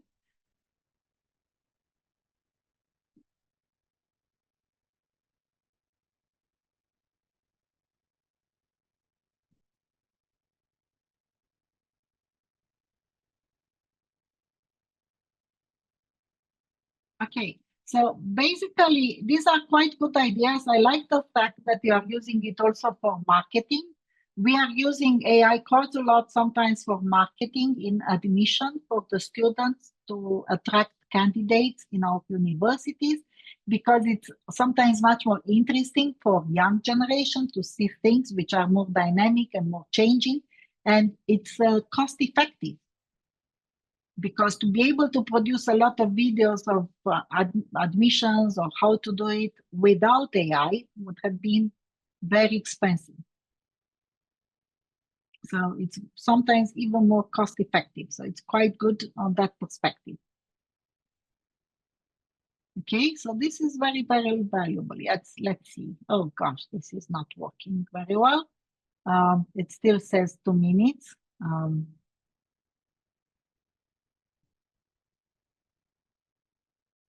Let's see, is it happening? Okay.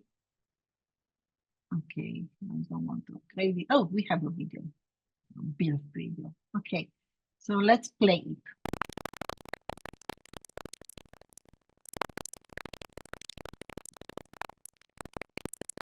I hope you are hearing correctly or not. And you see how it's changing the information and it's adapting it. So it's just creating a new video which I can edit, and I can add captions to it quite easily. And I can also create a lot of libraries and assets and templates, a lot of them. And it will create a video. And if you pay, if you have the upgrade version, which is not that expensive, I think it's about $15 to $20 anyway, not expensive, depends on how you're looking per month. But you don't need this all the time. Maybe you only need it 1 month to be able to prepare some of the videos in your class. So allocate a week to do this, then you are doing it. And then you can also translate it. You see here, it's translating it in other languages with the upgrade version. I don't have now the access to the upgrade version because that we use only in the university and so on. And because I have a department version of the upgrade one. But you can do it a lot, and you can do a bulk personalization, a lot of it, from different areas and so on. So it's quite a powerful tool which allows you to create better videos. It's not probably the only one, but it's one which we are using because it allows us to upload our own images and our own things to do it, and we can save it only to us. So we minimize the risk of what we are transferring to the other tools. Here, for example, I uploaded a MP3 version in Manus of a course, the MIT Open Courseware recording of different of a topic which is dedicated to computer science. As you see, it's single variable calculus. So it was only an audio file. And I uploaded this in Manus and I asked it to transform it into a course. And it started creating the visual, the information, extracting the files, extracting everything, and this is the material. And I don't know, only those which are in IT knows how difficult it is to create a formula, a complicated formula like this one on web. And this I can download. And I can download it. I hope you will be able to see it. I don't know. But as, let me see, I downloaded it and open it again.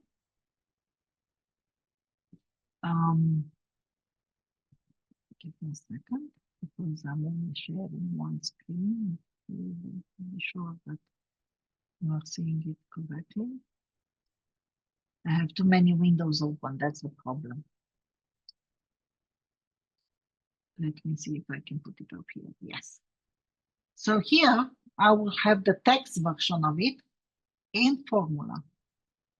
So all of that formula, which was fed by words, so even a fraction, slash, multiplied, adding, square, whatever, is now transformed in a formula. And I can edit it, okay? So I can change this in a but if I see that there are mistakes, I listen to the text and I see if they done it correctly or not. And this is a lot of work. To be able to do that from an audio file, it's quite a lot of it. And then, for example, this is the initial audio, so I will just play it very briefly. I don't know, something is wrong with the sound, I think, because neither I don't hear it right, and I think neither you, something with the Zoom sound. And it's also allowing you to have a transcript of it, and this is the document which you can then download, create a website out of it and import it as a file. And this is the whole segment of text. So it's a full transcription of it. And all of this only from an audio file of a recorded course about something in English, about a mathematical formula.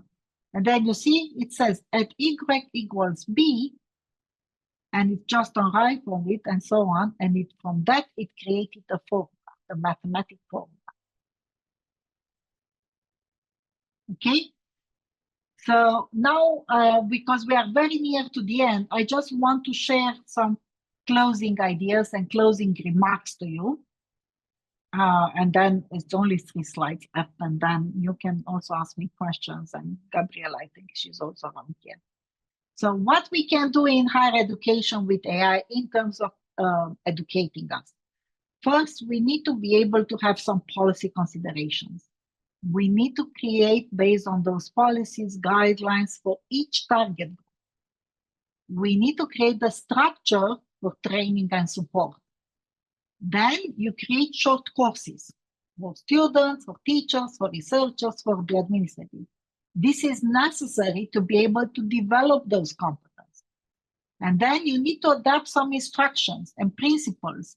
And you can learn from the principles of open education on how to integrate AI in education quite a lot. Then, obviously, constantly and continuously, you need to work in their ethical improvement. They need to understand a lot of what they can improve in terms of ethics. And at the end, you will obviously have a culture of science, and AI will become a tool for you, not only overcoming what you're doing. Some takeaways from today's seminar. They are learn anywhere where you come, from small courses, conferences, events, whatever. Familiarize yourself with the basics. Update your syllabus by taking into consideration the generative AI and what's happening and how it's happening. Look at the tool limitation. Use it all the time in combination with a lot of other resources. Not rely only on one tool. And please, don't rely only on ChatGPT. I've seen it from your survey that that's the preferred tool. There are loads of other tools which are much better. Organize open book exams.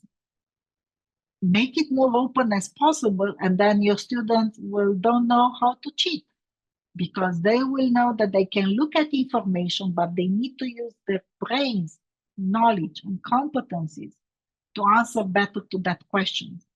Make it oral exams. Ask them to be vocal and express and creative, think and critical about something.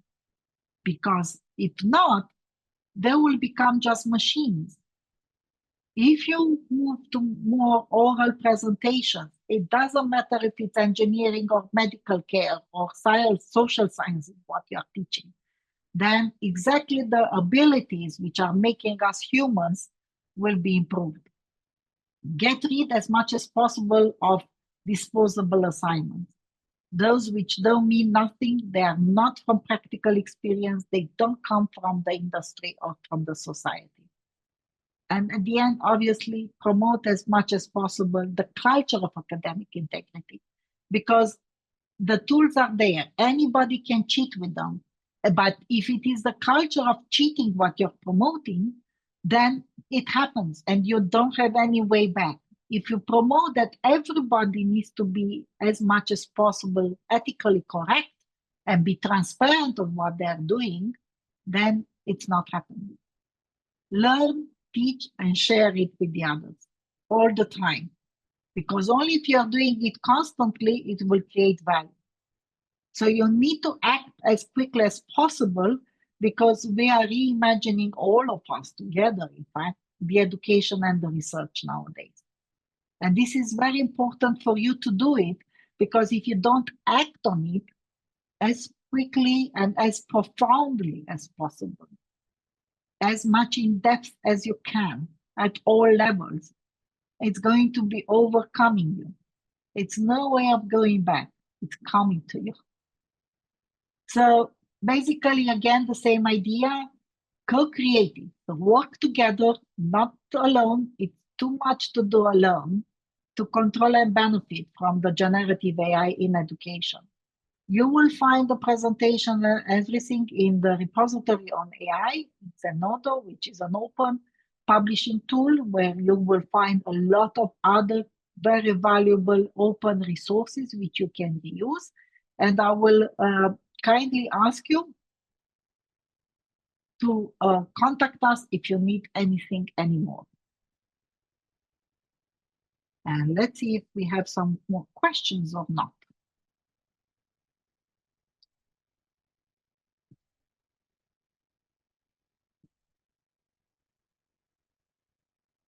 I have a question here. What is the impact of AI to the quality of higher education? So maybe both of us, we can answer, Gabi. So from my perspective, the AI can increase the quality of higher education or decrease the quality of higher education, depending on how you are using it. If you are using it more correctly, then it means that you are able to have it in a much better way. I mean, it's really possible to I don't know how to say much better, to create a culture where you will be much more and quickly adapting it. Gabi? Well, the impact of quality, well, it's very hard to define the quality and the impact, but for a short period of time, I think we'll see the quality in changing the mentality of teachers. I think this is the most important part, especially for me, to see a change, to see a change in how the things are working. So maybe not, we will not see, for example, everything from the scrap, from the scratch different, but we'll see a change in how people will look at these tools and what is the impact for the future jobs, especially for the students. So I think changing mentalities.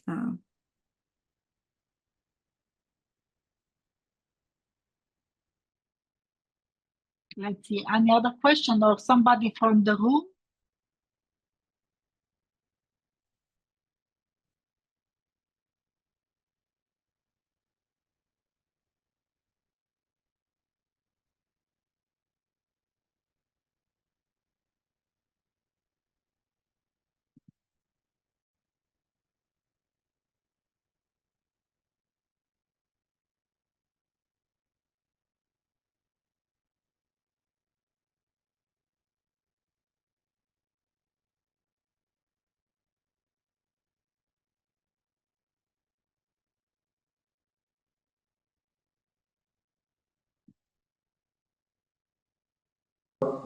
Уважаемые спикеры, в чате есть вопрос. Как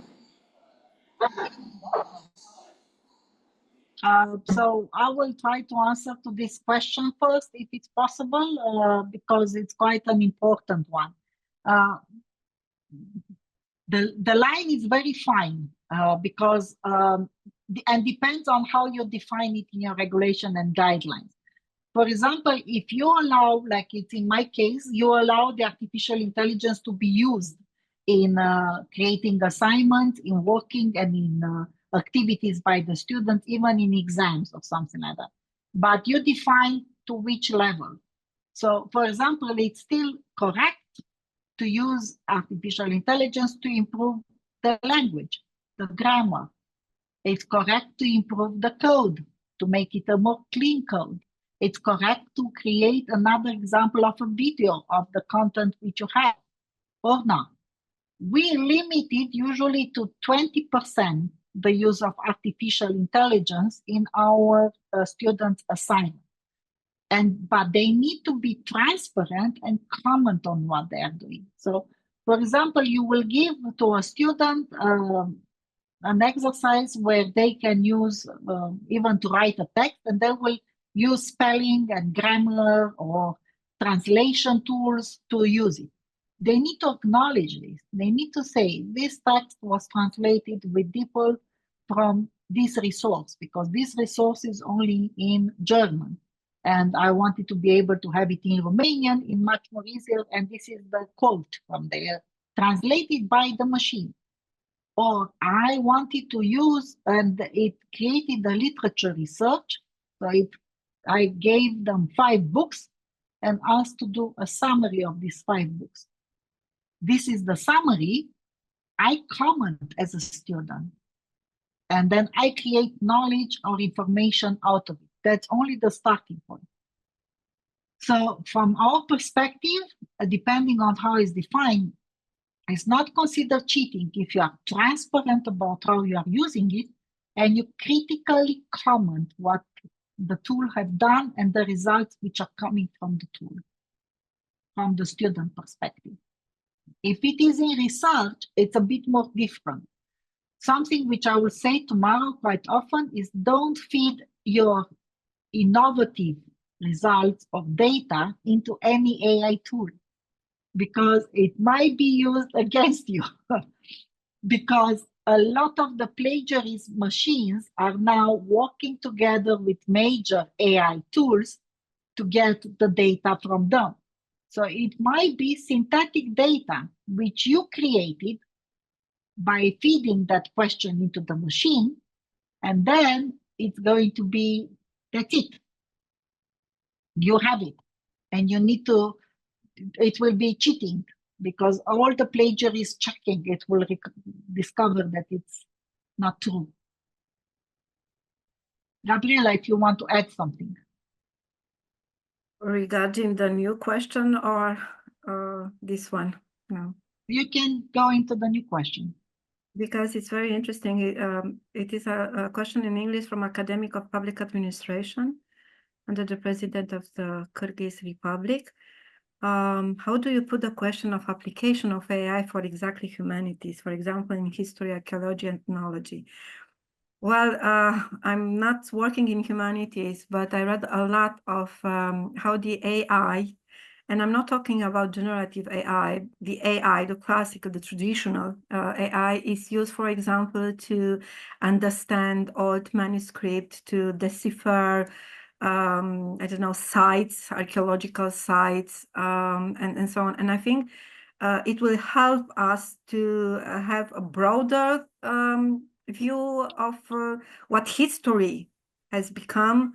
And it will help us to, because it's time consuming just to browse a lot of old materials. But with the help of AI, I think we have here a very good tool to advance quickly and to see if our history is the history that we actually learn in our school or not. I'm not sure about technology, so I can't pronounce about that.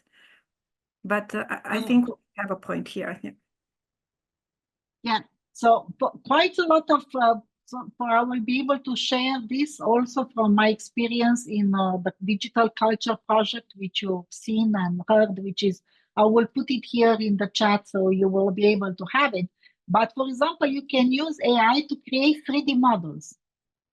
So you have the history of the Roman or of the Tatars, or how the Silk Path, because you are in the middle of the Silk Road, was created. And then you can create an animation, a video, 3D avatars of how that was done. So that will be helpful for anybody who is learning history, because it can visualize that. Also, you will have a lot of data. So you will be able to have a lot of data, I don't know, thousands of information of from anything in archaeology, and you will need to comprise this to make it in a summary. AI can help you. But where it's proven, especially in culture and heritage or history or ethnology, is on preserving and restoring cultural and historical artifacts. So it's helping you to create new things. With AI-driven robots, we've been able to go, I've seen archaeological exploration under the ocean. And everything is driven by AI.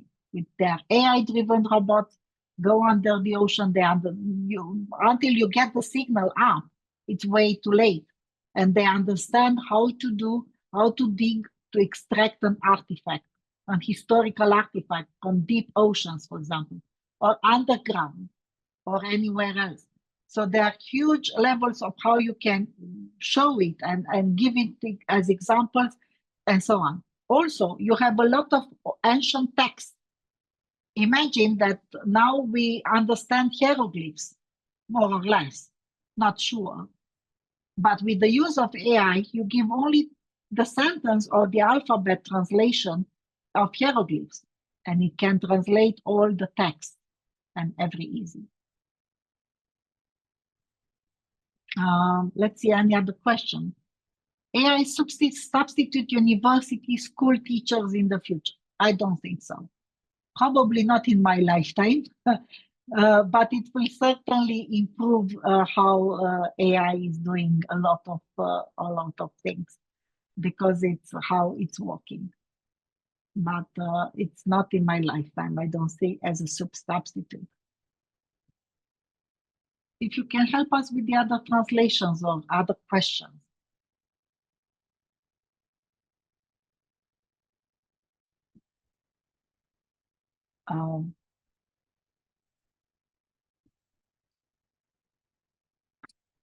I think we quite give some examples now. Gabi, if you want to add something more, I think the whole after break session was only to show you how you can create interactive things with AI, with different tools. Well, but you need to plan it very well. Yes, I think the most important thing is that the teacher has some basic knowledge of what AI tools. So I'm in favor of what you said earlier this morning, that you have to just at least browse some courses, or just go to the webinar and seminars like this to have a basic understanding, because otherwise you'll be lost. And if you just go and see how many tools there are, you'll feel like in burnout. So first of all, just look at the educational things, and then just talk with your colleagues. I think we suddenly we don't have conversations about this subject with our colleagues. I don't know why. Maybe it's shy. Maybe we don't know to just let others know that we don't know this subject. But I think discussing and having conversation with our colleagues about what are you doing with AI, what your students are doing, and it's different. For example, Diana teaches at computer science level. Specializations, me in psychology and educational science. So it's a difference in how the students use these tools. For example, we don't use in coding, but for example, we use design thinking methodology a lot in our projects now, and they actually the students use these tools in. Without programming knowledge, without coding skills, they actually build some prototypes to develop a solution for some challenges or some current problems. So I think we actually can address specifically in our disciplines only by sharing knowledge among us. I think this is important. Thank you. Yes, I fully agree that it's very important that we co-create, as I said, we collaborate. With students too. With students, yes. I showed you also examples how we are producing a lot of materials with students. And I see another question in the chat, which is, in medical research, how much plagiarism through AI is acceptable? If it is plagiarism, so it's not content which you analyze or create it's not acceptable by any other publication. I'm an editor of several IEEE journals, and it's not accepted if it is plagiarism. Only if it's a support as a teaching assistant, then it's acceptable. And this is why a lot of big publications, scientific publication, will require now to have the data, the original data. But AI, especially in medical research, where you have so much data, a lot, volume, and also different types of data from different patients, different hospitals, different drugs, AI can really create a better understanding of that data and in much faster way and analyze it faster than standard statistical software. But you need to be transparent and say, I use this AI tool for this activity, and this is the result, and I comment on it. This is my human contribution, my creative contribution, my experience, and my scientific contribution. I comment, analyze that result and that data based on the effort which was done by AI, which is replacing my effort, taking time and resources to analyze that data. So it's only your research assistant. I don't know if we have any other questions or from the room or something like that.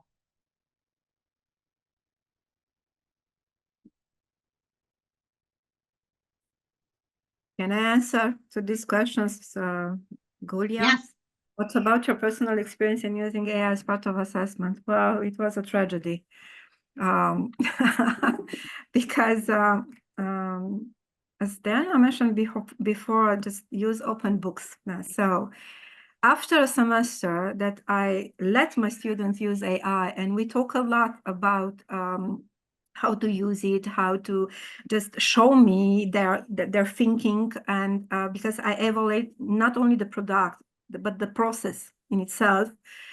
When in the first semester, I saw a lot of their results with ChatGPT and others, and I was very disappointed.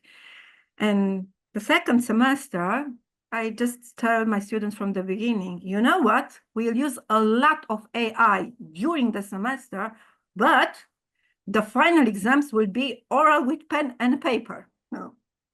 And they were shocked and said, what? so we can't do it. No, because I want to see if you actually learn something during the whole semester. We use a lot of AI tools for brainstorming, for project development, and so on.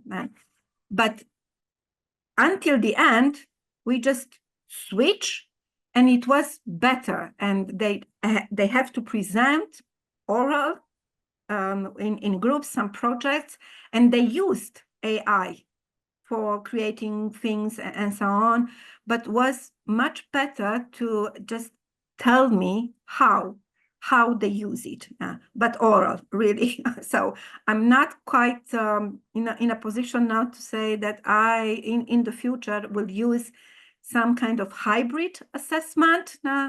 I'm still thinking, because we don't have quite right in our university a tool that detects 100% the synthetic content. So I don't know in Polytechnica, Diana, if you have Turnitin Clarity, but for now, my experience in assessment is like that. Yeah, well, how I'm using it, I'm using for 3 years now, in fact, almost. This is the 3rd year, when I'm using with all my students and with all my exams and projects. I do a lot of project-based learning, of challenge-based learning with AI. So they use a lot of AI tools. I'm teaching, obviously, in a technical subject in computers, more or less in multimedia development. So they use a lot of AI, but they need to do an oral presentation. I just had yesterday afternoon an exam, as I said already today, with blogs. They needed to present a blog, which they developed from scratch. So coding, videos, text, images, a lot of plugins with maps and so on, games, animation, and they used AI for doing it, quite a lot of it. But they presented it, and I asked questions how they've done it. And it's very important. I consider that any learning is not finished if they don't present, so speak about it, explain what you've done, and then write a report. They need to submit also a report, a written report, which they can't really create that much with AI. Maybe they can improve the language with AI, which is fine.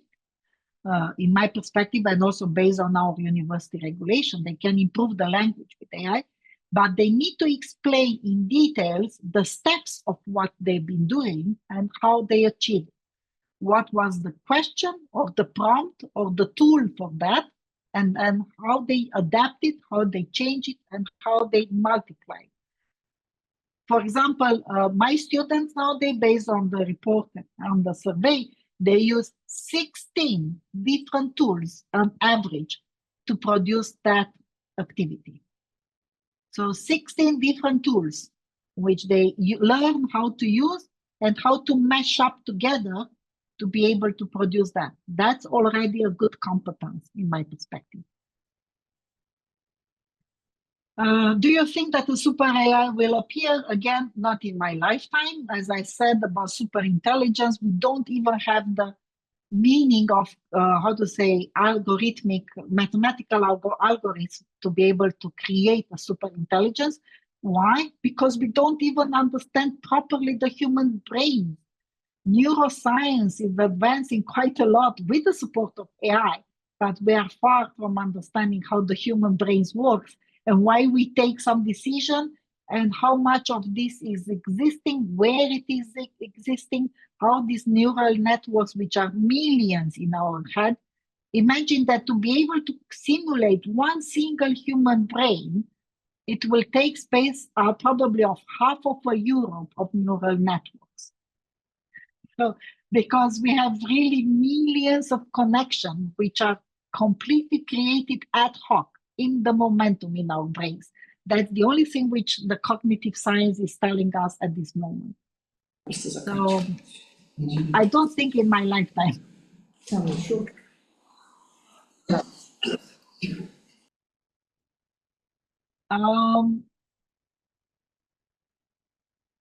The medical diagnostic text in MRI.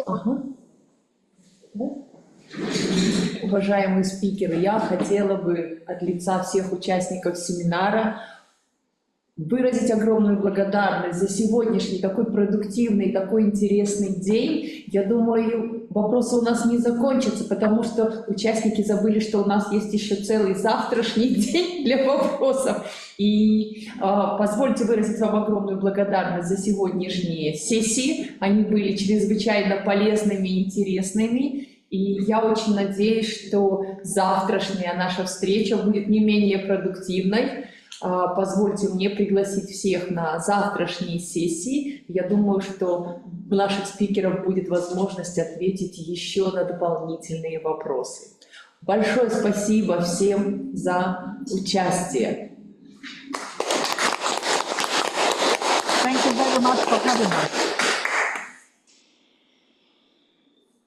Thank you very much and see you tomorrow.